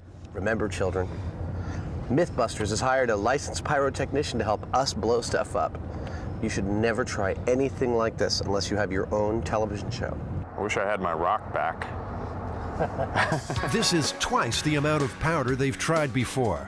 They're jamming everything they can find down the barrel to clog it up and increase the chance of explosion. You have one other thing you want to add to this, Jamie? I want to see this thing blow up. You know, it's keeps working. What are you going to do? So I'm going to jam a can of soda down this. It's a tight fit, maybe too tight. Oh, ladies and gentlemen. That's not good. Oh, it squirted out of the hole. The water squirted out of the hole? Uh-huh. Oh, whoops. You could have done something worse, but I can't for the life of me think of what that might have been. Okay, here comes the golf ball. Oh, there's a lot of soda. Oh, Yeah, it's definitely been contaminated by the powder. Their chances of blowing up the cannon seem to have been washed away in a flood of soda. But the Mythbusters won't take a setback lying down. Undeterred, they re-rig, calling in another pyrotechnician. He's got a jumbo-sized bag of gunpowder, and he's not afraid to use it. Well, we put 6 ounces of powder in last time. What are we going to put in this time? 5 pounds. Whoa. Yeah.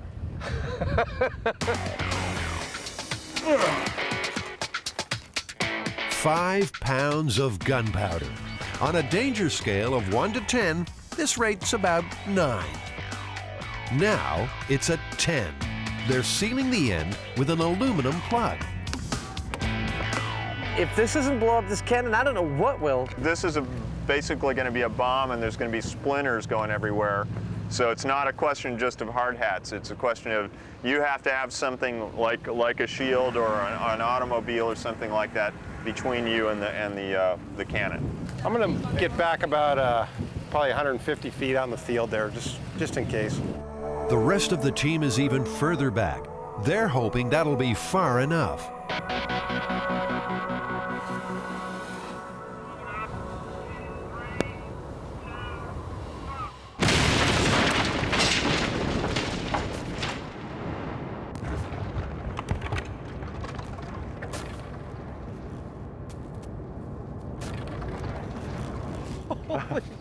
Is everybody all right? I mean, like, the heaviest parts go farther than the fence. There's a piece of log way back there. Look at that. Oh, my God! It seems tree cannons can explode with even more force than anyone imagined. Cannon went away. There's a little black on the ground around where the cannon was, and that's all that's left. I'd say it's a very efficient way to split wood. No, we don't have to lug that damn thing around anymore. My God. Adam and Jamie have busted a cannon, but proved 2 myths. Maybe 80 pounds or something like that. They've proved you can make a cannon out of a tree, and they've also shown the Hungarian townsfolk could have been wiped out when it exploded. Sometimes myth-busting is dangerous work.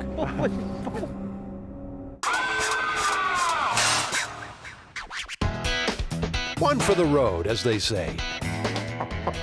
But they bit off more than they could chew. Cheers. Can they beat the breath test? This is definitely going to be a strange day.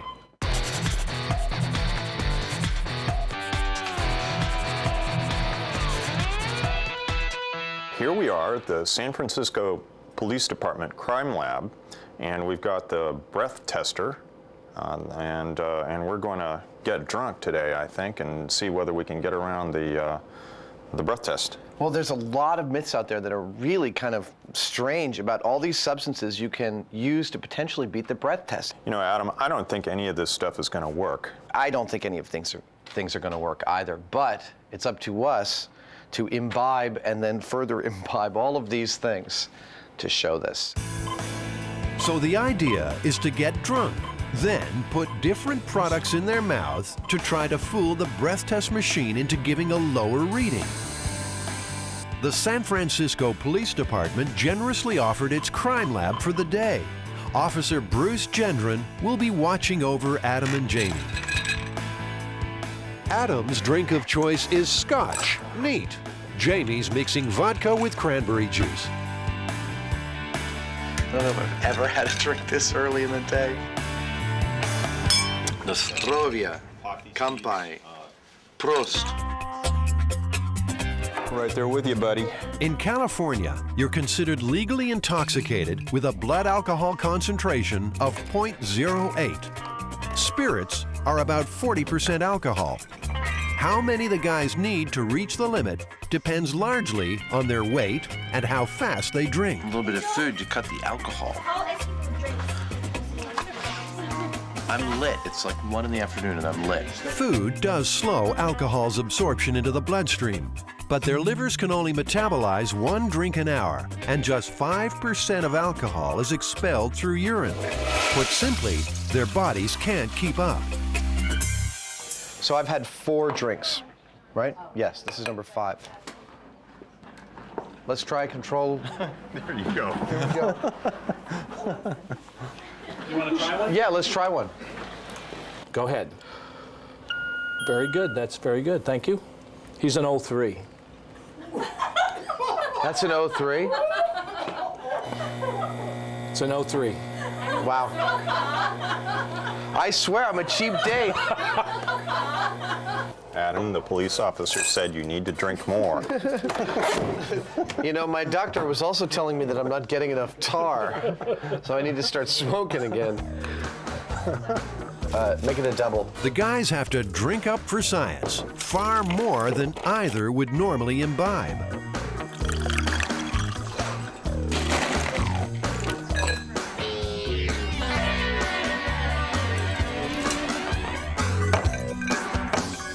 So we've had 13 drinks over 3 hours. I know I'm drunk, but I can't even remotely tell that you're drunk. It's kind of annoying. I want to see you like put a lampshade on your head or something. Sorry, bub. All right, let's go. I feel totally fine.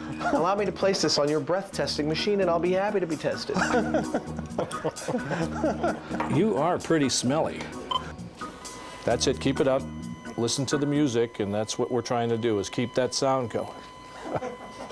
Very, very good. That's good. 1-1. 1-1. All right, finally. Woo, we're at 1-1. We're over the limit. I'm guessing Jamie goes to 0.9. I think the extreme difference in muscle mass will make Jamie process alcohol a lot more efficiently than I do, apparently. He's doing fine. You just sit over there and be quiet. It's rough enough having one of you here, but having 2. Of course I'm causing trouble. Yep, 09. 09, legally drunk. Legally drunk and illegal behind the wheel. Strangely enough, the first refuge of a driver pulled over in this condition seems to be breath mints. Right after you get stopped, and we're making it up to the vehicle and can see them rushing around in the car trying to find mints or trying to find anything to put in their mouth. In America, if it looks like a rose and it smells like a rose, it's a rose. And if you have your certs and your mouth is fresh and you feel fresh, then perhaps you just aren't drunk anymore. Unfortunately, you are. A roadside sobriety test quickly reveals that. Okay, now stop. I want you to turn around just on the balls of your feet. With your right index finger, touch your nose.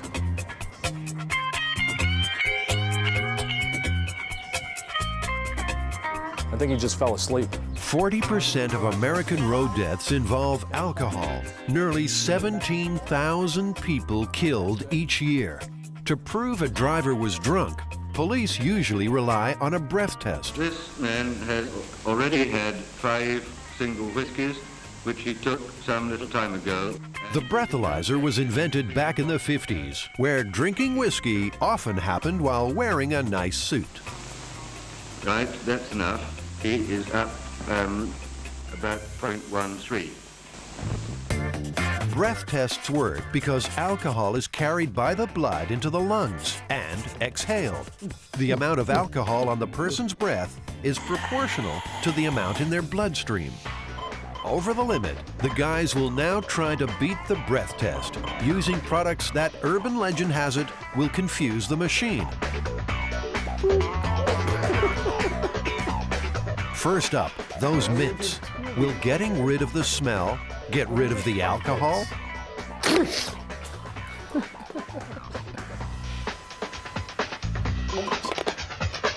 Ooh. Okay, that's minty. 1-0. 1-0. Fat lot of good that did me. He's still blowing over 08. Maybe something with a stronger smell. Your best bet is probably to hold your nose, literally, and just take a big bite out of this onion.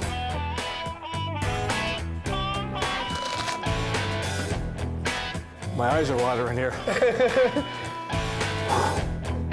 Let's try and see if you were able to fool us. Nice and steady. Keep going. Keep going. That's good. That's good. Jamie, that was an 08.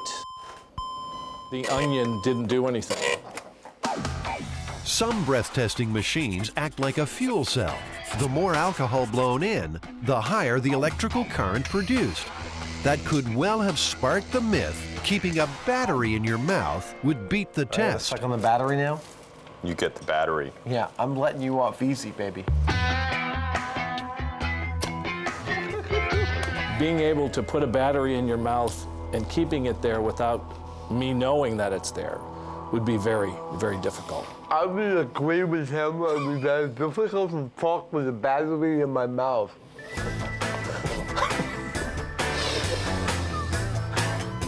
I'd say you're charged.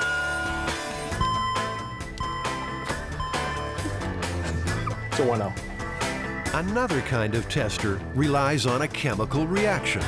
Perhaps throwing a little extra copper into the mix will fool it. You ready? Nice steady blow. That's it. Very good, thank you. 0.09. Pennies don't work. Oh, ladies and gentlemen. A third kind of machine uses infrared light to find alcohol molecules. Adam's going to throw in some denture cream, too. Okay.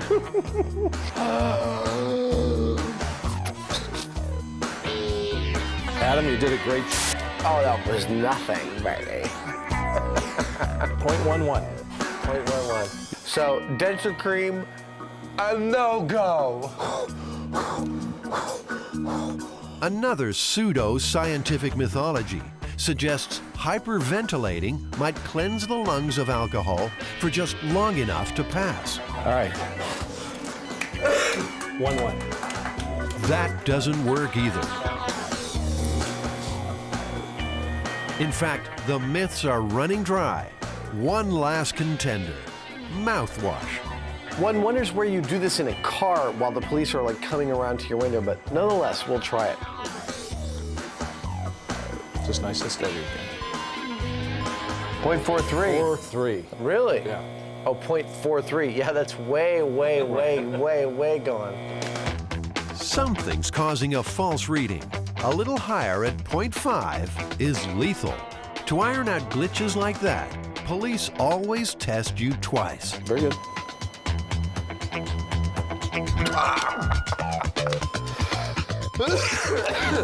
1-3. So it would appear that mouthwash doesn't work at all. I mean, even if they got two readings that were grossly out of sync, all they do is take your blood test, and your blood test would tell them exactly how much alcohol you have in your system. It would seem that nothing works. On MythBusters, they do what it takes. 13 drinks, a mouthful of onion, and batteries, and pennies, and denture cream. It appears to be a sobering warning for any potential drunk driver. Using the machine, you will be busted. So what do you think? Is this myth busted? I'd say it's fairly busted. Pretty fairly busted. I'd say it's definitively busted. You can't beat the breath test.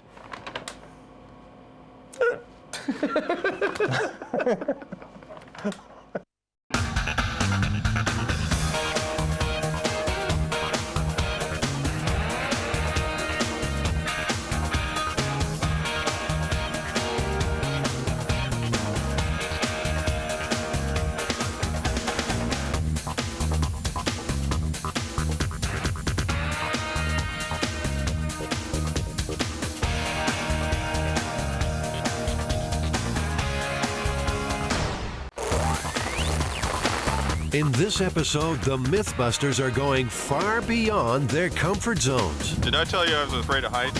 Could you survive falling 200 feet into water by throwing a hammer in first? And multiple myths for soft drinks. Does cola have miraculous power? Your side sucks. You might bust a myth from the other side if you could survive the burial. It's, I can feel it coming in. Roger that, we're gonna get you out. Who are the MythBusters? Am I missing an eyebrow? Adam Savage. I always enjoyed seeing Adam in pain. Oh! And Jamie Hyneman. Jamie wants a big boom. More than 30 years special effects experience. Feel kind of sexy. They don't just tell the myths, they put them to the test.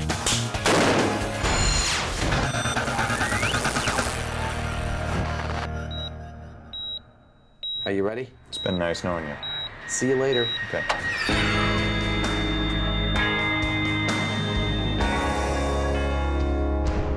She thinks I look great in Naughty Pine. What do you think? How long could a human survive in the confines of a coffin 6 feet under? Farewell, cruel world. Adam's plan is to bury Jamie alive. How you doing, dead boy? Are you okay in there? This experiment is risky, asphyxiation a real possibility. I don't know if I'm gonna like this too much.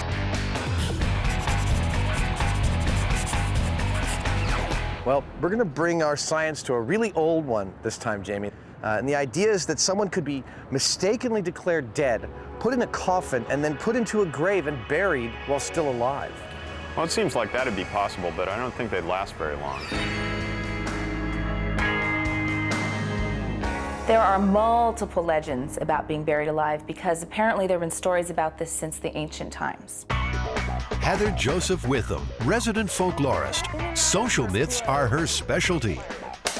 One version of the narrative is that your friend's great-great-grandma was very ill, and in fact she was lying in a coma for several days, at which point she died. Now, when the doctor pronounced her dead, her husband came and was looking at the body and said, "She's not dead, she's not dead. We've been married for over 50 years. I can feel her innermost thoughts. I know everything about her. She's not dead." Now, every night, this man is having a recurring nightmare.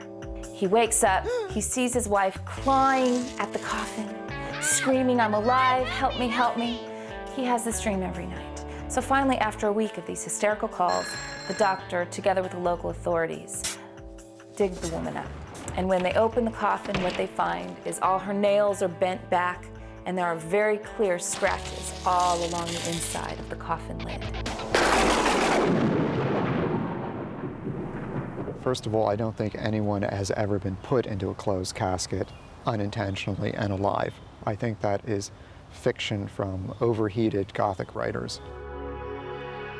At Mission Dolores, San Francisco's oldest church, Brother Guire Cleary takes a very skeptical view. Well, I've heard stories that some people would insist on perhaps having bells, ropes going to bells from the coffin, so if they woke up underground they could ring it, or perhaps they would have their veins drained of blood to make sure they were genuinely dead.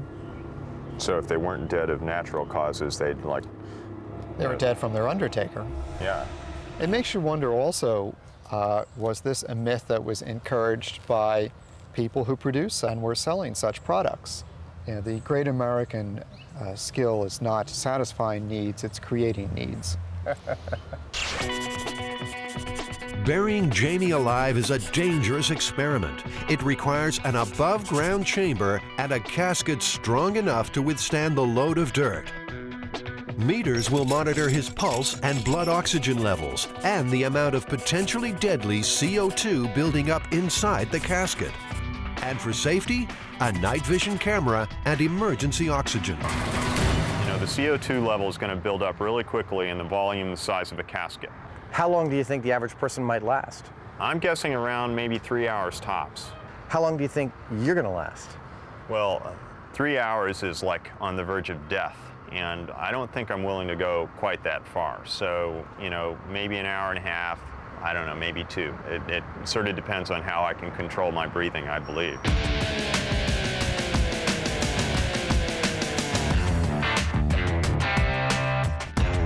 Kind of like that, you know. You like the cash drawer? Yeah, keep my wallet and valuables in there. The first item required is Jamie's coffin. His concerns are size, strength, and comfort. This is a 18-gauge steel casket and velvet interior. Kelly Gillespie works closely with the bereaved at the Arthur Sullivan Funeral Home. And this is the pillow, so you'll feel how soft that is. Oh, that feels nice. All right. Are they going to be comfy for you? Yeah.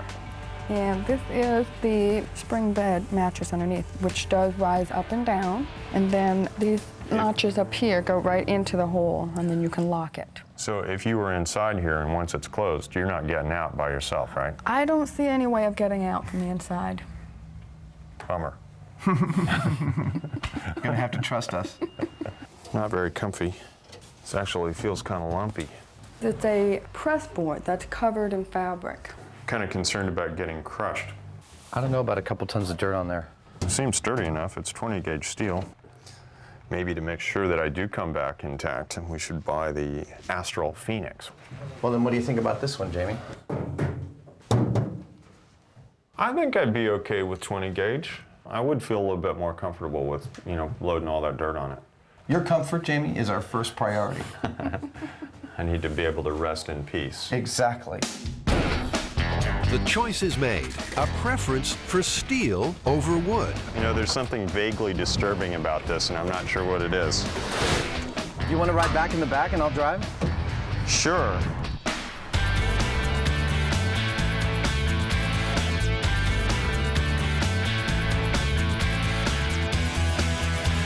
This is the carbon dioxide and oxygen meter. This is the pulse oximeter. This is the night shot camera. And this is our emergency supply of oxygen.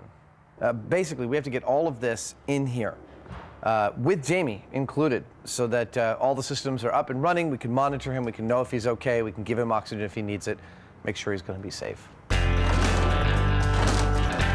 casket will be buried inside a chamber. It's constructed to come apart easily for quick access to Jamie in an emergency.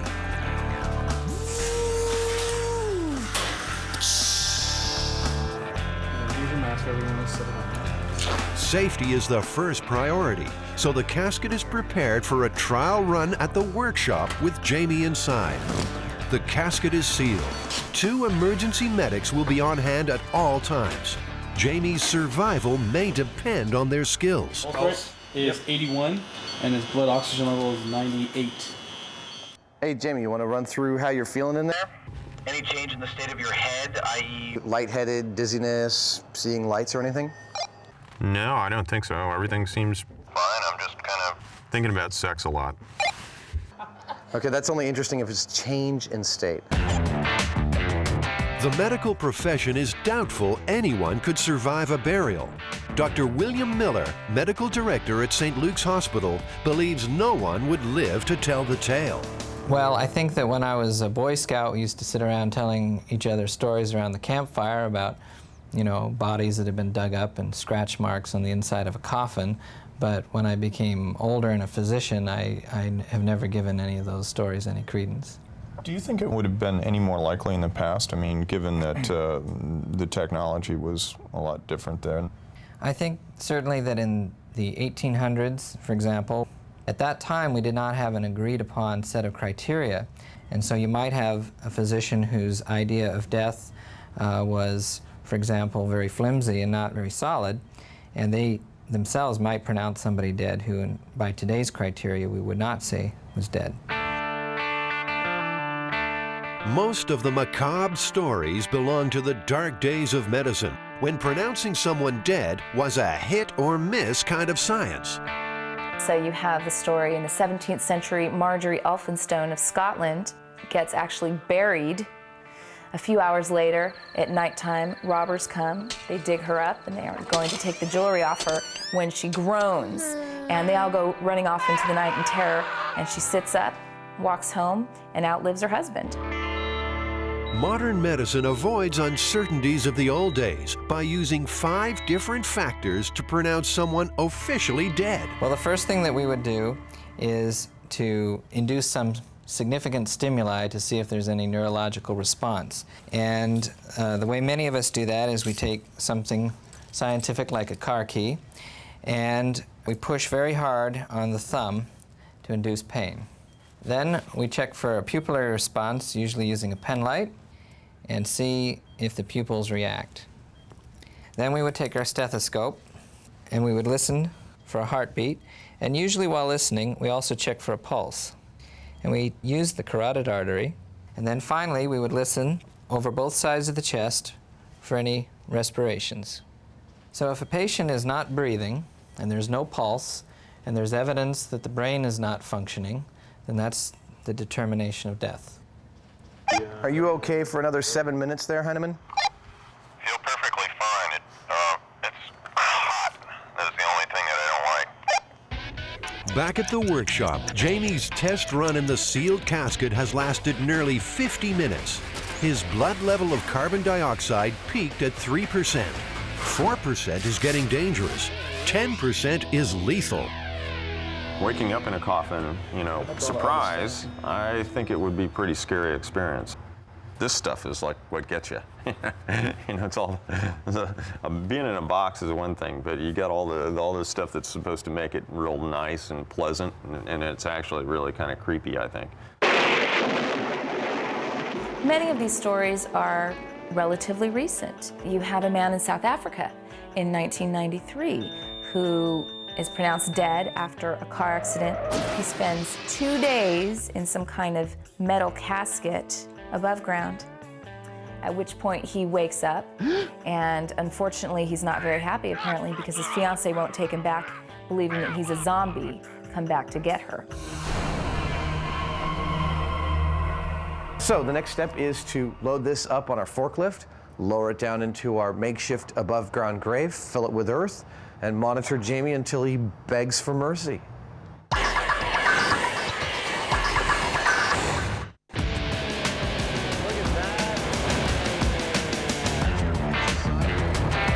The MythBusters are about to defy nature in an attempt to bury Jamie alive. How you doing? Hey, what the hell are we supposed to do with all this dirt? So buried alive, huh? Buried alive. You ever heard about anyone being buried alive? Well, I've heard of him. You know, I've seen movies, but I've never really actually seen it happen. Yeah. Stop. I'm a little apprehensive at the moment. I'm hoping that the box won't collapse, but I think it'll be all right. His dry run lasted 50 minutes. But now, under real conditions, Jamie will be feeling stress, producing more CO2, reducing his survival time. Are you comfy? Ah, yes. Good deal? Yeah. Okay, so you got your walkie, you got your mic on, that's your emergency oxygen, you have your pulse oxygen meter here, camera, thermometer, humidity sensor. Are you ready, Jamie? Farewell, cruel world. Bye-bye, Hyneman.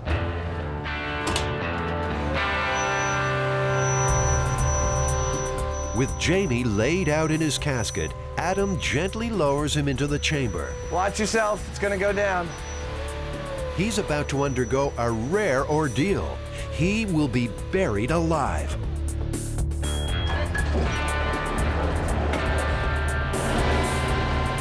To match a burial as closely as possible, Jamie's temporary grave will be covered with several tons of earth.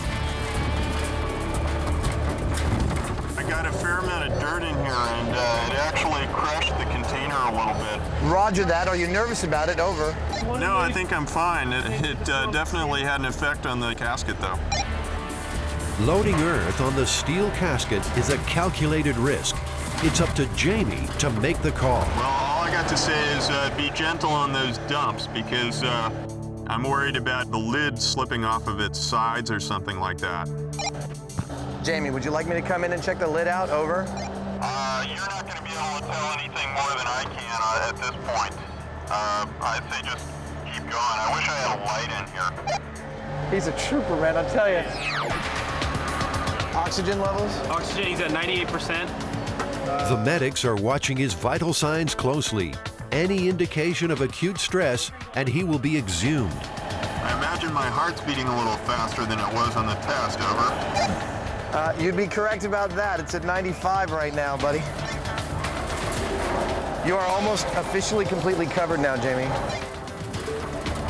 The casket is getting so warped from the pressure that it's popped up the corners a little bit. Suddenly, the major worry is the very real possibility of Jamie being crushed inside the metal box. This thing's really starting to creak, and it's feeling like it's changing its shape.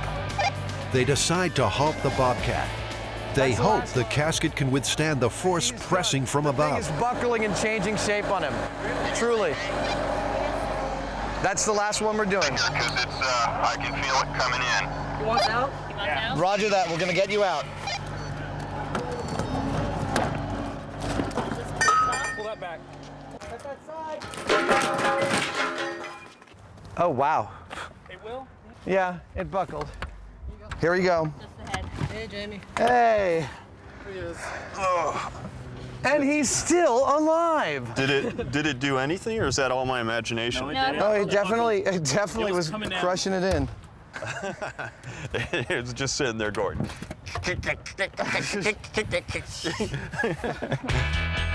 Yeah!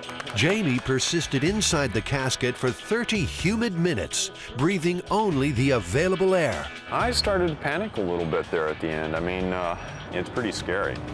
I mean, I don't have any particular fear of enclosed spaces at all, and you know, feeling those walls starting to cave in, it really gets you going, as I'm sure my pulse rate will testify. Here's where your pulse started. And with the point you asked us to get you out, you were off my chart. Your pulse was about 115. Okay. Which shows, I mean, because of your pulse, you were using up a lot more oxygen. So what are the chances of surviving 6 feet under? I think the myth is sufficiently busted. I don't think it's possible for someone to survive a couple of hours in the panic state of being buried with their coffin crushing and all of that stuff, let alone a couple of days until they're exhumed and found to be alive. That's just patently ridiculous to me. Well, there you go. Myth busted.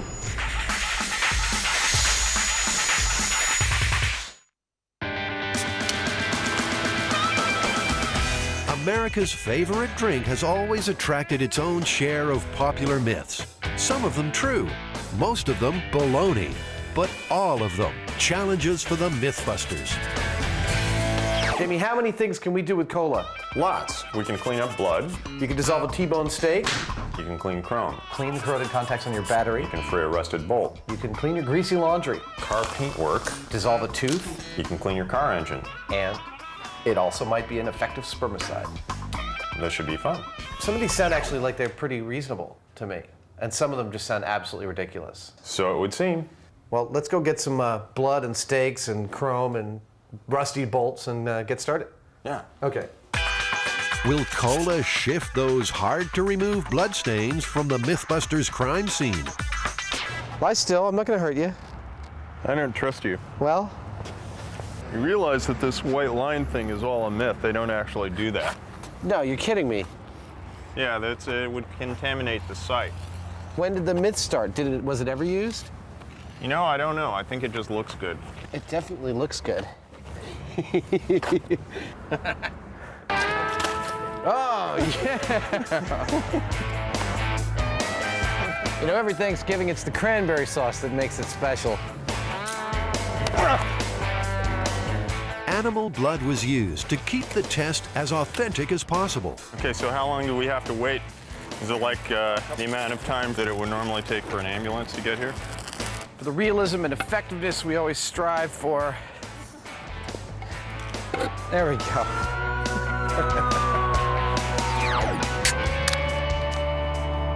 After 2 hours in the California sun, only Jamie's crime scene outline gets the cola treatment. It's kind of rejuvenating the blood, isn't it? Isn't that what they advertise it to do?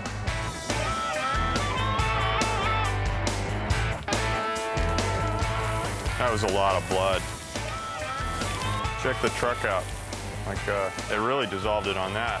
Yeah, took it right off the truck. Well, most of the blood is washed away. What do you think? What's the final verdict on this? The cola helped. Not by a whole lot, but it did help. This area is cleaner than that one, and this is the one with the cola on it. Yeah, I still see a blood streak on mine after all the washing we did, and it took it right off the bumper. Well, it works. All right, cool.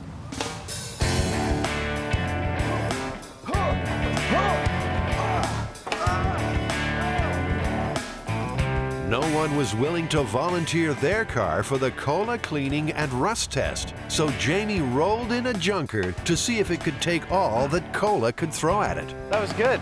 I didn't know it had brakes until you stopped. I didn't either. Jerk. Will cola and aluminum foil shine the chrome on your car? we'll compare the cola against a leading brand of chrome cleaner.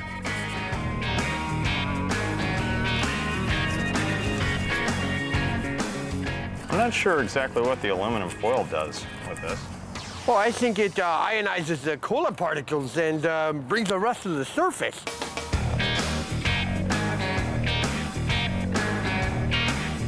I think the cola's doing a great job. The rest is all gone. It kind of has like a foaming, you know, scrubbing bubble kind of thing going on there. Leaving a sticky mess, but that'll wash off.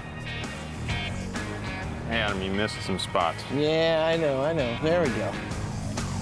Your side sucks. My side sucks. I gotta say, if you ask me, cola is a fantastic bumper cleaner. I agree. High marks for shining the chrome. But what about freeing a rusty bolt? The myth is that it's a cola-soaked rag.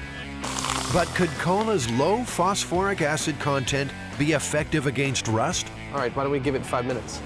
Okay, let's go drink some cola.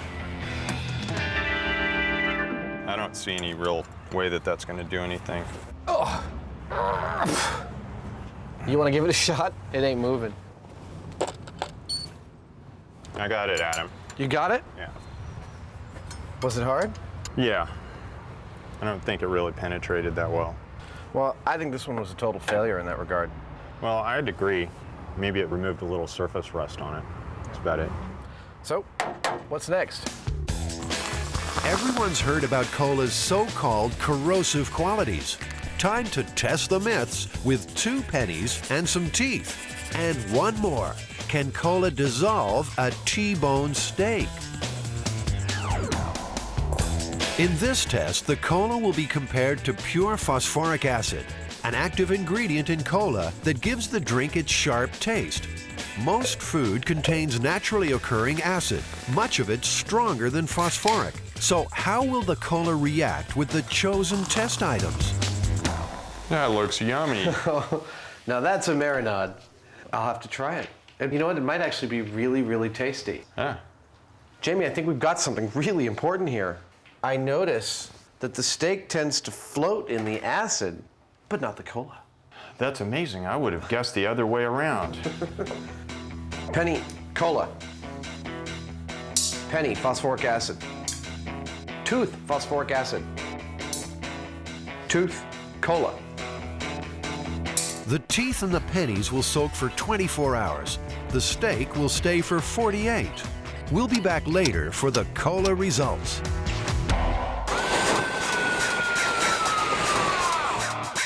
Did I tell you I was afraid of heights?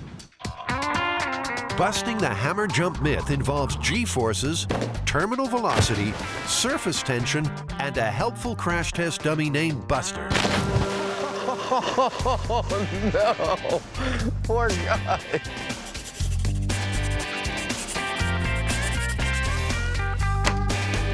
Well, there's this myth that if you fall off a high structure like a bridge or a crane or something over water and you throw a hammer in front of you, that it'll save your life because it'll break the surface tension of the water. No way.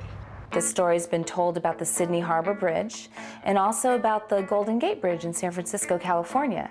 The story's told among people who work on bridges, construction workers, people who might fall off of a bridge and like to have the idea, at least subconsciously, that there's something they can do about it, that there's some way to save themselves. I guess this is based on the idea that if you fall from a really large height, hitting water is pretty much like hitting concrete. I mean, it doesn't move out of the way like we expect it to. It actually resists impact at that speed. Yeah, and so by throwing a weight in front of you, you're going to break the surface tension or possibly simply aerate the water to where it slows your deceleration down. You don't stop so quickly because that stop is what kills you. Right. The stop is where you incur all that G-force that like makes your organs go crazy. Yeah. Surface tension is what keeps water-striding insects afloat. It allows them to make indentations without getting wet. The apparently invisible skin is formed by water molecules creating even greater tension at the surface. And that's why belly flops hurt.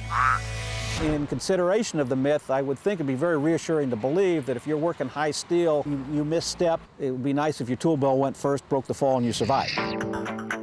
According to author Stephen Cassidy, the hammer myth may have originated during construction of the Golden Gate Bridge.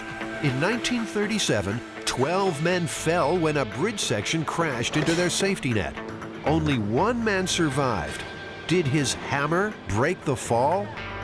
The tool belts that those guys used had, among other things, spanners and hammers, so they might have 100 pounds of tools around a tool belt. Certainly enough heavy metal at their disposal in the form of tools to equate to a hammer or many hammers.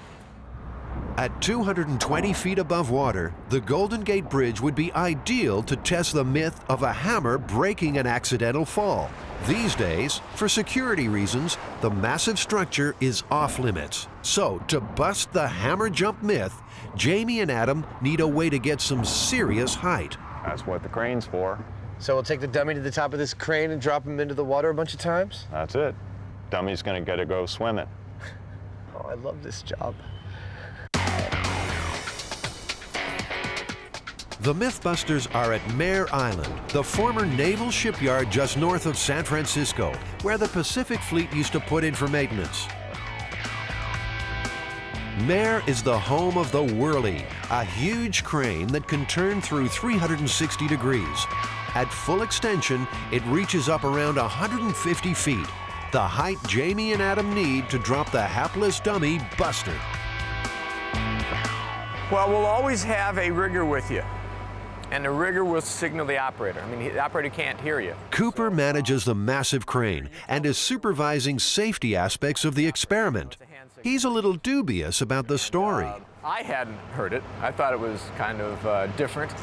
But two of the guys in my office were very familiar with it.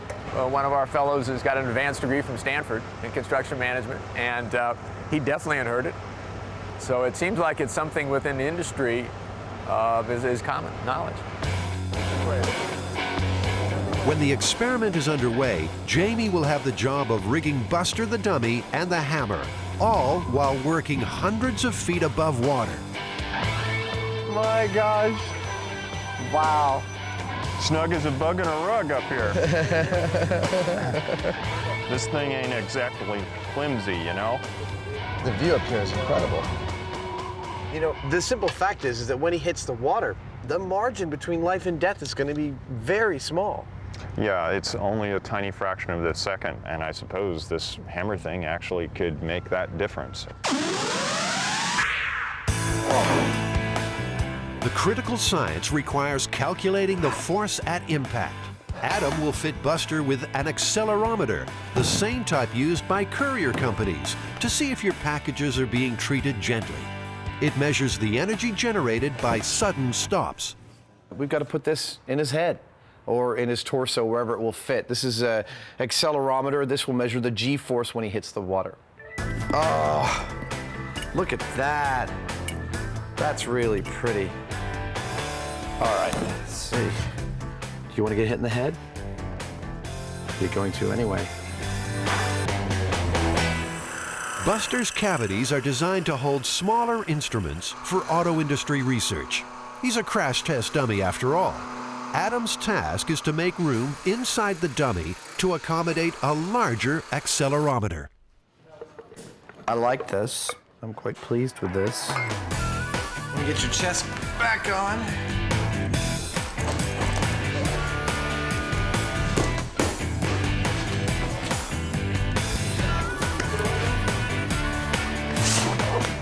I'm sure there's a crash test dummy expert out there who's watching me do this and going, no, that's not how you do it, you idiot. Ah! Ha! Yeah. You can do better than me. Hey, this guy's almost ready to throw off the roof. Come on there, buddy. That's it. I get to drop him the next time, you know. Before dropping the dummy from towering heights, they need to test the accelerometer from a little lower down. All right, go ahead. 3, 2, 1.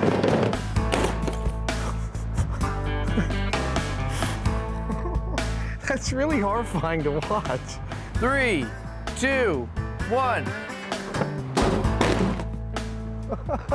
That was perfect. Dude, we've cracked his entire head in. No, we can't go again. I guess we weakened it a little bit by... Yeah, I mean, just some big old welds along here should be fine, but, you know, our accelerometer, we should take it out and just read the events. Despite the mishap, Adam found the accelerometer was still functioning effectively. So, download. In addition to the head repair, Jamie needs to modify Buster before the big fall. The other thing that we've got to do to him is that we have to rig some sort of a slide that will allow him to travel along a cable so we can guide him precisely where we need to. To predict exactly where and when Buster and the hammer will hit the water, Jamie is rigging a quick-release cable and guide wires for the descent. All right. So let's say it's from 6 feet. All right. Buster's in for more pavement punishment while the quick-release mechanism is tested. Ready? 2, 1. Oh, oh man. In 3, 2, 1. These quick releases work great, Jamie. Yeah. Let's go for another one. Okay. Upsy daisy. But the dummy is not designed for this type of rough handling. Something's wrong. Uh-oh. Not again. Oh, well. All right, well, let's lift him by his head and get him back on the operating table. Okay. And get to work on him again. I can get the data out and we can see what the drops were like. Okay. This is our last intern.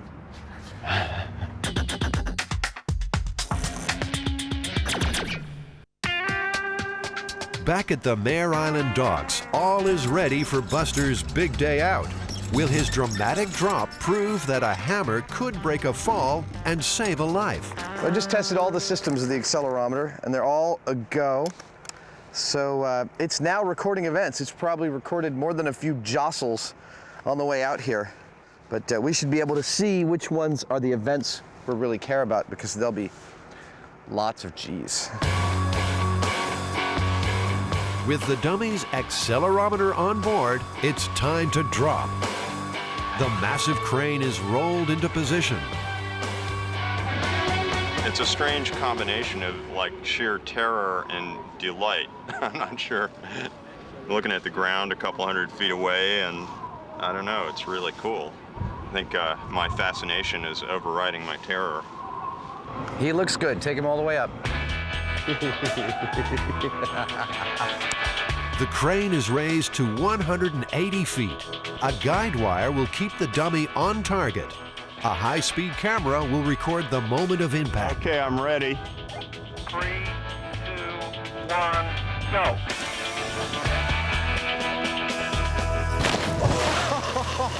Oh no, poor guy. I think it was a back flop. I was looking for a belly flop, but this was a back flop. He probably experienced the full G-force that's possible from this height. Oh no, no, no. Somebody didn't remember to clip him into the cable. You know, there's a lot going on though, and we just forgot, or somebody forgot. We didn't forget to hook the legs on. In fact, Jamie forgot to hook the leg on. I said, by the way, I put a pin in the knee, but because the threading is stripped out, there's nothing there. You're gonna need to take a long bolt and put it all the way through that to make sure the leg is connected. Never got taken care of. Not my fault. There's only one answer. Someone's gonna get wet.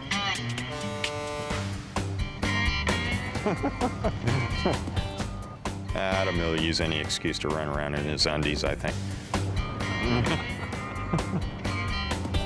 Oh, God. Probably like 5 feet down in the mud. I had absolutely no success finding the leg. I'm really disappointed about that. I really wanted to come up holding the leg. That would have been beautiful. We would have been able to keep on going. I did a good effort, but it's gone. Despite the setback, they hope Buster's remaining limbs will survive more drops. We are all good to go. Release at your leisure. 3, 2, 1, go.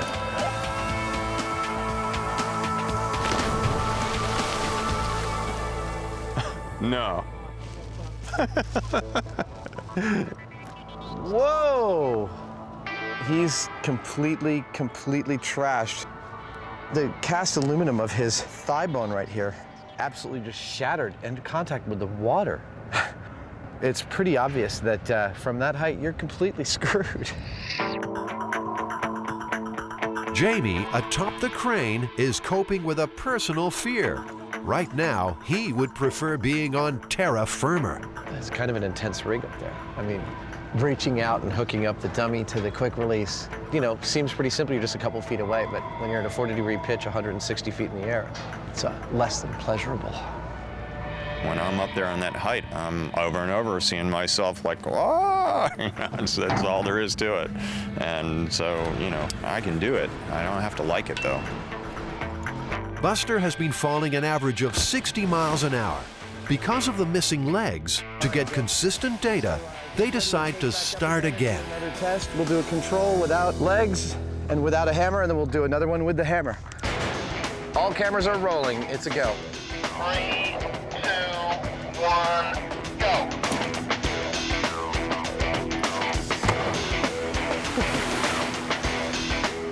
That's so radically hardcore. So hardcore, the accelerometer registered a force of 287 Gs, a devastating impact, considering an average car crash rates around 70 Gs. Time to attach the hammer. Will it break the surface tension and help prove the myth? We're ready on your count. 3, 2, 1, go.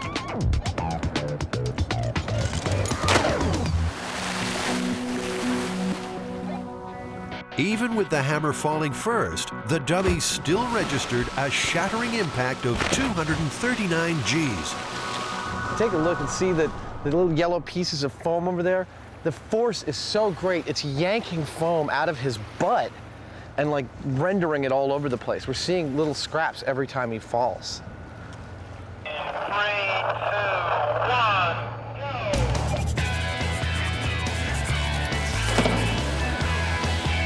1. You know, if I was to crash this dummy, I think that would have hurt more than any of the other falls. Go.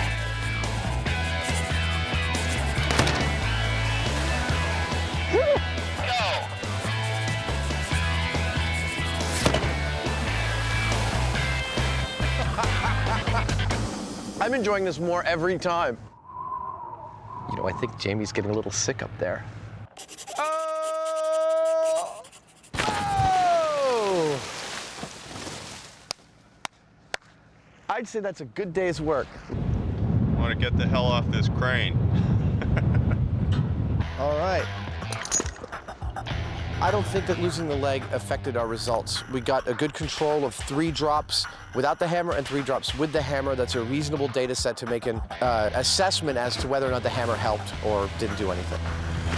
My gut feeling about this is that the hammer is probably having somewhat of an effect on the impact that the dummy receives. I don't think it's all that much. I don't think it would save your life, personally.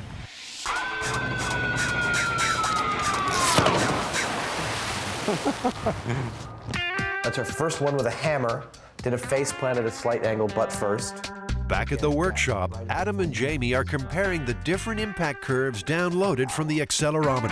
Yeah, there's effectively no difference in the length of that curve, just between 200 and 300 Gs.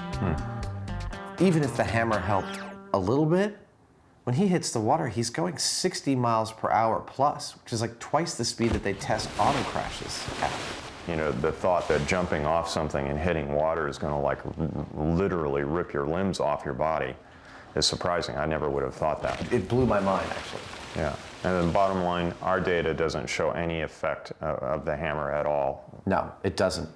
I would say that this myth is busted. I'd agree.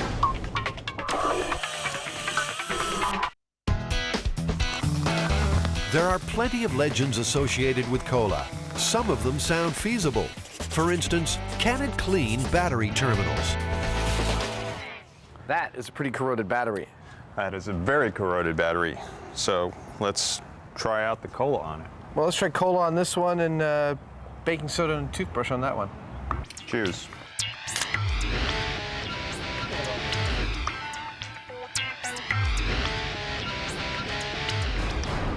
So, should we line them up and take a look-see? Sure.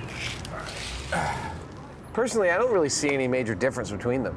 Yeah, but the cola actually does work.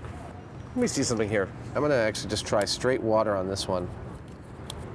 See, given what the water does, it might just be that the cola is simply a liquid. Yeah. Not that it has any special properties, because the water without anything just cleaned up that terminal pretty fine. That's true. Is cola the great grease stain remover? So I kind of figured before we clean the engine, I should sort of like get it. If there's an easier way to dirty a pair of coveralls, this is not it. Wow. I must say it's kind of exciting. Oh, there we go. It's only gonna hurt a little bit. There you go. So, one sample in cola and the other in a leading brand of detergent. Both left to soak for 4 days. So, well, we've rinsed these, and I don't know, for my money, the unagitated laundry detergent didn't really do squat. Cola turned the material brown, but it didn't do anything at all to the grease. So, strike another one off the list. Okay. A real cola cleaning challenge. An old greasy engine. So we're the cola on the left side, right? Yeah. There you go.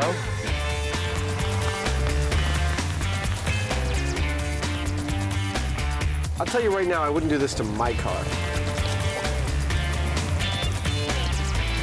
What, should we let it sit like 10 minutes or so and then come back? Yeah. So it's blast time.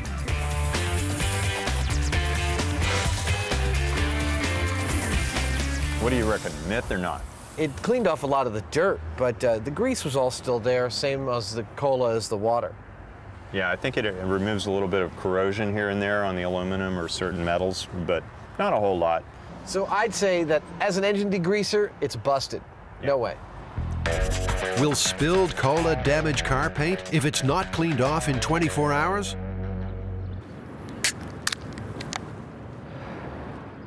Once again, the cola is competing against the concentrated power of phosphoric acid. Wow, look at what it's doing to this Sharpie. Yeah. 24 hours later, what's the verdict? Not much going on there. Try the phosphoric. The phosphoric acid's bright and white. It's actually like, I might use it on my car. I think it actually changed the color of the truck, though. Yeah, I mean, it definitely ate through the paint, the phosphoric acid, but as an ingredient in cola, it's definitely not effective in ruining anybody's paint job. No. Another one busted. Yes, indeed. All right, let's get that penny out of there. Back at the lab for the cola soak test. What happened to the teeth, pennies, and the T-bone steak? Well, I see something interesting here, Jamie.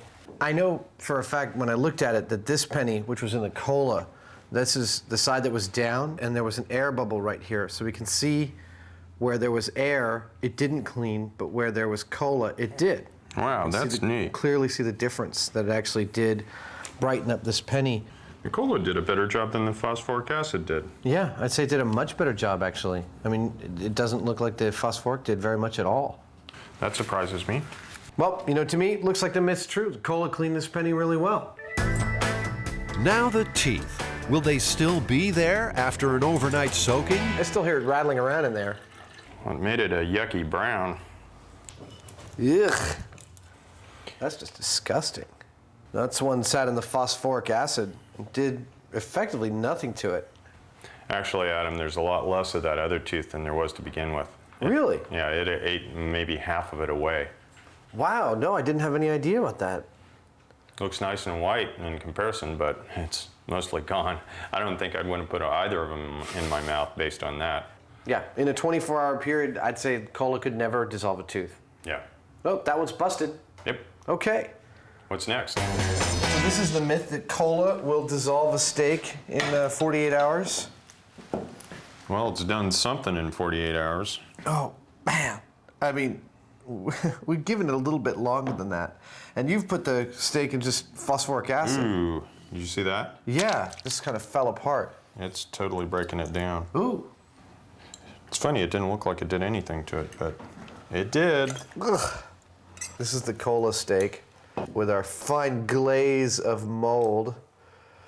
Well, there's nothing remotely dissolved about it. I'm trying to speak through my mouth so I don't have to smell this. It doesn't smell bad at all. It smells kind of good. It might have tenderized it a little bit, but it, you know, because I don't know that I could do that with that if it was fresh. Yeah. And I don't smell anything bad at all. It smells okay. It smells like food. Nah, I wouldn't eat it. I wouldn't either, but. Ah, so, after all your talk, you wouldn't eat it. It's true. So the myth busted. Myth busted. Cola did nothing to a steak. Yeah. Next myth. Could cola be an effective spermicide? They will combine one small sample of sperm with cola and another sample with a control substance. Under the microscope, they will estimate the score between alive and dead. Let's try the cola. Okay. Oh, yeah. Look at that. Wow. I mean, this is really exciting. This is like those films in high school. Maybe they like the caffeine. What do you think? That's amazing. What are we going to use for our control? Well, I have some saline solution here. I think that ought to be kind of easy on the sperm. Okay. There we go. Okay, 2 drops of saline. There it is. Certainly look very lively to me. Yeah, they look great. And 3, 2, 1, count. For 60 seconds, Jamie will count live sperm in the saline. And stop, we're done. How many live ones did you see? 53. 53 live ones in a minute. Okay. And go. And now a 60-second cola count. And stop. 85. No way. Yep. 85. This is an occasion when Jamie and Adam bow to superior knowledge. Dr. Paul Turek is a male reproductive specialist at UCSF. He's heard hundreds of similar claims. I think it's a great myth. To summarize, I think the experiment kind of shows what I thought would happen, which is cola will serve as a diluent. It will dilute the sperm, but it won't be necessarily toxic to it. And a spermicide is different. A spermicide actually stays in there, so it doesn't really dilute anything. It just kills the sperm on contact. 3, 2, 1, and done. 96. 96. Clearly, cola is not an effective spermicide. It's just not. Well, so I'd say this myth is busted too. Absolutely. Cola's going down.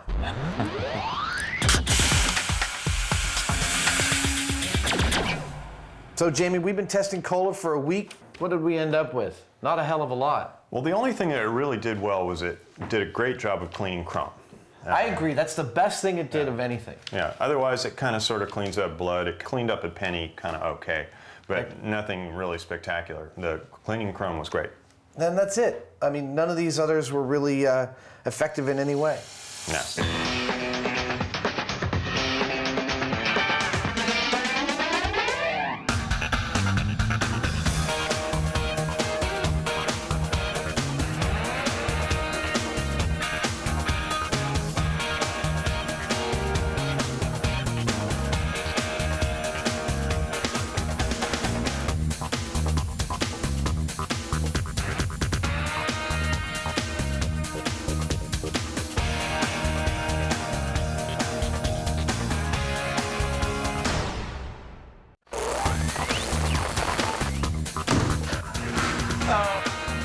This episode of MythBusters, it's enough to drive you round the bend. One toilet's probably as good as the other. Our new host gets a hazing, then a blazing, as we turn up the heat on the exploding toilet myth. He's still holding the cigarette. The clothing gets kinky in the quest to answer an age-old weather mystery. And staring down the barrel, Adam and Jamie take aim at the myth of the magic bullet. Who are the MythBusters? Am I missing an eyebrow? Adam Savage. I always enjoyed seeing Adam in pain. Oh! And Jamie Hyneman. Jamie wants a big boom. Between them, more than 30 years special effects experience. Feel kind of sexy. They don't just tell the myths. Farewell, cruel world. They put them to the test.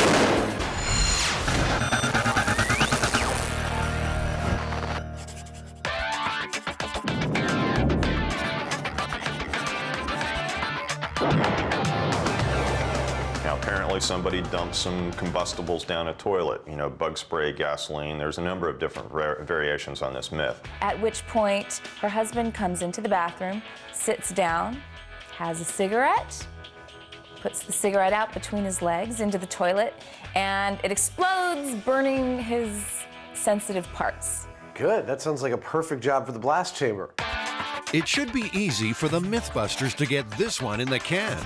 All they have to do is buy a toilet, dump a range of combustible materials into it, drop in a lit cigarette, and watch the fireworks. With your years of experience of exploding toilets and combustible gases, what do you think the hard part of this experiment's going to be? I'm trying to think of various ways that we can actually make that toilet blow up. And, you know, maybe the gasoline or maybe the bug spray will do it. But if not, you know, there are other things that we can put in there. Like a grand finale? Yeah, one way or another, we're going to blow up that damn toilet. Okay, good. First step, down to the local junkyard on the lookout for a toilet. Now, you'd imagine that most toilets are pretty much the same, but Jamie's being fussy. Well, there's less water in the closet. This one's too shallow. The explosive we're going to put in here is heavier than air, so it's going to rest in the bowl. The deeper the bowl, the more explosive force we get, the better the result. I don't think it really matters. You know, one toilet's probably as good as the other. This one doesn't have a top. 40 bucks later, Adam and Jamie have their toilet. Folklorist Heather Joseph Witham has seen enough exploding toilet stories to fill a small outhouse. This narrative has been around at least since the 1930s, at which point it appeared in news clippings in newspapers. The early form of the story was probably some sort of rural gag. You have the wife of the house going and cleaning out the outhouse with some kind of kerosene or oil or other kind of volatile fluid, at which point the grandpa goes out and sits down and lights his pipe, and he gets blown right off the outhouse seat. And as he's lying there amidst the rubble, he says, "Must have been something I ate." The bottom line is, Jamie plans to be sitting on the toilet when it goes up, so he'll need more than his trusty beret. He's measuring himself for a purpose-built protective suit made from football equipment and impact-resistant foam padding. Ow! If that toilet's supposed to launch me across the room, then, you know, it'd be kind of nice to have this. I'll integrate into the suit as much as I can. Yeah. But, you know, this... Yeah. Then you'll be like this. Go ahead, shoot me. It's not long, though, before Jamie changes his mind about taking one for the team. After all this armor and your big costume, you don't want to sit on the toilet anymore. Why not? Well, that foam, you know, that impact foam burned kind of like napalm. And after a lot of thought about it, I'm more concerned about getting torched than I am about getting blown across the room. I had a suspicion you might wuss out on this armor thing, so I've actually been making some calls, and I might have a very, very acceptable plan B. Ding, we got it. Oh, what a touch.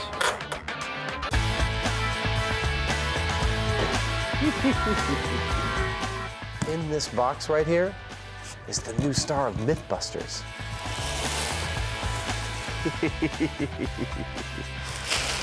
Oh, look at that. That's all I need is another dummy around this place. Weighing in at 180 pounds, this Series 2 crash test dummy retired in 1998 after making quite an impact in his chosen profession. Oh, this is pretty cool. Oh, what part of the body is that this? That would be the, goes into the torso. Oh, that's the stomach, okay. Wow. Oh, that's beautiful. This is like a giant-sized G.I. Joe. But if it's the quiet life he's after, he's a bigger dummy than he looks. He's not gonna upstage us. We just kick him back into submission. All he needs now is a name. I think we should call him Buster. Buster sounds pretty good to me. It's kind of manly, a little, pretty descriptive.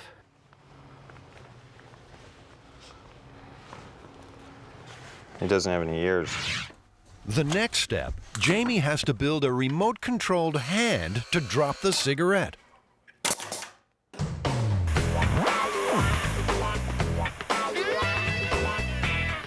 That's probably the best thing.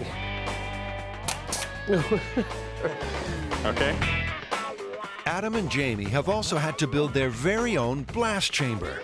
It's made from a bulletproof material called Lexan, the same substance used in aircraft windows. Hopefully, it will survive its maiden voyage.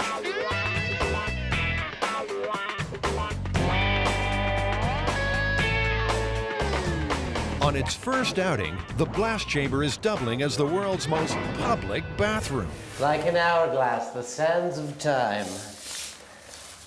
Moving inexorably towards toilet explosion. Inside, a high-speed camera has its beady eye trained on the bowl. It's running at 1,000 frames per second, 40 times faster than the average camcorder. The more frames exposed, the slower the picture. Normal camera, high-speed camera. Perfectly. That ought to work. That ought to work. The temperature inside the chamber is already climbing. The hotter it is, the easier it should be to ignite the fuel. While the chamber should easily contain any explosion, the MythBusters have called for backup, just in case. Have you never heard this myth before? No, actually I haven't heard this one. Found a few people on the toilet, but never because of a toilet explosion. Falling off the toilet, a lot of bathroom problems. Falling off the toilet? Never actually exploding. The local fire marshal's on hand to oversee proceedings. So we've designed this with, it's covered with polycarbonate that won't shatter or go anywhere. It's securely bolted, as well as it's made in 2 separate halves so that if there is any kind of general explosion in there, it'll just open like a flower. So there's nothing holding it together, in other words? No. The first product you're going to test? We have an order. You start with your cleanest. Yeah. You'll have your best progression. Is there that much of a difference between, like a coal or an ember dropping into a propellant and an actual lit flame? It depends on how much surface area you have on that coal. So a coal can light like a cigarette butt? Absolutely, yeah, smoldering, yes. Combustible number 1. MythBusters hairspray. It's what I use to keep my dew in line. How much of this stuff am I supposed to put in there? The myth said that the can of propellant got stuck open. So not knowing what to do with it, she emptied it out in the toilet. So I'd put a whole bunch in there. Oh, yeah? Yeah. Okay. You know, when you start to get dizzy, it's probably time to leave. Okay. A sensor measures the level of flammable vapor inside the chamber. Would seem we have some combustible gases in here. We're loaded and ready for ignition. Come on, say something cool. Release mechanism dropping by. That's it. Okay, 3, 2, 1, go.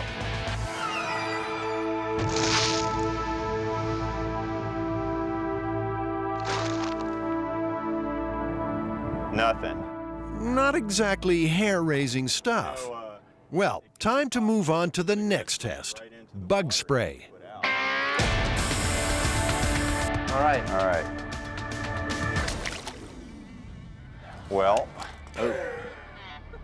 Aww. This is powerful porcelain. It seems the smoldering tip of the cigarette is not producing enough heat to reach the flash point of the hydrocarbons. I mean, we're totally duplicating the circumstances of the myth. Lit cigarette, bug spray. It's not like anyone tried to reach an ideal air-fuel mixture. Bug spray and hairspray aren't the most flammable things in the world. And also, it's a cigarette with a coal on it. It'd be better to have a nice open flame to it. It's time to move outside the confines of the myth and see if a naked flame can spark some life. More bug spray. If it doesn't do it on this one, I don't think it's happening. We still got a few more things to try, though, so be patient. All right. All right. This time, Jamie's giving it both barrels. The sensor's squealing. Okay, here goes. There, go. Did it go in the toilet? It did, and there was actually a little poof in the toilet. Well, hardly 4th of July. Poof. We have poop. Testing 1, 2, 3. Time for butane to step up to the plate.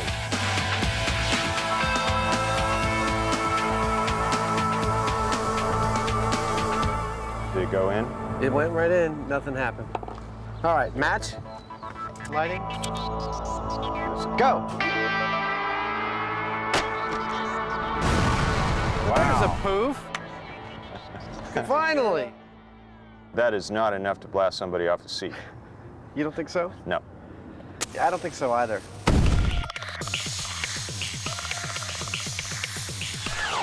The Mythbusters are struggling to make the exploding toilet myth anything more than a flash in the pan. But this isn't the first time someone has put this story to the test. Dr. Robert Slay first heard about the exploding toilet myth in the mid-70s. Intrigued, he conducted his own myth-busting experiment. I myself in Texas in investigating this with a large watermelon, and a full can of spray was only able to singe the bottom of the watermelon, not to have it leave the toilet. Dr. Slay says these stories are invaluable in a field where every day is a matter of life and death. I think they're therapeutic in the sense that it relieves stress. We know that humor used appropriately, particularly in tense work situations, tends to make people perform better. As you may well know, there are studies that show that people are more creative. They think of better solutions when they're working in what they call a fun environment or a place where there can be humor. Undeterred, Adam and Jamie head back to detonate this toilet. The myth is looking kind of unlikely at the moment, although, you know, gasoline is the big one. What do you think? Does that work? Oh, that's beautiful. Surely, dropping a cigarette into a pool of gasoline will produce some type of reaction. Let's get a wet towel ready in case the extinguisher fails. Silly housewife, pouring gasoline down the toilet. Are you ready? I'm ready. Lighting cigarette. Okay, I'm gonna drop it. 3, 2, 1, go. Nada. But the pool of liquid simply put the cigarette out. Try again, this time using the naked flame of the match. Lit, go. Okay, so you'd get a shock and a blackened backside, but it's still not the explosive force mentioned in the myth. So do you think that was enough to blow you off the toilet? No way. No way. It wasn't really like a concussive blast. I mean, it didn't, you know, I didn't see the chamber move very much at all. Finally, the moment the Mythbusters have been sweating on. It's time for Solution X, gunpowder. We have this black powder that, like, there's actually almost a full can of this. You think you could let us put it in the toilet and set it off? Sure, go ahead. Try a capful in a metal container and see what we get out of it. Okay. Now this looks more like it. The turkey basters. Oh, that's beautiful. So that made a nice woof, actually. Yeah, it did make a very nice woof. I saw a movie like this once. Getting him limber. Time for our new host to make his Mythbusters debut. The fire marshal seems to be getting a little nervous. How much? I put it all in there. That's too much. Half of it? That's a hell of a lot. Should give you one hell of an effect. Okay, lighting the match. It left, didn't it? Uh-oh. I thought it went out. No, it didn't. Well, there is no match on the tinfoil. Strangely, exactly what was explained as a possibility has occurred. Well, what do we think? Time 5 minutes or something and then go in? Reasonable? 6:09. Sit tight, Buster. Your moment of glory has been slightly delayed.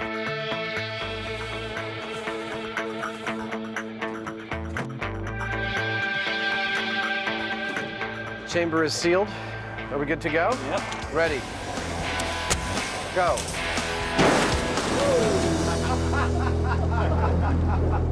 Well, I tell you what, you know, that that was great. It didn't even move him. No, he didn't even move. It did blow his pants up, though. He's still holding the cigarette. That was fun. Congratulations. Not even half a tin of gunpowder could unseat our new star. If anything, it just enhanced his smoldering good looks.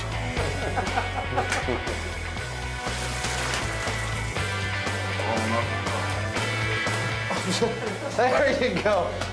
Yeah, I've had days just like this too. Another myth busted. Jamie and Adam are flush with success. This is perfect amount of carnage.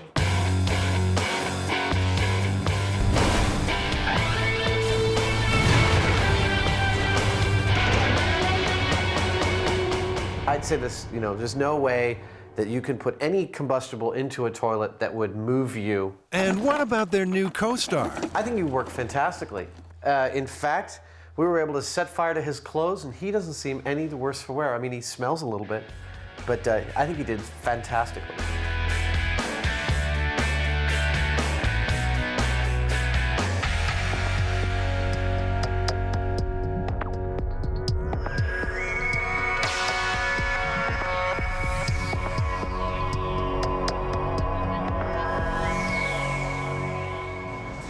What's this? Adam and Jamie browsing in a sex shop? Your arms are totally inside of it. What sort of depraved myth-busting challenge could possibly call for such kinky clothing? The myth that you stay drier if you run in the rain. Basically, it's a bit of practical advice. Run if it's raining, and you won't get as wet than if you're walking. Seems to make sense to me. Common sense? Since when have the Mythbusters let that get in the way of a challenge? The idea is someone walking through the rain will stay in the rain longer, but the rain's only falling on their head and shoulders. Whereas someone running through the rain is actually picking up rain on their entire front. So what? We just wait for the next rainy day and go for a stroll? No siree. The Mythbusters will need controlled conditions. We're going to have to be really careful about this. It seems like a simple thing. It seems pretty straightforward. Yeah, but there are actually a lot of factors to consider. You've got, the velocity of the rain. You've got the speed that you're running. You've got all these different things to factor in there. The setup, an indoor course 100 feet long, which Adam and Jamie will walk, then run through in a downpour of homemade rain. They'll wear identical cotton coveralls, which will be weighed after each test to see how much rain they've soaked up. Now, all that means they'll have to manufacture some very precise precipitation. I think the hardest part's going to be getting really reliable, consistent rain, something that's realistic. So, it's got to be the right velocity, the right drop size, nice even spread over a big distance like this for us to get a good, consistent run. At this early stage, what do Adam and Jamie think will happen? If you walk, you spend more time in the rain. That's your idea? Mm-hmm. I'm going to disagree with you just for the hell of it, and I'm going to say the person who runs through the rain gets wetter. When it comes time to run the test, Adam and Jamie will have to make sure their perspiration doesn't mix with the rain. So they'll have to wear something underneath their coveralls, something snug and form-fitting. Ah, so that explains the visit to the land of latex. Have you ever worn latex before? I've never worn latex before. Okay. I've heard it takes a lot of powder. This one, you get in through the neck. This one, you open up the Your shoulder. whole body fits to the neck. This is called, a neck entry, and all you do is stretch. It doesn't tear. I mean, it's built very strong, and you just step inside of it. This is kind of a cool feeling because it completely closes up around you. Do you want to try them on right now? I'm not attached to trying them on right now. It seems like a lot of work. But apparently, we're going to try it on right now.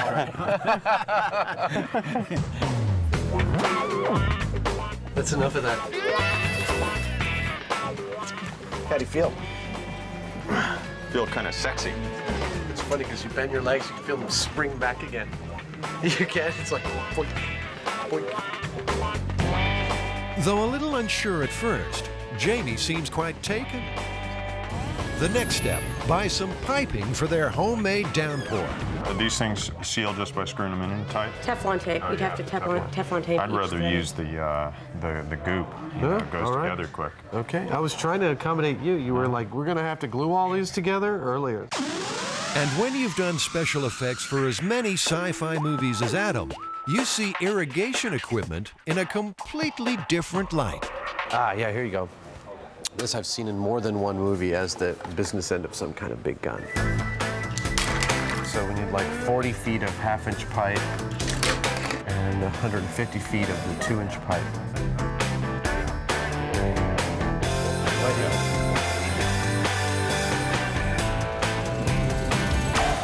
We need to have at least about 60 feet of height for the sprinklers so that the raindrops can achieve terminal velocity. After falling 60 feet, a drop of water is traveling at maximum speed, around 22 feet per second. After that, it cannot go any faster, no matter how far it plummets. We just go up there with a hose, you know, and squirt it down. It's not really going to be like real rain. It might be going faster or slower, we don't know. Over the years, several studies have sought to answer the question of whether you should amble or gallop through the rain. Meteorologists Tom Peterson and Trevor Wallace conducted their own experiment at the National Climatic Data Center in North Carolina. That's perfect. They simply waited for a downpour and stepped outside. We measured out an approximate course to try to get 100 meters, but we didn't feel like it was crucial to have exactly 100 meters because we weren't trying to see how much rain we absorbed in 100 meters, but the relative difference between running and walking. Tom walked, Trevor ran. Then their clothing was weighed. We won't reveal their results just yet. Let's wait and see how Adam and Jamie get on. Ironically, the heavens have opened, just as Adam and Jamie find the perfect place to whip up a storm. So here we are, Jamie. An Alameda Naval Base. Yeah, across the bay from San Francisco. You know, they used to paint C-130 planes in this room. It's a big hangar. Yeah. Time to see whether or not Adam's rain delivery system is just a pipe dream.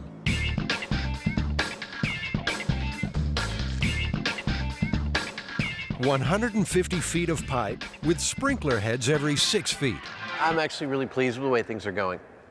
We've got half up already. I'm going to do the other half right now. And I got plenty of high points. It looks really stable. And as long as Jamie holds up on his end, we shouldn't be here too long. Jamie's working on getting water for the challenge. Not as easy as you might think on a rainy day. It's legal to tie into these fire hydrants, but you have to go through the fire department and you buy or rent a meter that allows you to tie into it and keep track of your water usage. Accessing water's one thing.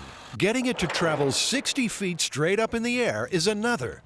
There you go. Jamie's calculated that the water will have to be pumped at 15 pounds per square inch.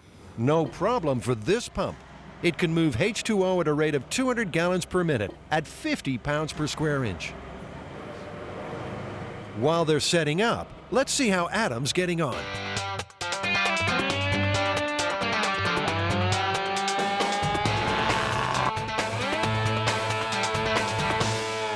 That might be enough, but you know what? I don't think so. Guess that means he's finished the rain rig. With the pipes in place and the water pumping, the MythBusters are keen to give the rain a dry run.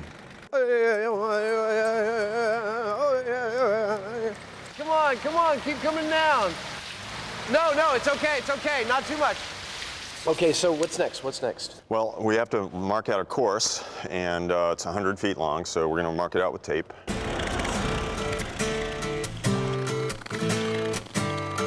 We need to get another roll and attach it to this so we can make it to the other piece of tape.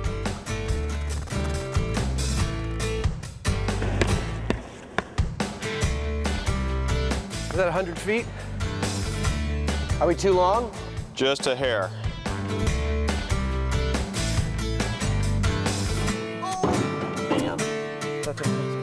On some of the tests, they plan to add wind as a variable.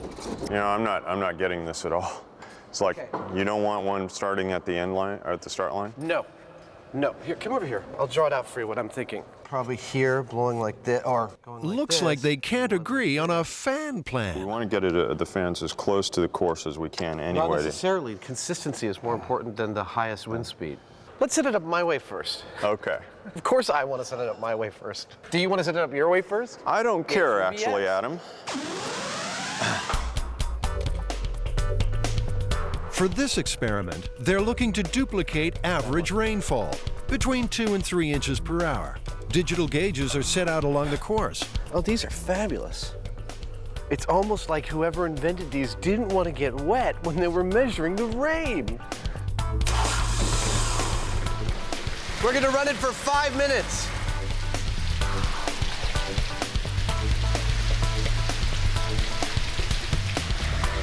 I can't tell how big the drops are. So currently we're getting just about 1 3/4 inches per hour. We want to goose up the throttle just a little bit, and we should have the perfect amount of rain. I'm ready to dress up.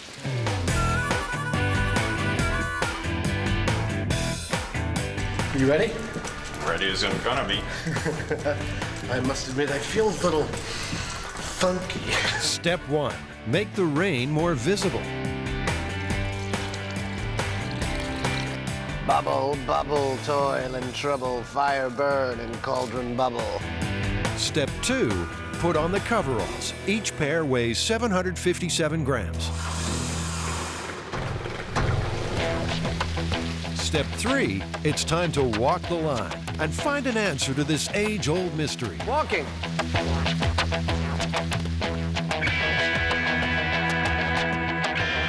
Our high-speed camera, running at 1,000 frames per second, captures every single droplet. Adam and Jamie will walk the course twice, once with wind, once without. And stop. Each take is timed.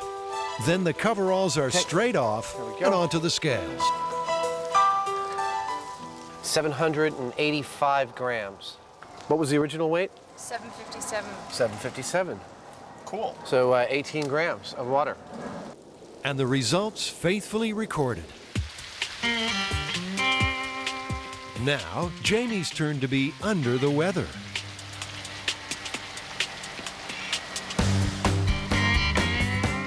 Both walks clock in at around 18 seconds, and the coveralls have soaked up almost the same amount of water.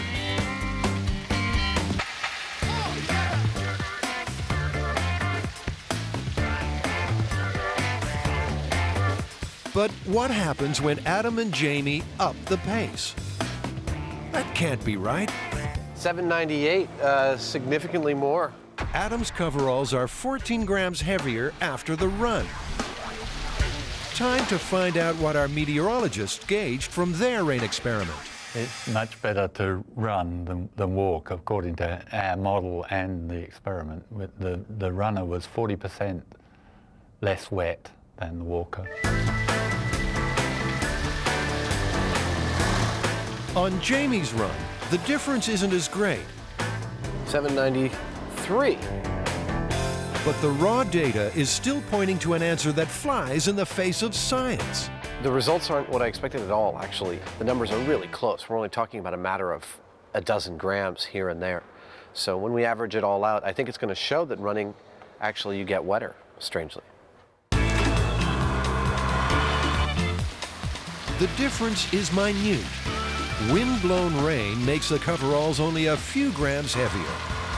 The overall result, however, remains the same. At the end of the day, 8 pink-tinged coveralls tell the story. After the running, the rubber suits, the getting wet, crunching the numbers, what's the final result? What's the verdict? Better to walk than run. Really? Yeah, it was very clear. Over a 100-foot course with 2 to 3 inches per hour rain delivery, we got more than twice the rain per foot running than we did with walking. Is this one busted? This one's busted. Fact is that it's better to walk than to run in the rain.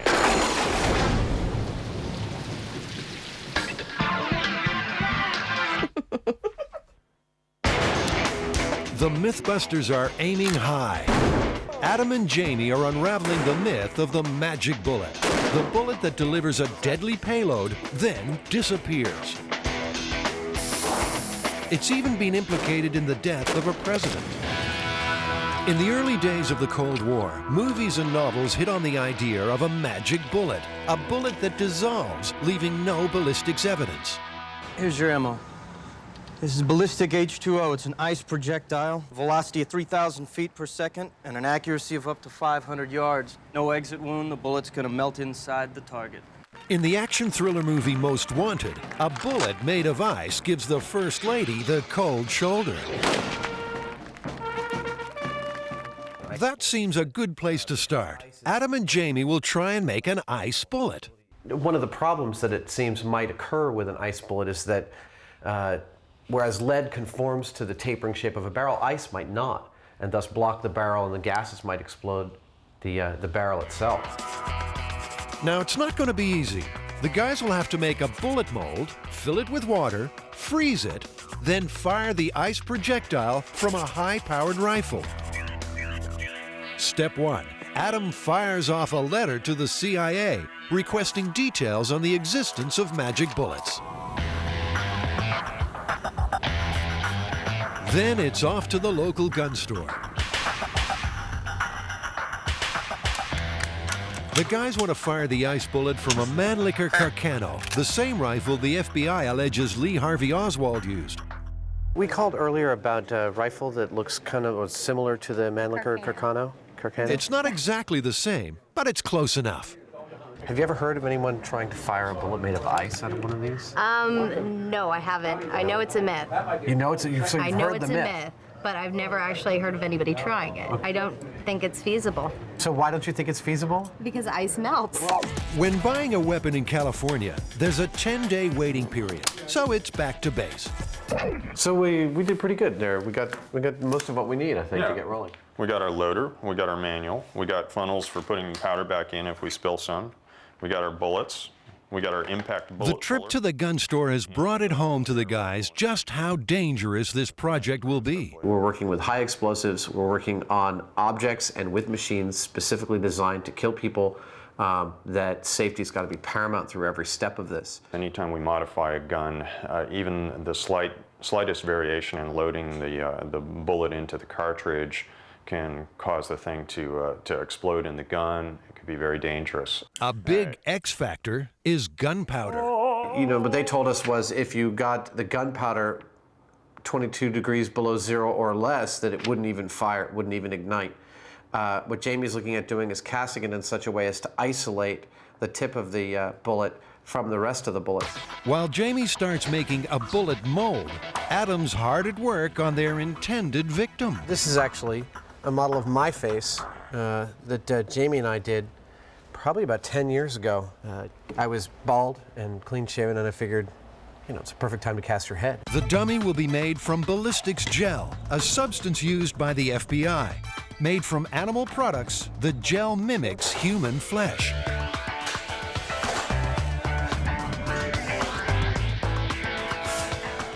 Time to get sculpting.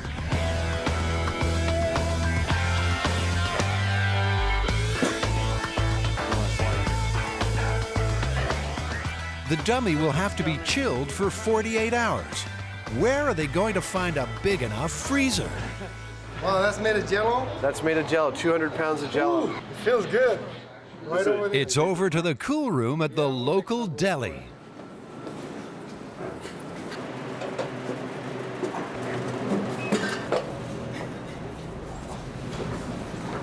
Thank you very much, Suhail. Sure, no problem. You guys coming for lunch? We got Jell-O on special. How's the bullet mold coming along? I'm trying to find a drill that will replicate the size of the bullet itself so that I can make a mold. Rather than pouring rubber around this and replicating it that way, I'm going to just drill a hole that is shaped like this in a block of aluminum that I can separate. A real bullet sits in a case, which is loaded with gunpowder. When the trigger is pulled, a primer ignites the gunpowder, and the explosion drives the bullet out of the case and down the barrel. Jamie will have to load his ice bullet into a cartridge for firing. That means getting the real bullet out. I barely see anything down there. That's a rim fire. Now, you're only supposed to use this tool on certain types of ammunition, but Adam never reads instructions. You know, I could have read the directions and it wouldn't have made any sense to me because I don't know what a rimfire bullet is. I would have been blissfully proceeding without thinking I was in danger. Well, I was raised up on a farm. Them's varmint bullets. Hey, be careful, you got stuff in there.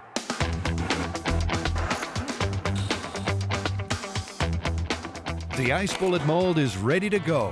The two aluminum blocks screw together, forming a perfect bullet shape. Jamie pours water into the mold and dunks it in liquid nitrogen. Looks good. Looks like a bullet to me. But getting the bullet out of the mold in one piece is proving a problem.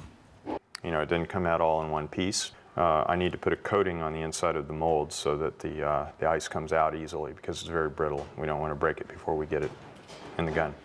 The alarm bells are ringing already. If an ice bullet is too brittle to survive the mold intact, how could it be fired from the barrel of a rifle?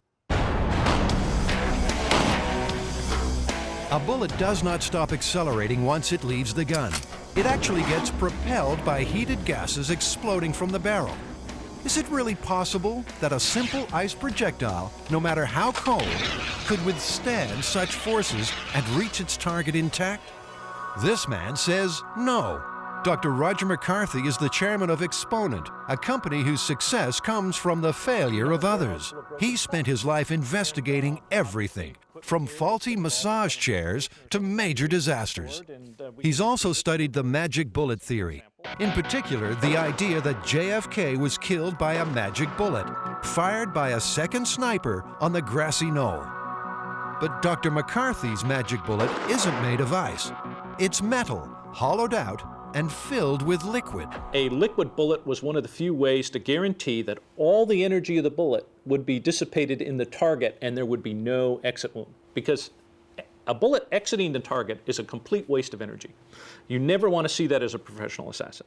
In the wake of JFK's assassination, the magic bullet theory was dismissed for one simple reason. The sniper would have been on the right of the motorcade, but there was no exit wound on the left side of the president's head.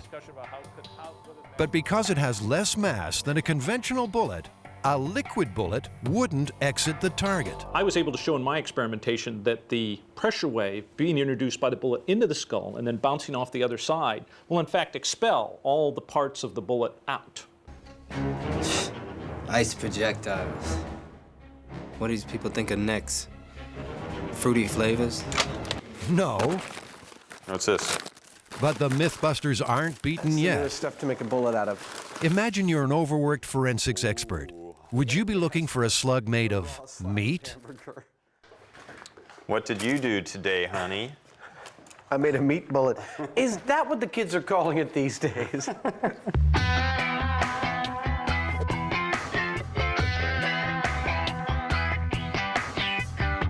That's a hard little steak. That's a loaded meat bullet. The result? Well, Adam's mouth's watering. I would bet you that this is the most successful test we have. Jamie's on a roll. He tries again. This time, a bullet made of simple gelatin. I've got a cold. This is looking really promising because it's not at all brittle. Why don't you mess with that? That's sealed up. That's pretty good stuff right there. Yeah, it's a little bit flexible, a little bit hard. It's a little bit country, a little bit rock and roll.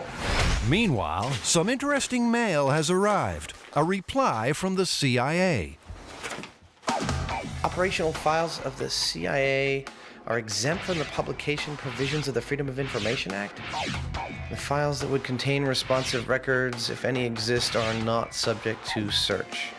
What that seems to say is there's almost definitely something like this, but because it's being used, they can't tell us about it. It's not subject to a Freedom of Information Act request.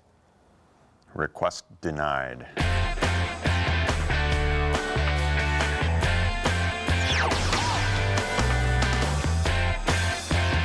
Jamie, let's put up a dummy. Time to see if the MythBusters magic bullets are at home on the range. How you doing there, buddy? How you doing? Yeah, you're doing so good. We're gonna shoot you. To make sure everything's above board, we've had to call in one of San Francisco's finest to oversee this shoot. I have a concern about what we do if the rifle doesn't fire, actually. If we get the round too cold and when we pull the trigger it doesn't fire, is it in danger of actually going off if it warms up? Yes, it can. That's why I just wait a few minutes before try to take it out. Wait a few minutes, don't approach it, just step back. Okay. Just in case, the guys will fire the rifle using a remote rig. In this case, a piece of string tied to the trigger.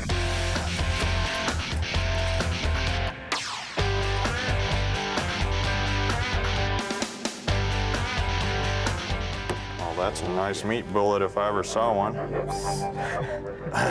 Which I never have. Back in the Army? But will it make mincemeat of the dummy? 3, 2, 1. Let's go take a look. The beef bullet exploded. Specks of meat are embedded in the torso. Unfortunately, there's also plenty of ballistics evidence left behind. It looks like half of the cordite didn't even explode.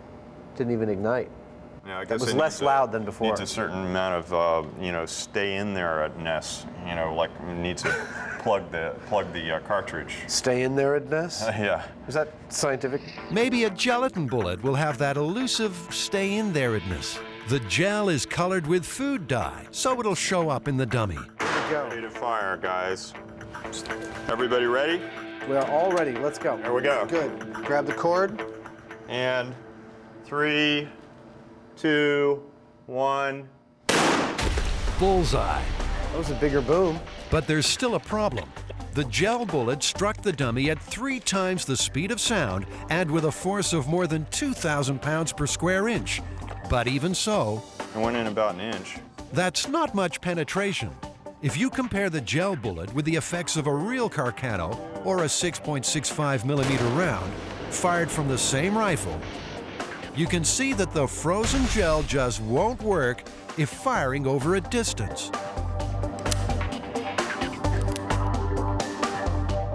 Now, how do I know which one's in the chamber? The guys have more success with a smaller firearm at close range. Judging by this, it's the best of all of them. That it stayed intact and went all the way to the bone there. Yeah, point blank range. But if you have to be that close to the target, then you have to fire your magic bullet from something that doesn't look like a weapon. So, Jimmy, what are your thoughts about turning one of these into a gun? Well, do we want to shoot it like a rifle, like that? In 1978, an umbrella was the weapon in the sophisticated assassination of a Bulgarian defector. Georgy Markov was the victim of the most bizarre murder of modern technology, a sophisticated metal pellet fired from an umbrella into his thigh. Analysis showed the poison to be ricin, 70 times more lethal than the cyanide on the right. That umbrella insertion was brilliant and much more effective than an ice bullet. The ice bullet, bullets are not subtle. And the best bullet draws everybody's attention, including the victims, immediately. In true MythBusters style, Jamie's going to build his own umbrella gun from scratch. A chamber near the handle will be charged with compressed air from a dive tank. That's great, Jamie. The air will drive the gel bullet from the umbrella tip at supersonic speed. It's a big call. The CIA would spend years developing such a weapon. Jamie's got 3 days. I have no idea how fast that's going to propel something, but... I mean, in the realm of what we've done for MythBusters, isn't this kind of one of the most dangerous things we've tried yet? Probably. I mean, there is a lot of energy in there, and it's not to be underestimated. Like I said, it will remove flesh from your bones. We're making a super high-pressure gun here, and so I'm trying to keep it really simple and also make sure that it's safe. So I'm overbuilding it a little bit.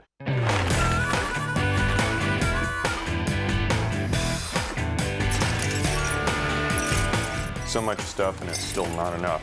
Just can't get there from here. Gotta make everything from scratch. Pain in the butt. I'm gonna try one more thing. It should hold a little better than that, shouldn't it? One would think so. Jamie's getting frustrated. Air from the scuba tank is getting into the chamber. Unfortunately, it's getting out again almost as fast. I'm a little pissed off. This thing's taking way too long. What's going on with it? One stupid little seal. I have to walk away from it. Yeah. I've been doing this all day, wasting way too much time on it. And when the troublesome gunbrella is finally tested with a BB... And watch out, watch out. Adam's far from impressed. Yeah, it's only like 3/4 of an inch in there. Here, we can, okay. About like that? Yeah.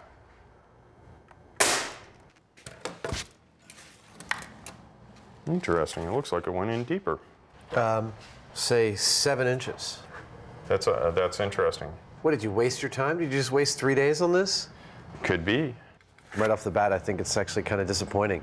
I mean, I spent 3 days working on this like super high-powered air reservoir to fire this thing, and this, you know, $50 BB gun outperformed it right off the bat. I could have modified this to fit in that umbrella in a couple of hours.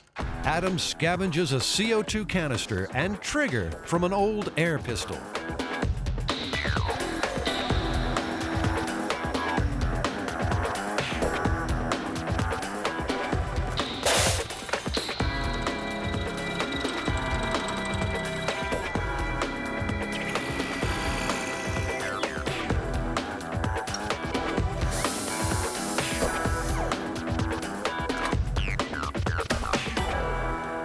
We're loaded and ready to go.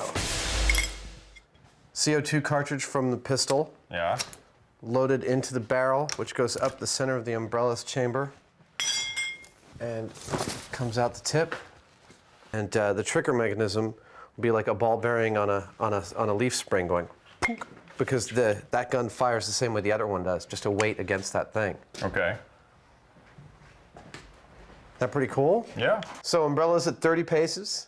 Looks like we're going to be pitting your umbrella against my umbrella. My umbrella's going to take you down. We'll see about that. Absolutely. You won't even know it's an umbrella. I mean, you won't even know it's not an umbrella. In California, a weapon like this is illegal, but we have police permission and supervision. Umbrella gun's loaded. Point blank. In 3, 2, 1. Wow. That was really effective. That went all the way into the sternum. I mean, that went all the way in. The projectile is tiny, but could easily carry a lethal dose of poison. Both umbrellas worked better than the real guns. Looking at this 22 hole, Jamie, I see burn marks around the edge, whereas our 2 umbrella guns left absolutely no evidence at all that it was even a ballistic hit. It's just a hole. Yeah, and they did just as much damage. Absolutely. I mean, I think they're the cleanest things we got today. I'd go with the air gun. I'd go with the air gun myself. And the magic bullet? It seems any substance that would melt inside a human body is too fragile to be successfully fired from a high-powered weapon. So, myth busted? Absolutely. Does Roger McCarthy believe JFK was killed by a liquid bullet fired by a second sniper on the grassy knoll? And the answer is, we'll never know until the National Archives finds President Kennedy's brain. Because President Kennedy's brain was not buried with his body. It was put in a specially sealed container and given to the National Archives for safekeeping. They have subsequently lost the president's brain.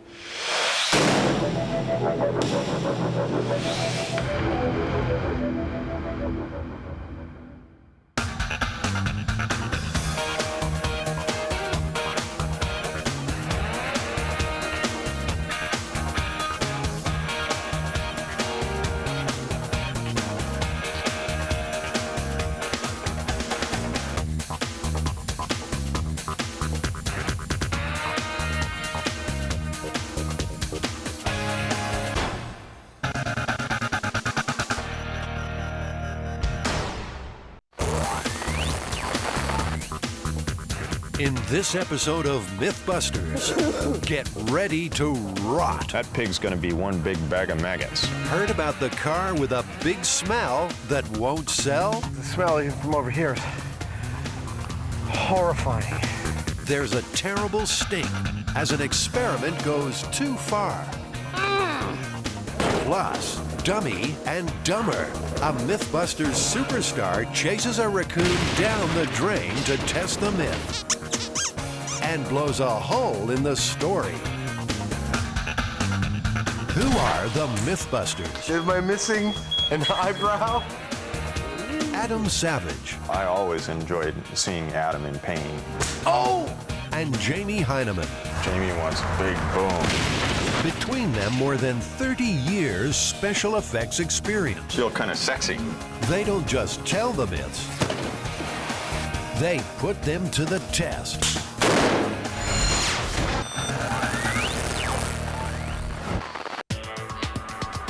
For our myth-busting heroes, testing tall tales is a mix of danger and stupidity.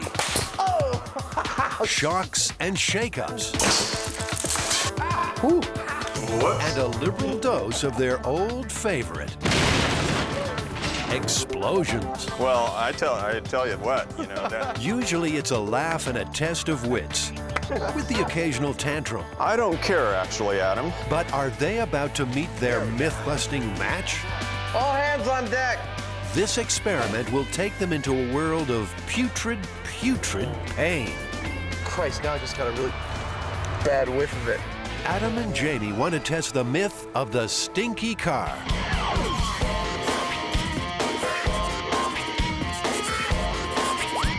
This actually is perfect for us, this one. It's kind of gross, but it's excellent. It's been told for years. And the idea is always the same, that a really valuable car is on the market for a great price. No one will buy it because of the smell. Turns out that someone has died in the car, and even though they've attempted to clean out the smell, it still persists, and even at this great price, no one will buy it. Our queen of folklore, Heather Joseph Witham, picks up the scent of this story. You've got a young guy who wants a really hot car, usually a sports car. And young guys can't afford sports cars, and they can't afford nice cars, certainly. So this is the only way that this sort of blue-collar, working-class young guy is going to be able to get such an awesome car. But sort of the moral of the story is that the blue-collar guy never can get something that he won't be able to afford like this unless it literally stinks. So what are the ingredients in this recipe for rankness? We need a car, and to simulate a rotting human, a pair of pigs that have died of natural causes. The method to the madness is simple, on paper anyway. Put pigs in car, leave to simmer for 2 months, then see if you can clean up the mess and sell the car. I expect that this is going to be pretty bad, actually. I'm not looking forward to it, and yet I am. Let's work on the least disgusting part first, buying a second-hand sports car. Well, are you guys on schedule or what? Are you Tom? Yeah, I recognize you two. Tom has an '87 Corvette for sale that looks about right. This is my baby. Looks pretty good. This is Tom's 5th Corvette.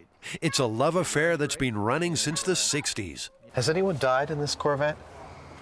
Not to my knowledge. Not to your knowledge?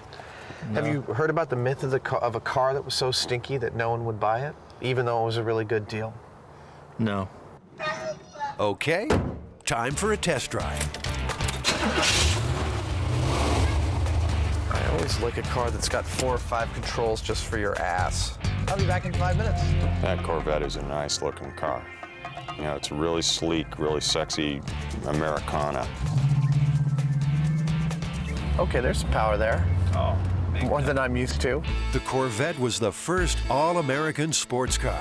Chevrolet began production in 1953, and these stylish muscle cars quickly became classics. They've been building Corvettes ever since, 1 million on the road today.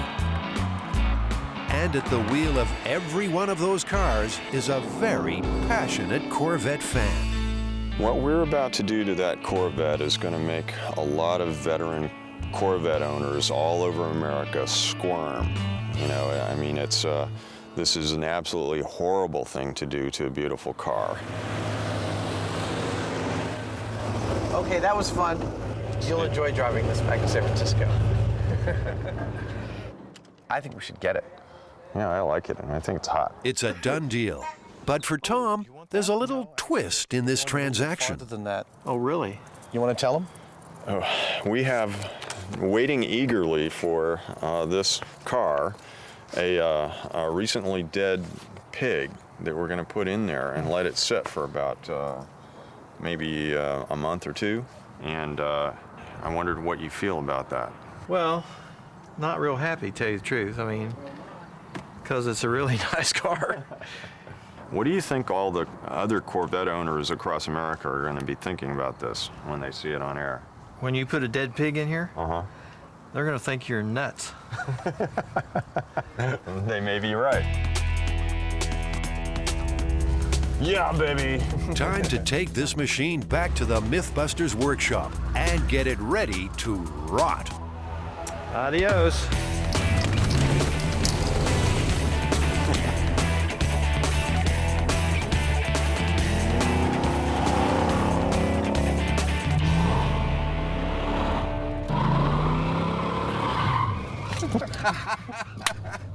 That's the last time this thing's going to be driving for a while. Well, we've got wheels. Now we need squeals. To find a pair of pigs, Jamie and Adam have to go on safari. Welcome to Bischoff's, taxidermists to the stars, supplying stuffed stuff for films and TV. Gary here has an animal for every occasion.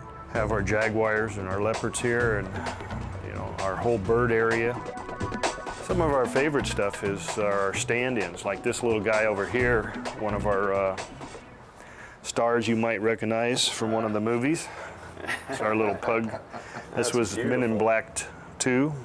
He's been taxidermied and preserved for the movie industry. So these things, by and large, are dying of natural causes, then? Yes, yeah. These animals are all natural causes. We don't go out and get animals and kill them for the movies at all. He's got little pockets in his claws. This is a scary freezer. Do you keep a separate freezer for, like food? Popsicles? Yeah, does anyone have their lunch in here? Ice cream? No sign of the other white meat in there. Maybe it's time to pop the question. We need to get a hold of some pigs for this project that we're doing. Pigs that have died from natural causes. We'll put in a call and say we need 2, 3 pigs, whatever it is, and they'll search and they'll call us when they come up with it. We ask Gary for the whole pig. That means the guts, the animal, everything that a pig naturally dies with. Because as it turns out, it's not all that easy to get a hold of that through like a butcher or other things. We want to replicate what a human would be like if that person died in a car. It's a whole new fashion statement. A week and a half later, the pigs are here. I've got a dead pig in the truck. They have just died of natural causes on a farm. The funky phase of this experiment is about to begin. No, I'm gonna tape these up, man. I don't want this touching me anywhere. I'm ready to put on a second painter suit.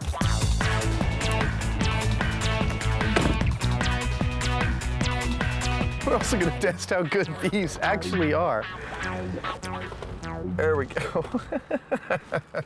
I feel ready to tackle the pig.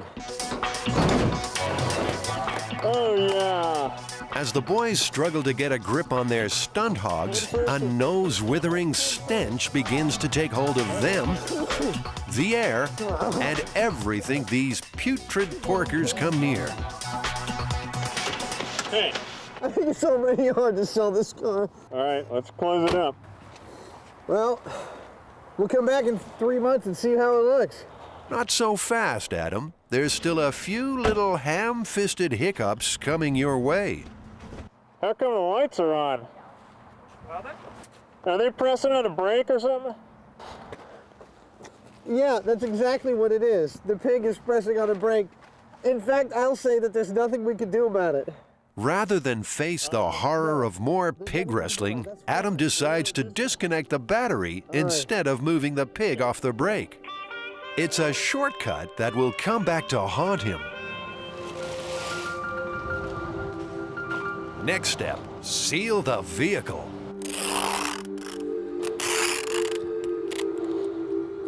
That pig's going to be one big bag of maggots, and at some point I wouldn't be surprised if it doesn't kind of like start to inflate and then explode, spewing stuff everywhere in the car. I still don't have a problem with pork. I can go right out tonight and have, some glazed ham.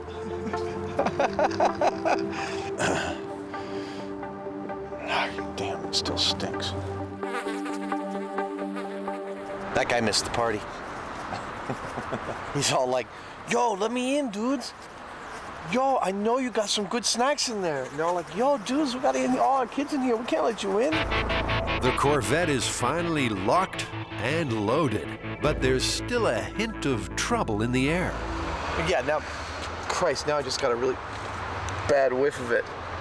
My main concern is that the cars seal them up. I really would just as soon not have that horrific odor in front of my shop for the next 6 months. I don't want the smell getting out of the car. And right now, Jamie is convinced that smell has broken out and is making a dash for freedom. He reopens the car and tries to seal it even further. What's going on, hombre? Hop in, you want to take a ride? Thanks, but no. Well, it seems that the car's not as well sealed up as we thought. Someone's sloppy work is a little stinky, too. You didn't really do that good of a job of taping it up. No, I didn't. The smell, well, it's not like really, really powerful. It's just extremely pervasive. So the tiniest bit of it drives everybody nuts. The car also has to be moved, and that turns one of their earlier quick fixes into a big problem. The hardest part about this whole deal is we got to get the little pig off the brake. We got to get the little pig off the brake? Yeah. Oh. Damn. It's going to be kind of like surgery getting that damn thing out of there. And it's not pretty. Ah, yeah. Jamie and Adam thought parking 2 pigs in a car would be easy. We're going to need more people. But it's turned into a marathon with more to come. Hey, all right, that's good. Stop.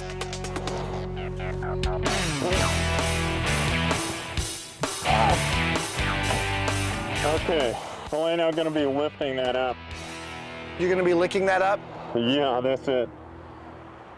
Did he say he's going to be licking that up? Even taping this Corvette into a modern-day sarcophagus isn't going to be enough for Jamie. Next, he calls in a pyramid for its burial, a hopefully smell-proof shipping container.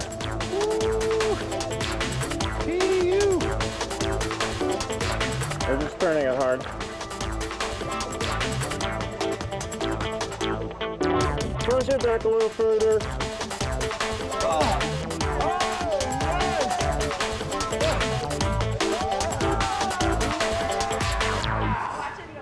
That was incredible, you people. Fabulous. I didn't think it was possible.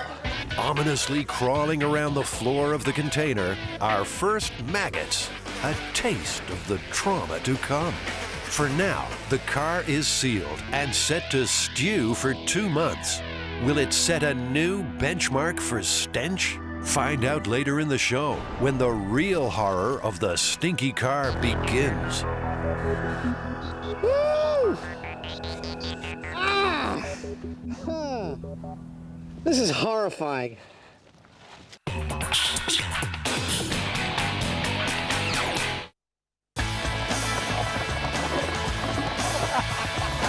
Roll up for the greatest MythBusters show on Earth.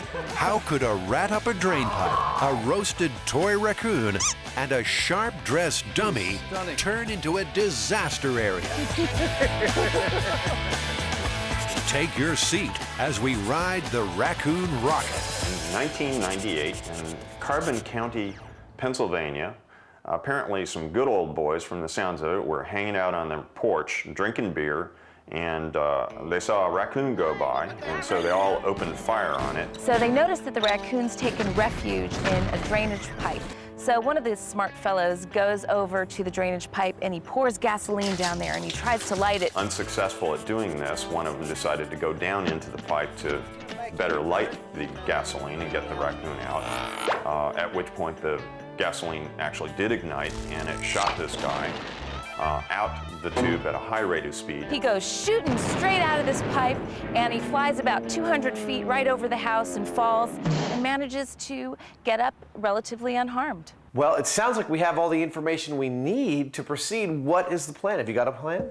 Well, we need a big-ass pipe, I guess a sewer pipe. It's got to be 20 feet long, 3 feet in diameter. We got to have 5 gallons of gasoline. We have to have some means of igniting it safely from a distance. I have one more question about this. What's that? which one of us is going to get launched from this pipe? Well, you, of course. You know, much as I'd like to do it, it sounds to me like it's a job for Buster.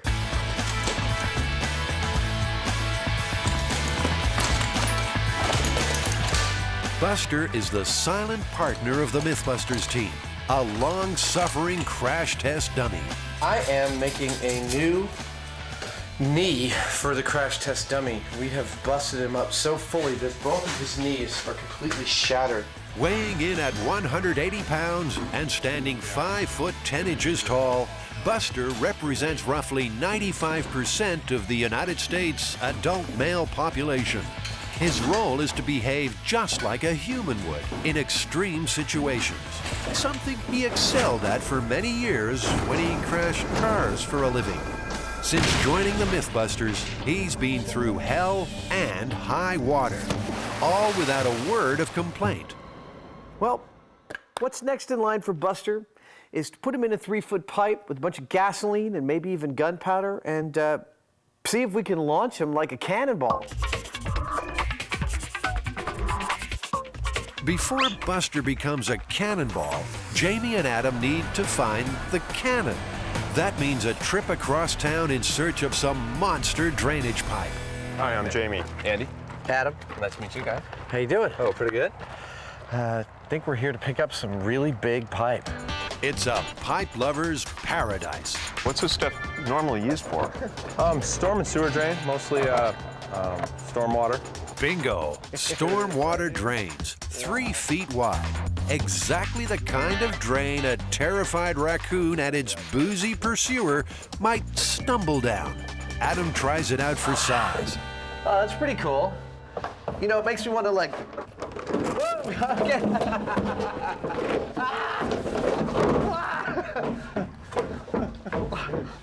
All right, that's enough of that. After a peek at the pipe, Jamie's mustache is twitching. It's all a whole bunch of stupid stuff. The more he thinks about this wild raccoon chase, the more he thinks it's the truth that's gone down the drain.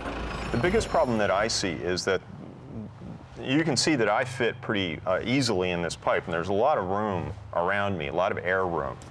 And so even if there is a big blast, all this air is just going to go right past me if there's no seal. Thank you. This is one of the rare occurrences where Jamie and I agree all the way down the line on this. He's right. It's the problems are myriad. The myth is almost patently ridiculous just on its face. But when there's a hint of flames or explosions in the air, the MythBusters will make it happen. I think one way or another, we are going to propel that dummy quite energetically out the end of this tube. I don't think it's going to work quite the way the myth says, though. Let's bring on this raccoon.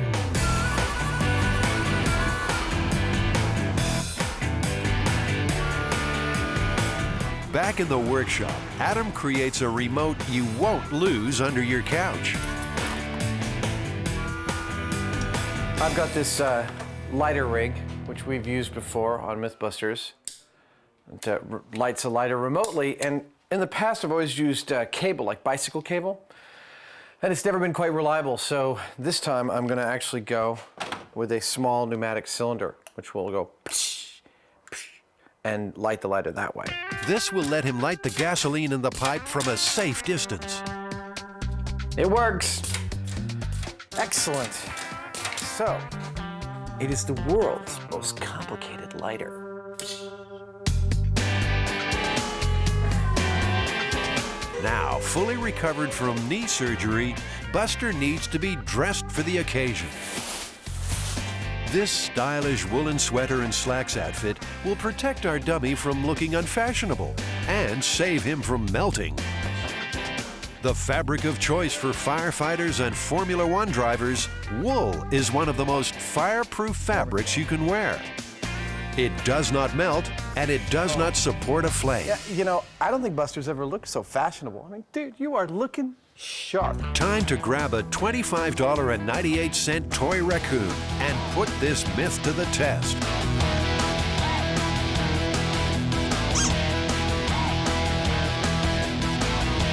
Our firing range is an abandoned airfield on the outskirts of San Francisco. Job number 1, get that pipe into launch position. for this, our boys will need a nice new toy. I think this is the biggest thing we've driven yet. Very, very, very cool. Yeah. But does anyone know how to drive this thing? So did you get any instructions on it? I did not. A few quick tips from the backhoe delivery man, and Adam is an instant expert. This goes side to side to side. You can drop this pin in the center. Okay. And it'll lock it. Yeah, it'll lock it from going like this.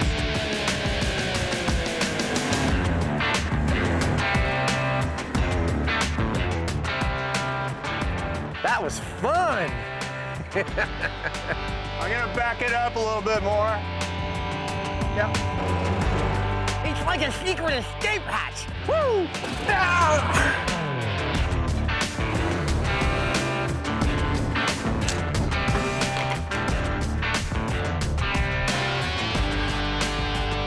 You know, he's taking an awful long time to do this. I think he's having just a bit too much fun. Finally, our cannon is in position. Well, we've just covered the pipe with dirt, and so I guess we're gonna pour some gasoline down there and light it with the dummy in the tube. We pretty well know that nothing's gonna happen. We'll get a big whoosh of gasoline out of both sides of this tube, but besides that, it's not gonna launch this dummy in any way. The stunt is ready. So where's the fall guy? For extra fireproofing, Buster gets a dressing down with a special flame retardant gel. Okay, so we're gonna shove him about 3 feet up in there. Yeah, feet first, because his head's got to be down, like he scooched down the pipe with a lighter and was like, you know, that kind of business. The scene is set exactly according to the myth. We have one not-so-smart man, Buster, who's crawled down a 3-foot-wide drainage pipe, chasing a raccoon. Like that. There we go. Like this? Yeah. The raccoon's probably all the way at the very end, you know, up against like a steel grate or something like that. So he's probably like right here, trying to be as threatening as a raccoon soaked with gasoline can be. Okay. Let me get my automatic match. The MythBusters team gets ready for launch. Cameras will cover it from every angle. Sensitive equipment is protected by a bulletproof plastic shield. A baby fire truck is at the ready. And it's Big Daddy, just in case. Excited, we're gonna blow some stuff up, then we go home. Now, Jamie adds the final element, 5 gallons of gasoline. Okay, it's kind of a lot. Oh, it's kind of really a lot. It's a lot of gasoline pouring out of there. That's it. That's it. All right, get out of there. Okay, here we go. Standing over here with me, Jamie? Yeah. In 3, 2, 1. 0. Nothing happens. Tell me if you see it lighting. Yeah, I don't see any flame. Seems that pesky raccoon slipped down onto the lighter. He's repositioned, and we are clear for launch. Okay, here we go. There we go. We have ignition. Put it out now. Go.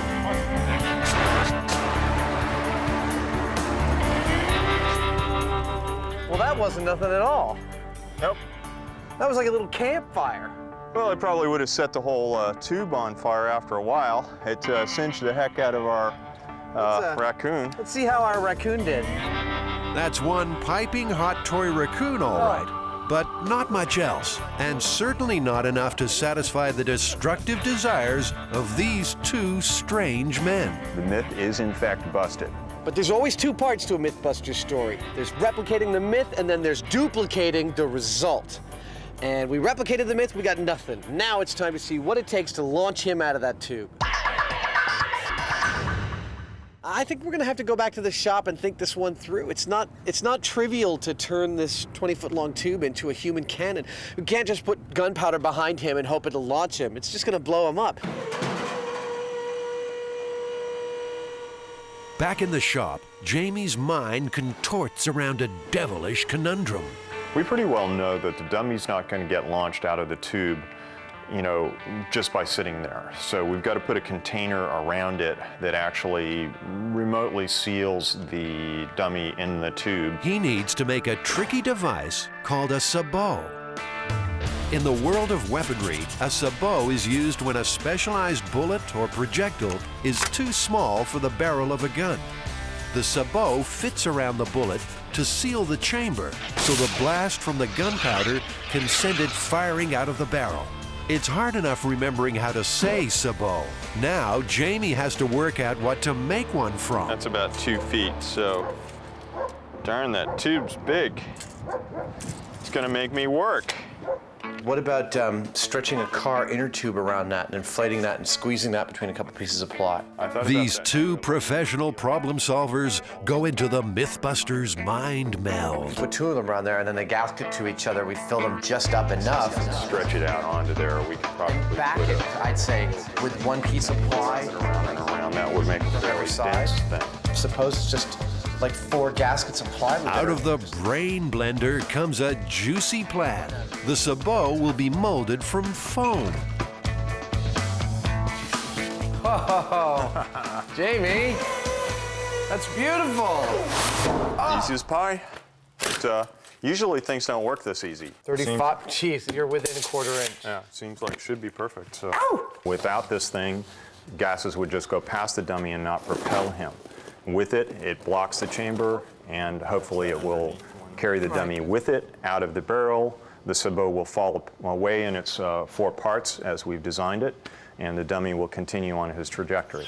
Let's hope the plan stays on target, because back on the firing range, we are now working with dangerous explosives. Second circuit, just to the end of the tube here, and then if we have a problem with the first circuit, we'll just tie into this. Sounds good. So I'll tie this on and throw it down? We want to fire a 180-pound projectile 200 feet. So, how much gunpowder will we need? Well, in World War II, the guns of the mighty U.S. battleship Missouri used 660 pounds of explosive powder to launch 2,700-pound projectiles with a range of up to 23 miles. There are no records of raccoons being present on the USS Missouri. Back up on the backup. Preparing to launch. John McLeod normally creates pyrotechnics for Hollywood films. Today, he's cooking up a different kind of blockbuster. We're using 10 1-pound cans of the GoX black powder. That should give us a pretty good bang. Buster is locked in the sabot and loaded into the pipe. Okay. Oh, yeah. Oh, baby. Okay, we need a little more push here. All right, here we go. Okay, ready? That's good, right? Well, that's tight, huh? That's pretty good. Cue the bomb. So that's the 10-pounder, isn't it? It's a 10-pounder. Don't look like much. Not until it goes off. The local geese are heading south to safety. You think they can tell we're about to blow something up? John will use an electric detonator to ignite the powder. With the wiring all checked, it's time to seal the end of the pipe. Look at that, that's perfect. All right, I'm gonna bury it. The pipe must be plugged to direct the force from the blast towards Buster and send him out the other end of the tube. Will it work? That's in the lap of the gunpowder gods. I think if any, the worst thing that could happen was it would rupture the back end of the tube and maybe shoot dirt and sand and possibly little rocks. It's also, I'd say, 50% likely that it stays back there in the tube and the whole thing just blows up. That's totally acceptable to me as well. The whole damn thing could blow up for all we know, but our best shot is that it's going to come out of there and it's going to come out really fast and it's going to look really cool. Jamie is so confident, he's parking Buster's wheelchair right where he thinks he'll land. Jamie, you hoping to catch him? Yeah. All right, that's about the most optimistic thing I've ever heard. If you catch him, I'll give you $100. Okay, let's put this Big Bang Theory into practice. You got some, you want to put some protection on there? No, I think I'm all right. He thinks he's all right. Firing in 3, 2, 1.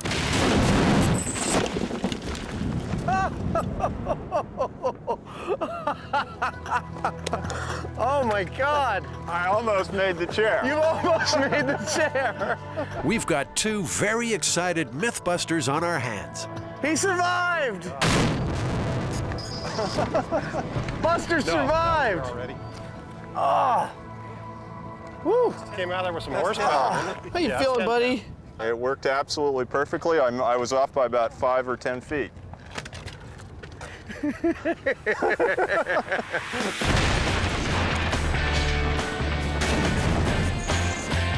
Buster heroically executed a textbook superhero-style exit from the cannon. Oh my God! You know, I gotta say, I think we planned this whole thing really well. The sabot worked. He did launch a significant distance out of the barrel. The myth says 200 feet that the guy lived. I tell you, watching that dummy land, there's no way he would have lived at that distance, let alone that distance again. This myth is just, I mean, complete and utter lunacy to think that it's true. Well, Buster, how you feeling, man? What do you think?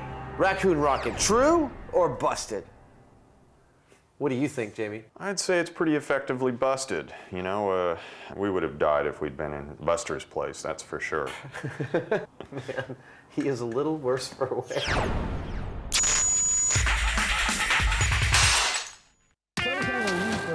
You've heard the fairy tale of the 3 little pigs, right? Well, in this myth-busting moral, one got away, and the other 2 have been quietly decomposing in a 1987 Corvette for 2 months. Huffing and puffing? You bet. The moment Jamie and Adam open the doors of that car. And it might be the MythBusters house that gets blown down. They're testing the myth that if someone dies in a car, it can get so stinky you can't clean it and you can't sell it. Time to call in an expert in extreme cleaning. Neil Smither runs a business called Crime Scene Cleaners. It's a cleaning maintenance service specializing in biohazard, primarily homicides, suicides, accidental deaths. We're really known now for doing just extreme cleanups, stuff other people just won't mess with. He knows exactly what the stinky car of the myth would smell like. And that smell, you can taste it. You just can't even describe it. It's such a unique flavor, but you know instantly what it is. Time for Jamie and Adam to get their hands dirty on a training run with the Crime Scene Cleaners. We're here cleaning up a coroner's van. I expect to learn a lot about their protocol, how they approach moving through a vehicle to find the smells, and I think that's going to be invaluable to cleaning out the Corvette. That's not residue from melted popsicles, you know? It's the real deal. I'm afraid I'm not quite as enthusiastic as the owner of this company is about this kind of work, but it'll be interesting. Let's start with cleaning the top of it. Have you heard the myth of the stinky car that can't be sold? I have heard that. It's a fallacy. Totally. What was that? It's a fallacy.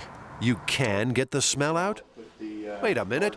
Now that's a big news flash for Jamie and Adam. So what you're telling me is that there's no smell that you can't get out, is that right? Yeah, I think if you clean it correctly, there's no smell that we can't get out so far. And we've done some radical smells. There's a methodical, meticulous approach to this kind of cleaning. Thanks. Knock yourself out. All right. Any speck of scum that's missed will keep on stinking. The boys have discovered that Neil uses a special enzyme-based cleaner to wipe out really bad smells. The enzyme secret mix that we haven't been informed the contents of. This may just hold the key to getting the Corvette clean. The enzymes create a chemical reaction with organic materials, speeding up their breakdown into smaller, simpler pieces. Just like the enzymes in your saliva start breaking down food from the first bite. Whew, it's hot. This warm-up bout with the Crime Scene Cleaners is a success. Invaluable training for Jamie and Adam's upcoming fight against the funk. Well, you know, it's really helpful to talk to a professional about this kind of thing. You know, we just kind of go in and start doing it. I thought the myth was entirely possible and plausible when I first heard it. But talking to Neil and seeing how well this stuff works, I think we might be able to clean this car out, and it might not smell at all. Either it is cleanable with the enzyme or it gets ripped out, and we will get that car clean. Brave words. We will get that car clean. We will get that car clean. So, let's put that confidence to the test.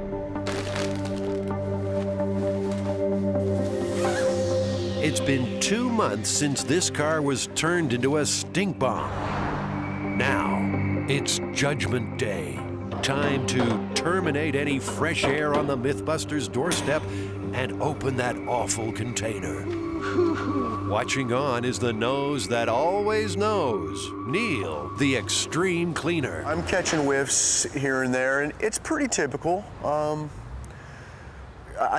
have a better indicator once we get in, but right now it just smells like standard death. All right, well, oh man. And while our rookie cleaners look like they're ready to enter Chernobyl, the pro calmly knocks back even a nose clip. No, I'm okay. It's not that bad. Now the car has to be rolled out of the container and into the yard. Oh, yeah. Oh, man. Oh, that's foul. They're not gonna bite. You should see the comments. Climb in. All right. Here we go. Go for it, Hyneman. Oh, man. Well, one thing that bothers me is that it is totally, it's raining in there. Like any place that I move around, I'm like gonna get covered with, I mean, I hope these things are waterproof. Are these waterproof? Not really. I mean, those are more than anything else. I would just hurry up, just get it done. Oh my God. That is horrible. The pig's sort of like sealing off the whole area. It's like flowed over the parking brake. He's gonna have to think awfully fast, coated with gore. All right, we're moving the sandbag here. Yeah. Here it comes, here it comes, here it comes.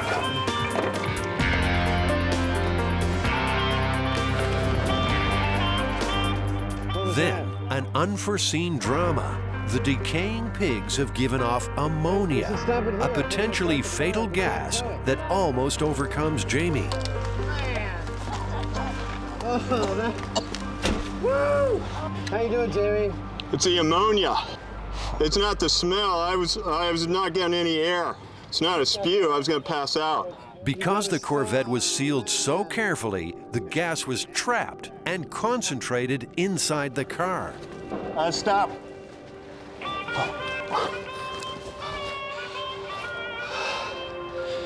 Oh, man.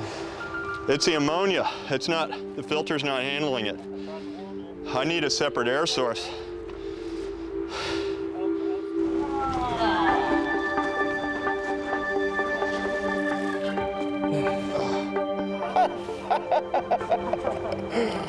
Oh my God. This thing was useless. As the whole grotesque reality of this car lover's catastrophe hits home, the MythBusters are reeling. Jamie looks like he's about to pass out. And our own Mr. Confidence is going a little weak at the knees. No way. No way. There's no way we're cleaning this thing. This is horrifying. I think, having to get in there and close the car with these two remnants of creatures was probably one of the more horrible things I've ever had to do.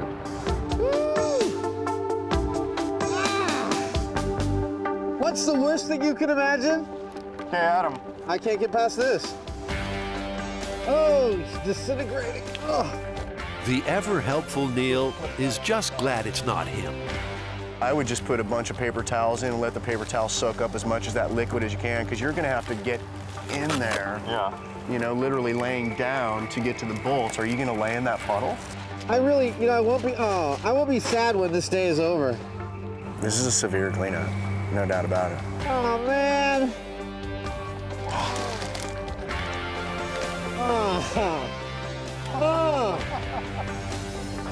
Oh, God. They're not prepared for this cleanup at all.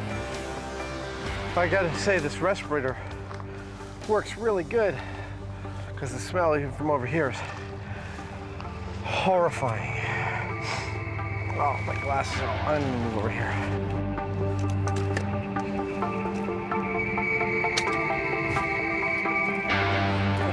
When you pull the seats, you better have something to contain them because they're going to pour liquid. The carpets, the seats, the door panels, all history. And there's a lot of work left. Well, we got all of the wet stuff out of there. There's still little dribbles here and there, but, you know, shoot, we must have removed about 300-400 pounds of wet something. I have to say, I didn't expect that this would happen, but I see myself as a vegetarian for at least the next couple of weeks. Don't want to do that again. Now, Jamie and Adam try out the tip they got from Neil, the crime scene cleaner, using a special bioenzyme fluid to cut through all the organic gunk. They're praying this might give them an edge in the war on stinkiness. The quantity of flies has decreased. We've been doing something. Well, I know we've been doing something. Something the flies don't like.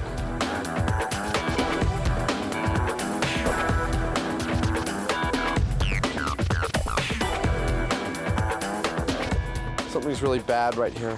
Now it smells like a diaper, a really bad diaper. If my baby's poo smelled like that, I'd take him to the hospital immediately. After a full day of frantic, forensic scrubbing, the boys are coming to grips with a grim possibility. Corvette lovers, cover your ears. This car may never drive again. Are we actually cleaning a car to get the stink out, or are we just removing all the stinky bits and ending up with a parts car? Seats were so bad that they were just falling apart. So what are you gonna do? If they cost $6 grand, the car's not worth that. I think we can get the stink out, but I'm not sure that we end up with something that's really a car. We can safely say one part of this story is true. It is possible for somebody to die in a car and ruin it. But can it be completely cleaned? Even Neil said it would take his boys several days to get rid of every last thing and put it back together again. There's no doubt in my mind that we could resurrect the car. The only question is whether it's practical or not. I mean, the place where I think you would never get it out is like all the air conditioning system and the ducts and stuff. I know all that stinks. We could clean the car perfectly and be like, it's done. And we turn on the AC and be like, ah, you know. Given the way the car smells now, even selling it for parts is going to be pretty difficult. I tell you, if I took one drop of the juice we cleaned up yesterday and put it in your car, you'd want to sell your car. So what's the final verdict from the Mythbusters? Jamie would be quite happy never to see that car again. Oh man, that is nasty. That myth's busted. There's no way you're gonna sell the car after that. You know, Jamie, I want to get away from this smell as much as you do, but unfortunately, we said we'd make a stinky car, that we'd try and clean it out, and that we'd sell it. So we got to go through the third phase. We got to try and sell that car, even if it's only for parts. Bummer.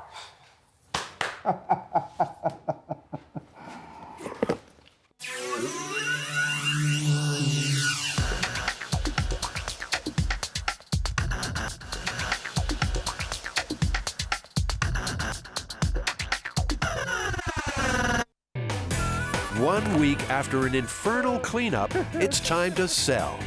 But will they find a buyer? Knowing how bad it was, it's not nearly that bad. But it's worse than anything anybody else but me and Jamie have ever smelled. Smells more like a barnyard now. No, the smell hasn't gone, and the car isn't going anywhere either. What is that? Ready? Yeah. Nothing. I'm not sure I'm getting any power at all to anything. Really, would it be helpful to get it started to sell it? The fuse box is fried. Yeah, this is all corroded. It's all green in here.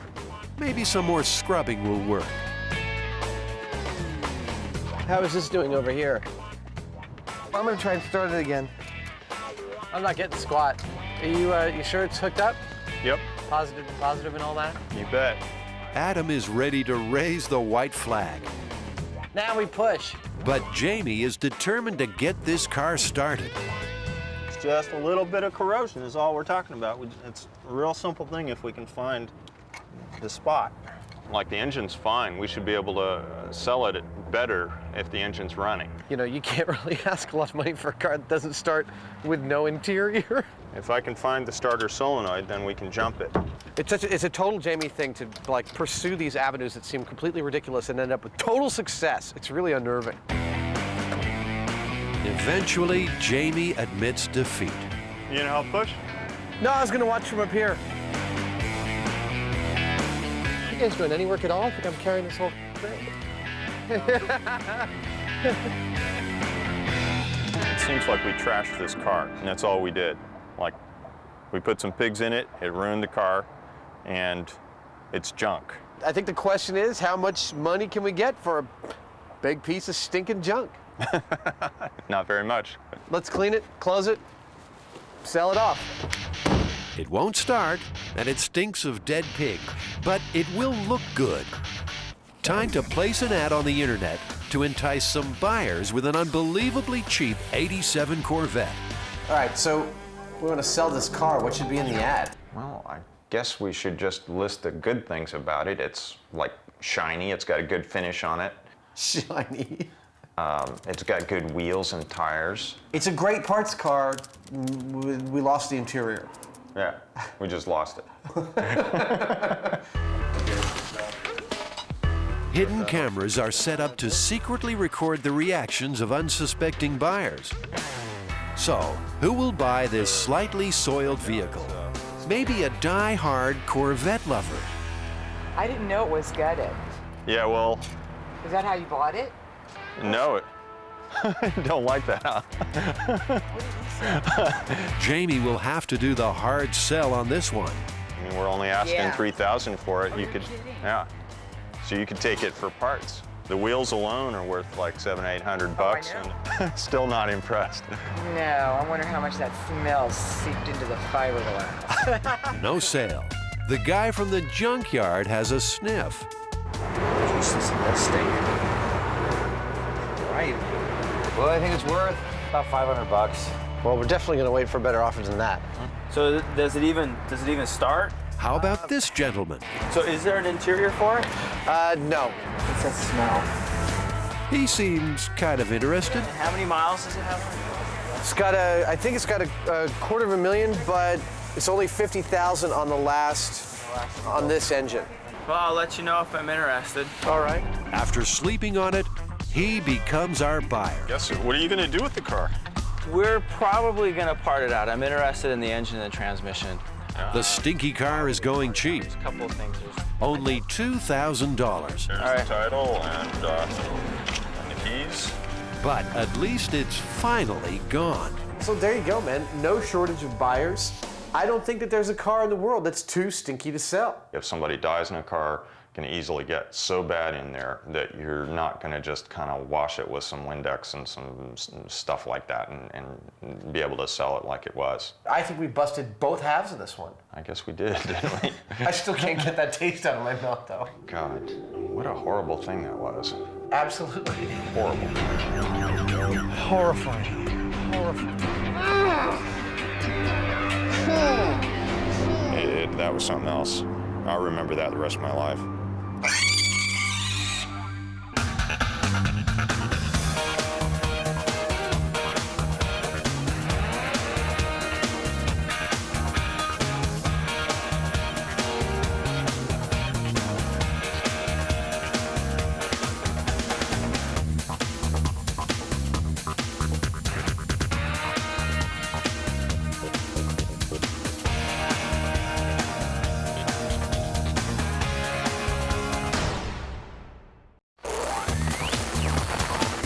Here come chickens of mass destruction. The MythBusters are firing their chicken gun to see which does the most damage, thawed or frozen. I would say that what you got there is a potential supersonic chicken. Doing the laundry can be a killer chore, but can it actually kill you? The washing machine from hell is about to be unleashed upon the world. Adam and Jamie are getting intimate with a giant octopus. Could a human give birth to one? No, really, honey, those are octopus hickeys. Who are the MythBusters? Am I missing an eyebrow? Adam Savage. I always enjoyed seeing Adam in pain. Oh! And Jamie Hyneman. Jamie wants a big boom. Between them, more than 30 years special effects experience. Feel kind of sexy. They don't just tell the myths, they put them to the test.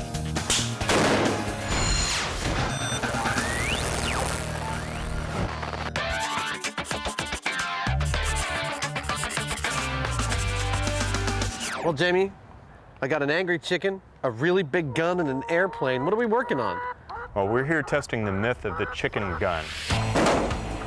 Scientists conduct impact tests by firing bird carcasses from big guns. With more than 3,000 bird strikes each year, aviation authorities spend millions trying to protect the cockpit crews. We know that the military uses chicken cannons to test windshields, you know, how they would do with a bird hit. What's the myth? Well, the myth says that the British borrowed this technology from NASA to test high-speed trains. But they ran into a problem, and the problem was that the chickens were going right through the windshields of the trains and even embedding themselves in the seats further down inside the train. That would be bad. Yeah. Well, the British were horrified at this, of course, and they sent a tape back to NASA asking for help. NASA replied saying, "Gentlemen, thaw your chickens." Well, so this is what we're testing here today. Not that there is a chicken gun in existence, but whether or not there's a difference between a frozen and a thawed chicken at a couple 100 miles an hour to an airplane windshield. That's correct. To fire thawed or frozen chickens at high speed, the MythBusters will need a sealed tank and compressor to supply air for the massive gun. An industrial-strength butterfly valve will provide an explosive release for firing the carcass down the long barrel. The target? A used fuselage and several spare windshields. There are loads of stories where one country pokes fun at another, particularly where America is involved. MythBusters folklorist Heather Joseph Witham. There are versions of this narrative where it's the Royal Canadian Air Force, for example, that invents the chicken gun, and it's borrowed by American airplane manufacturers who don't know how to use the gun right. First stop for anyone buying light aircraft spare parts in California is Ken Faith's yard in Sacramento. Windshields I'm thinking about might be over here, some of them.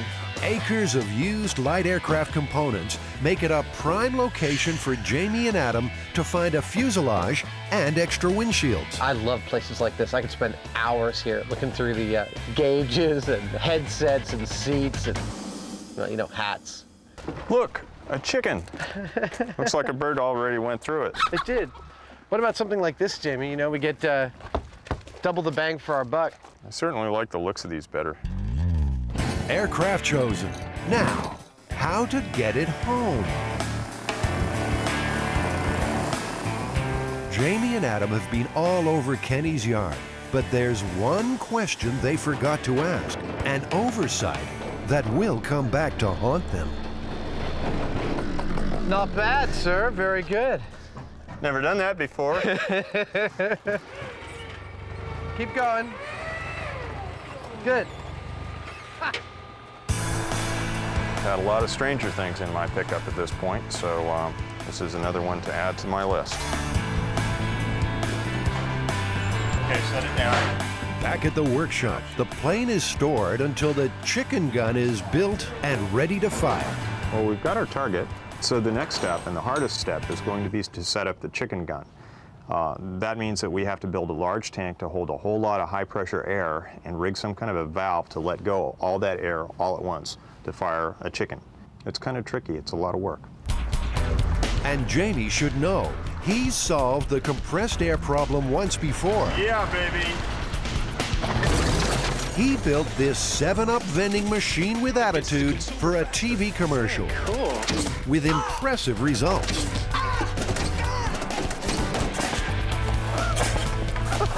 One of the things that I noticed was that the firing system that we set up required a large valve that delivered a whole bunch of air all at once. And we thought, wow, this is great. You know, we should use this on the chicken gun because it requires exactly the same thing. It's a simple, elegant design. It's exactly what I like to see come out of the shop. It's fun, yet deadly. What else could you possibly want to come out of an effects shop?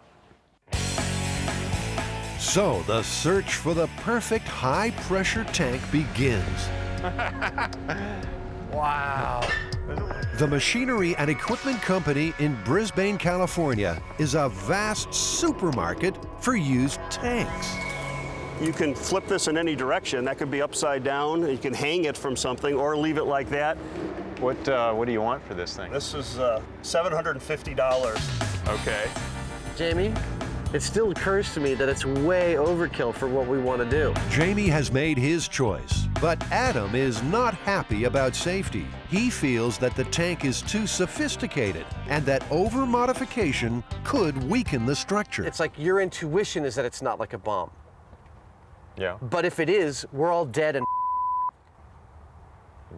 Well, this is true, but... So, erring against the side of caution, Okay. even if your intuition is right, is stupid. Okay, well, think about it, though, before you go off like that. Well, You know, when everyone who you talk to describes 250 pounds per square inch as being like a bomb, and Jamie just says, well, I'm not that concerned about it.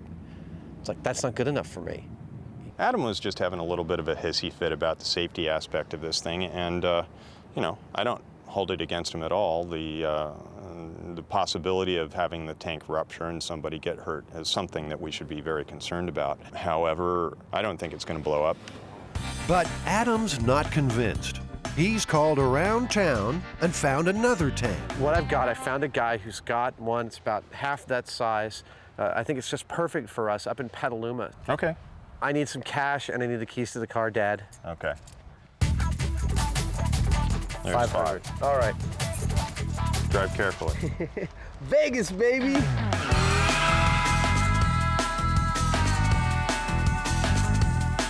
Adam's ideal tank is waiting out back at Maselli & Sons. And what's it rated for? 200 PSI. There you go.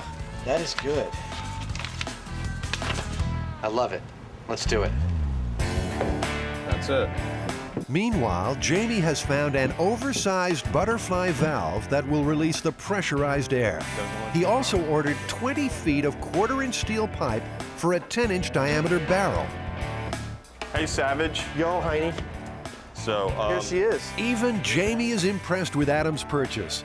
It's an ideal tank for storing enough compressed air to propel chickens. I recognize that your intuition, like mine, is... It appears Adam has a little something to get off his chest. I didn't mean to call you stupid this morning. Did you call me stupid? I didn't. I said stupid, and I was talking to you, but I wasn't calling you stupid. Okay. Nobody ever calls me stupid. I've called you stupid, but not to your face. Not in live.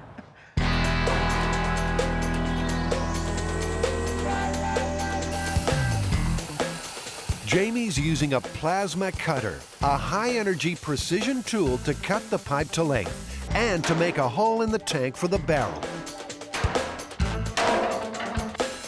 For the explosive release of air, the butterfly valve will be fitted between two lengths of pipe.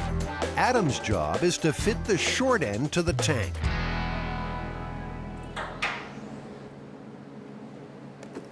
I just dropped the temple of my glasses here into the tank, the really heavy, big tank with a hole in it. Got some chewing gum? Just goes to show, where there's a will, there's a way. There we go. One glasses temple. Now I can get to work.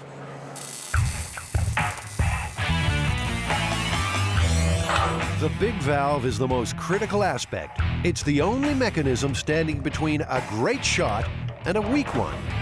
When we pressure this tank up, this can hold 250 PSI. We'll get it to about 200 and then yank on this, and chickens be flying. The air compressor is connected to the tank.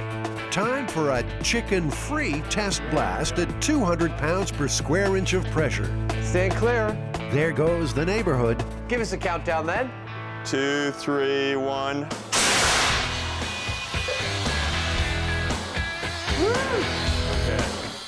It looks impressive, yet the white smoke is simply water vapor forming droplets when the previously hot compressed air meets the cool. Feels like a Mack truck just drove by me. I just wonder what a chicken breaking the speed of sound sounds like.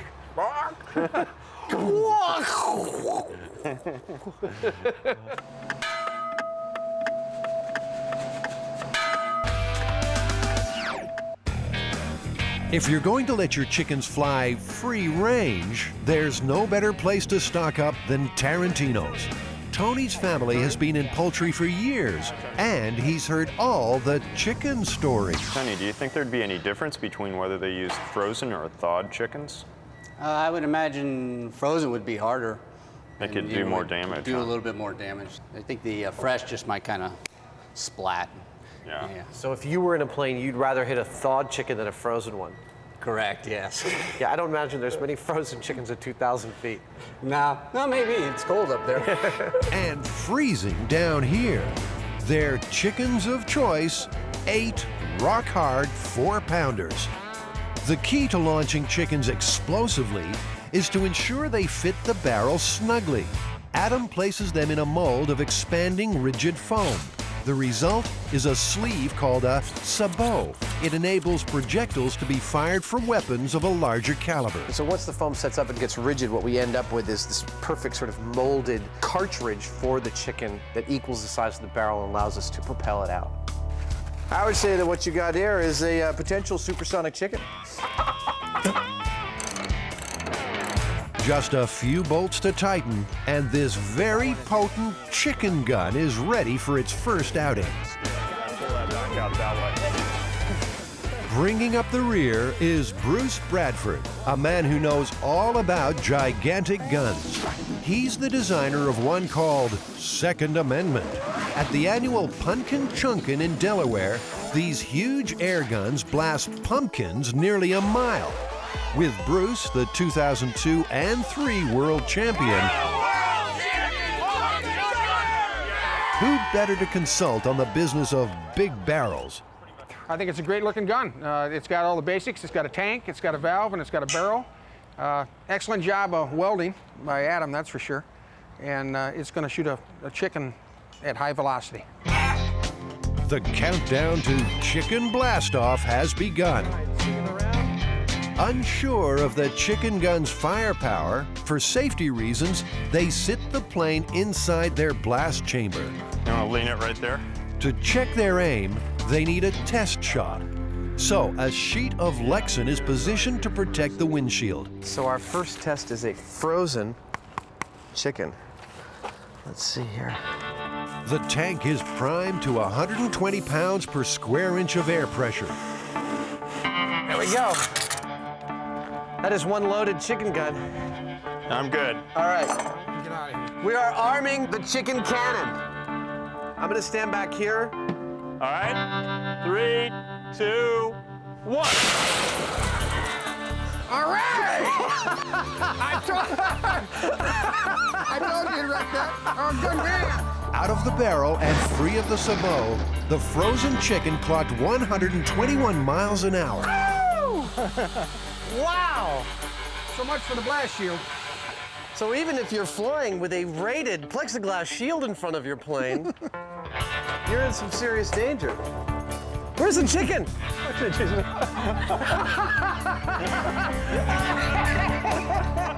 Oh my God. You know, who knows what the damage to the neighbors would have been if this had gotten out. Oh. You know, that's about one of the more destructive things that I've ever done. That was cool. Yeah, that was exceedingly cool. Let's do a thawed. A replacement windshield is fitted for another shot. This time, a thawed chicken. The big question, will it cause as much damage as a frozen one? 3, 2, 1.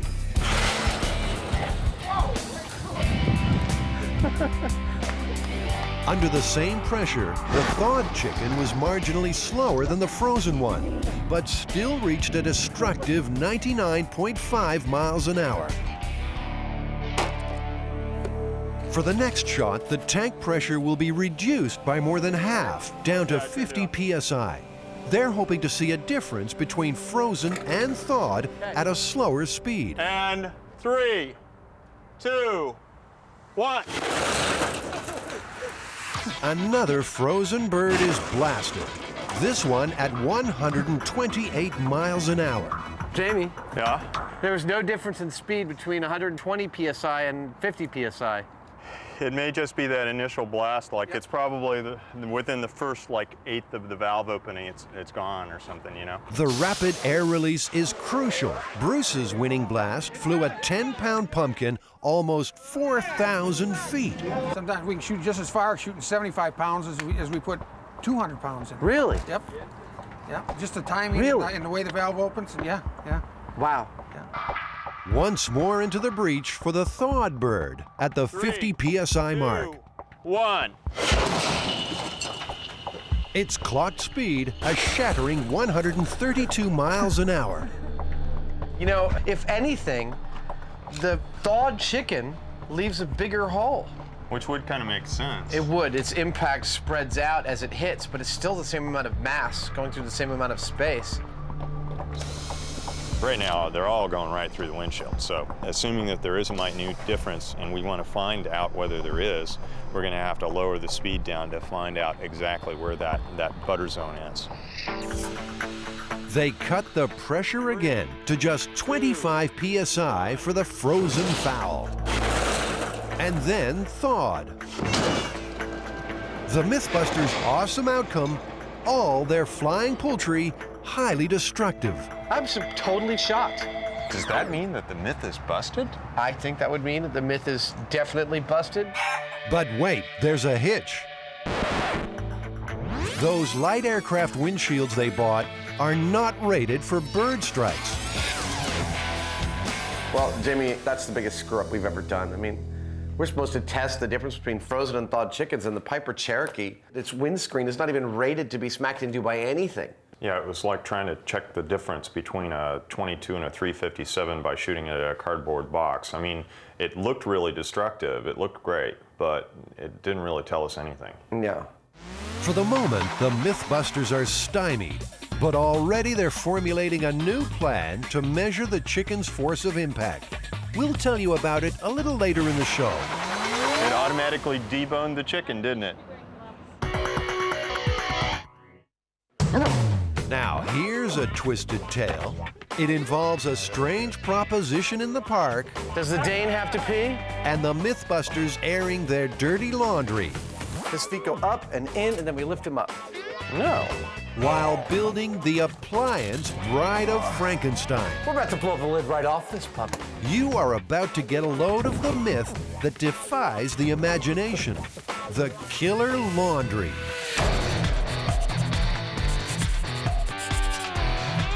In 1998, a Charlottesville man attempting to do a large amount of laundry stuffed his washing machine with 50 pounds of clothes. So he wants to get all of his laundry into the machine at once. So he takes this 50 pounds of laundry and he's jumping up and down on top of the machine to get it in there when his foot accidentally kicks the on button. He sort of fell into the machine. His legs got stuck by the laundry and he banged into the shelf. He hit some bleach. Bleach blinded him. Apparently he might have even swallowed some. At this point, his dog runs in to see what the commotion is about. And as he spins around, this time he hits the shelf again and some baking soda pours out. This startles the dog, who then urinates on the baking soda, causing a small explosion, at which point the laundry machine went into its spin cycle, turning him at about 70 miles an hour, where he smacked his head into a shelf and died immediately. Well, that sounds ridiculous. Now, we do need some dog pee, but let's not rush into that. Start simple. Buy a washing machine. What's the largest one that you would have in stock? The large one. Yeah. It's a heavy duty, super capacity. Do you think that this could hold 50 pounds of clothes? Oh, yeah. Really? Yeah, I think. All right. So what do you think, Adam? My vote would be this one. Yeah? Yeah, for the volume. Okay. We, of course, went for Super Capacity Plus from a major maker of washing machines, and hopefully it'll be as powerful as about anything that's out there. And already, one part of this myth is looking a little busted. The very first precept of the myth, which is that he's standing in a washing machine that's running, is probably impossible. All the washing machines they have in here have cutoff switches when the lid is open. But this visit has proved one thing. Adam Savage can never leave a junk shop empty-handed. I'm thinking of, like, you know, maybe having it a way that my kids can get the toys out of their closet. Next on our laundry list, 50 pounds of clothes. Adam's favorite thrift store has what we need. Men's, women's, children's, lingerie. You can get a lot of lingerie for 50 pounds. We actually use a lot of lingerie on this show, don't we? We For have, some strange actually. reason. Okay, let's see how much we got there. You got the scale? There we go. I say we're good, 50 pounds. 50 pounds of laundry is a lot bigger than I thought it was. I mean, it's like 2 full, hard-to-lift garbage bags of clothes. I know we're not going to get all of that in the washing machine. You know, maybe about half of it at most. And that wouldn't wash it very well. The guys construct a mini laundry in the workshop. Just like in the Myth, bleach and baking soda are placed on the shelf. As far as I can tell, it's working. The machine runs like a dream. But they need to disable the cutoff switch so it can spin with the lid open. Go ahead. So is this the moment of truth? So it doesn't even want to spin me around. Like, I can go like this. I can stop it. All right. Okay, myth busted. We're done? No. I think the next thing is to get 50 pounds of clothes and see if we can even get this thing to run with that. Okay, let's load it up.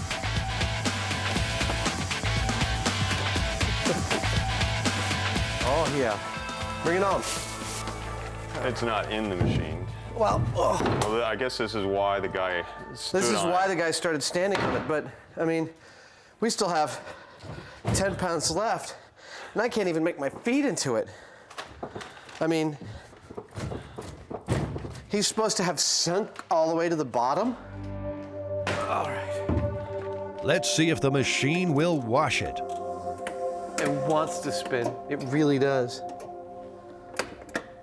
It's not even spinning, it's not agitating, it's not doing anything. So the only option open to us now is to pull all this out, start pulling the guts out, and just make this thing spin hell or high water, no matter what the hell is in it. It's the moment Jamie and Adam have secretly been waiting for. We're talking about taking stuff apart. What's that? That can't be that necessary. I don't recognize it. Ooh. This is the clutch, man. I think you're probably right, 'cause I don't see any belts right offhand. Why don't we run it through a light cycle right now Okay. and observe it? This should be pretty cool. How many of you have ever seen a washing machine naked? To prevent accidents, like the one in the Myth, the machine has an emergency clutch. It stops the wash cycle before the motor burns out. To make this machine spin Buster, the crash test dummy, the clutch will have to be bypassed. Yeah. Well, we have done what we can to modify this machine to get rid of a clutch and get rid of actually every safety feature it possesses. Now we'll find out if it is in fact strong enough to do any damage once those have all been overridden. The washing machine from hell is about to be unleashed upon the world. Before Buster and his dirty clothes go back in, a test run. It's spinning. It's going real fast. But despite 630 revolutions per minute, they can stop it with their bare hands.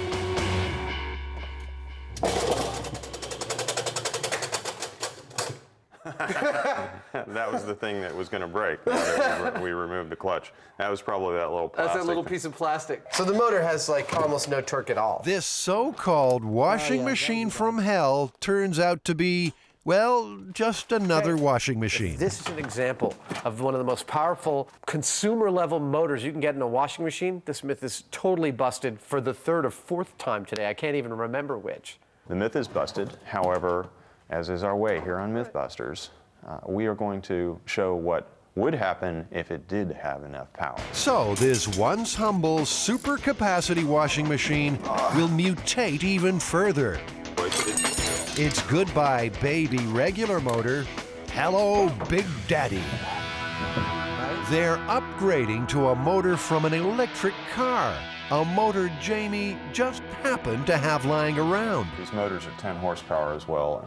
they will literally pick this thing up and throw it. They will toss the dummy across the room or something like that. These propelled a full-sized electric car, so they're not something to be toyed with. Attaching the motor will be tricky.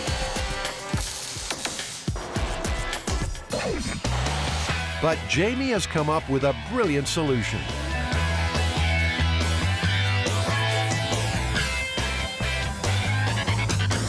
Now the spin cycle is powered like a motorcycle. The car motor is connected to the main drive shaft by a motorcycle chain. Ah, there we go. Good. We have a very solid plan for making this thing go like hell. Jamie wheels in a special guest, the robot he built for a 7-Up commercial.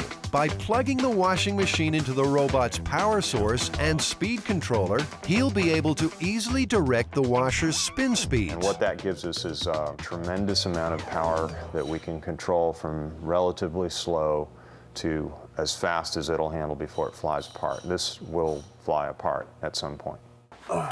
The machine is not built for this kind of power, and we'll probably find another weak link, and another, until we end up having no washing machine left and some big massive motor and a drum that we've made from scratch just so we can swing the damn dummy around. Right now, this thing doesn't really resemble a washing machine anymore so much as it does an electric car. Time to bring the Franken washer to life. This should be live, so watch out there.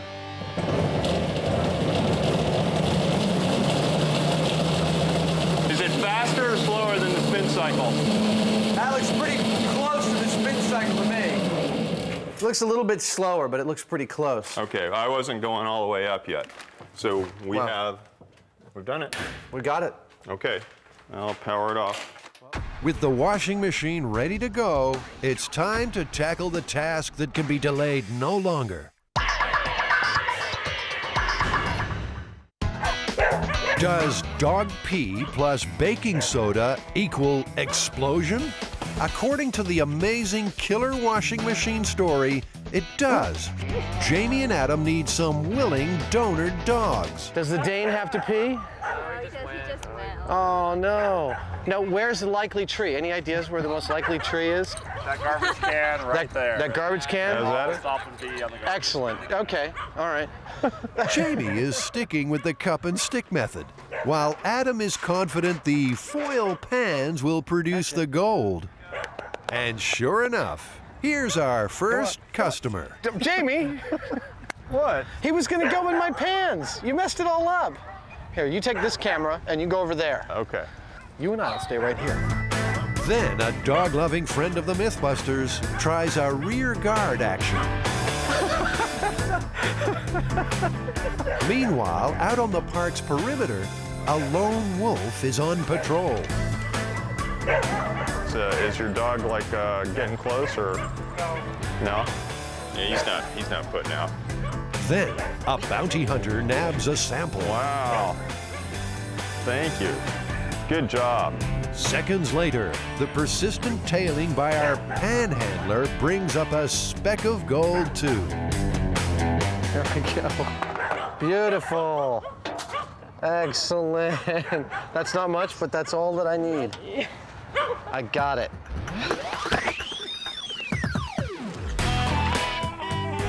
At the workshop, Buster is hauled up for another traumatic test of endurance. Even for a crash test dummy, he's constantly outside his comfort zone. The MythBusters have dropped him, crushed him, blasted him, and still Buster survived! The dummy soldiers on till another day. But even lifting Buster's 180-pound frame into the washing machine is causing aggravation. Grab one of his feet. Tell me what you're doing. If you followed me, it would all We got a happen really forklift quickly. here. His feet go up and in, and then we lift him up. No. No. Well, we got a forklift. You're complaining about how heavy he is. We got a forklift sitting right here. In 2 minutes, we'll be done. So he's swinging the butt all the way upside down, like this. Is the camera out of there? Yeah. Here. Now we lift him. Oh, wait.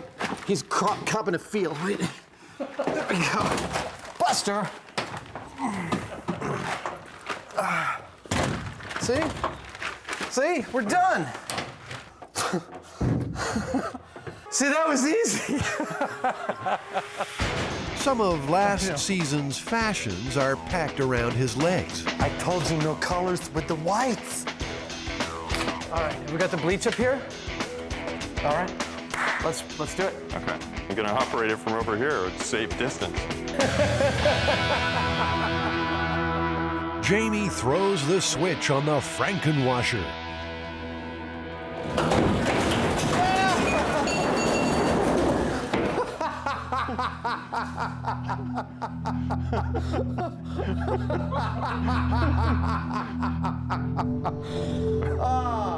I'm glad we were all suitably safe distance.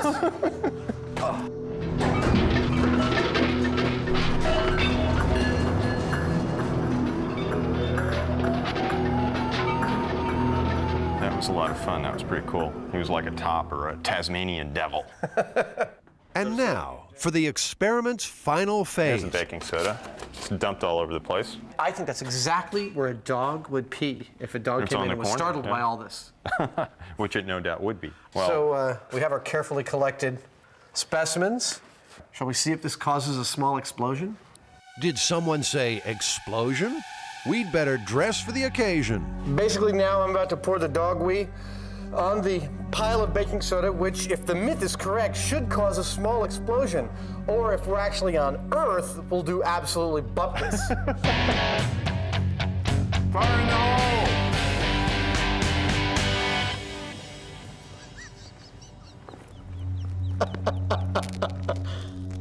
Nothing happened. Get me the Jack Russell Terrier urine. That ought to do it. They're hyperloop creatures. All right, everybody behind the Lexan shield. Are you ready? Hot set! well, what do you know? Nothing happened. No explosion at all. Well, Jamie, that's actually, I think, a first for us. There's not one fact about this myth that's true. Yeah, you know, usually at least there's a tiny grain of truth somewhere in the stuff that we're dealing with. It has to start somewhere. But, you know, this one, it just isn't there. It's not practical, it's not reasonable, it doesn't make any sense. Myth decimated. One myth busted. But what about the unfinished chicken gun business? 3, 2. You'll recall that while testing which chicken hits hardest, frozen or thawed, the guys discovered that their light airplane windshields were not rated for bird strikes. As a result, all their flying chickens smashed every windshield.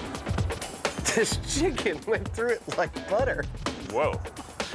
So this is the experiment take 2. To finally lay this myth to rest, they have rethought their methodology. No more windshields. This is purely a moment of impact test. The chickens will be fired at a solid steel plate. By using the high-speed camera to measure the time between the start and finish of impact, they hope to see a difference between frozen and thawed chickens. The 3 frozen chickens clocked more than 140 miles an hour. The impact time, 7 1/1000ths of a second. It automatically deboned the chicken, didn't it? 3, 2, 1.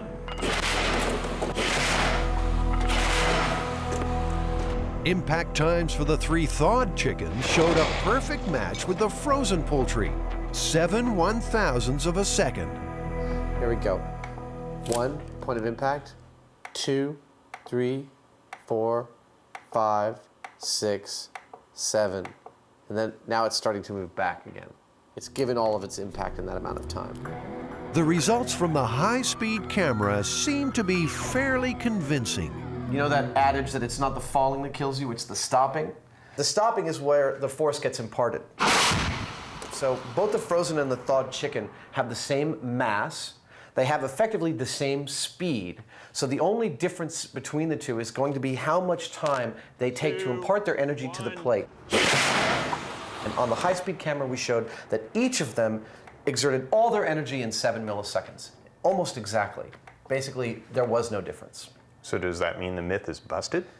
At these speeds, frozen or thawed chicken, myth busted, no difference at all.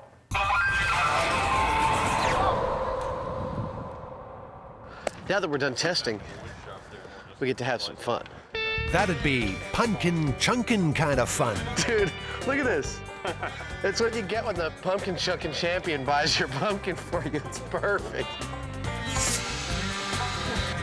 With the day almost done, what better way to finish than with a few pumpkin chunkin' rounds of their own? Was there anything in its way? I suspect that the pumpkin went through here. Oh, here we go. Jamie, can I ride it? 3, 2, 1.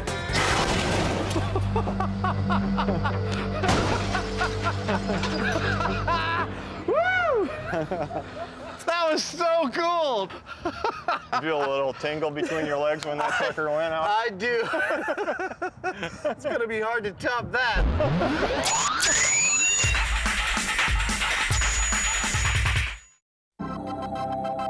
The Mythbusters are about to probe the mysteries of the deep in the aquarium at California's Monterey Bay, one of the world's largest marine sanctuaries.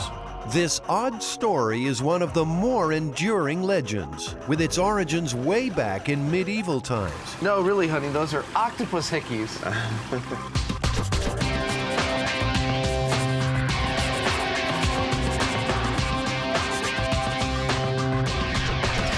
Well, this one might seem a little silly at first, but I think we're gonna have some fun with this. This woman admitted to the hospital with abdominal pains, and the doctors, upon examining her, thought that she was pregnant, so they did an emergency cesarean on her and pulled what turned out to be a live octopus from her belly.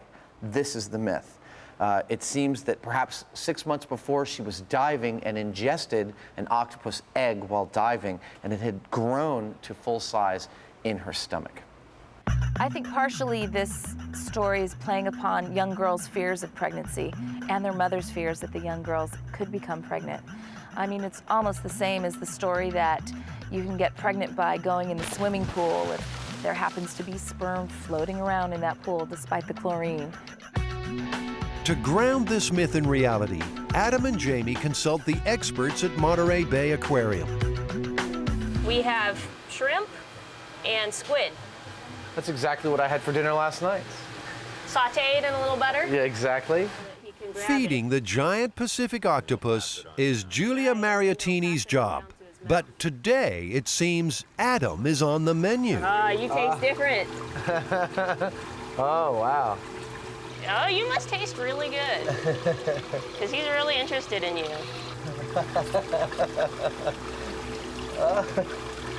Oh, that is so cool. Yeah, he's very excited. While Adam's making a new friend, Jamie tackles the big questions. Julia, what kind of conditions do the eggs require to be successful at bearing little octopuses? Well, they really do require the attention of the mother. She will blow jets of water on them to make sure that they're aerated. She'll clean them. They also require the correct temperature, the correct salinity, and if all goes well, then they'll hatch out. For giant octopus, it's about 6 months later. Is it possible, let's say, if an octopus egg had just detached and was floating free, could a diver actually swim in and swallow one of these things? That's the only part of the story that could possibly happen. By some fluke, the octopus eggs are small enough that maybe a person could swallow them, but there's no way they would hatch out. The conditions in the stomach would not be amenable to their hatching. Not at all. The octopus myth is already looking pretty shaky. The Mythbusters must now take another tack. You know, Jamie, talking to Julia, it's really obvious to me that the whole idea of octopus pregnancy is just ridiculous. I mean, octopus egg can't even survive in open water without constant tending from the mother. It's definitely not going to survive in someone's stomach. Yeah, but there are myths around other creatures like frogs, lizards, snakes, even newts, that this can happen with. The octopus is perhaps the most recent incarnation. Other recent incarnations of this narrative are where a boy is getting water out of a garden hose and he swallows frog eggs, or newts, toads. Going back to medieval times, you have serpents and snakes, perhaps the most wicked seeming creature. Many stories were fables created to scare children. Others were chilling examples of what would happen to sinners. Sometimes the sufferers would regurgitate the unwelcome visitor, but usually the episode would end badly. So it's something taking you over, something insidious, something making you bad, and I'm sure in some versions of the narrative you did something wrong to let it in. So, is it possible for foreign organisms to survive inside the human body? We can replicate a stomach or several of them and put, stuff that eggs would run into, like acids and maybe salinity, temperature factors. And we'll see which ones survive and which ones don't, and which environments they work in. Yeah. Busting the pregnancy story means a MythBusters trip to the lab supply store. Or should that be candy store? I love this stuff. One of everything. I've never seen continuous pipe cleaner before. I didn't even know it existed. Which is smoother? That's smoother. Do you think we need to get some beard covers here? What you have isn't really quite a beard, though. I'm not sure what it is. It's like an accessory tuft. Ever wondered what's really inside Adam's head? Now somebody wave from the other side. Oh, that's cool. When do you ever get a chance? Oh, I'm a little embarrassed. That was kind of a personal experience. Thanks, guys. Thank you, guys. Well, Adam, do we have everything we need here for this experiment? I think we do. We've got the acid, we've got the salt, we've got the voltage meter for testing salinity, thermometer, and perhaps most importantly, in fact, without this we couldn't do the experiment, we have our test subjects here, our frog eggs.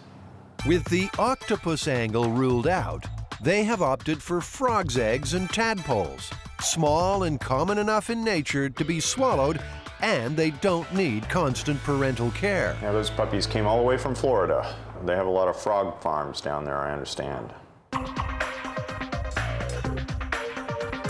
3 flasks represent different conditions in the stomach. One for body temperature, water heated to 98.6. One of salt water, the same salinity as the human body. A third with a pH of 2 contains acid, imitating human stomach juices. A 4th flask is the control sample. All right, so we got some tadpoles and some eggs in there. Let's say we do 2 of each. Okay, you got the little squirt bulb? I do. Here we go. The control sample of eggs and tadpoles will swim in a flask of aerated water, the ideal environment for tadpole survival. You ready for the acidity? Okay. Okay, which one is that? Acid, this one here. Hydrochloric acid actually secretes in the stomach, and it's powerful stuff. Extremely corrosive. A single drop can eat through wood. Jamie and Adam need to dilute their pure hydrochloric to match stomach acidity. Yeah, real close. All right. 1.99. All right. The pH scale runs from 0 to 14. Pure water is neutral with a pH of 7. Anything below 7 is acid, and anything above is alkaline. Common examples range from battery acid at 1, the stomach at 2, an apple scores a pH of 4, and milk of magnesia a mild 10.5. Doesn't seem to be doing so hot. He's definitely more laconic than his racetrack friends here, you know. He's just kind of sitting there on the top. Next, the body temperature test. They heat water to 98.6 degrees Fahrenheit. Okay, here we go.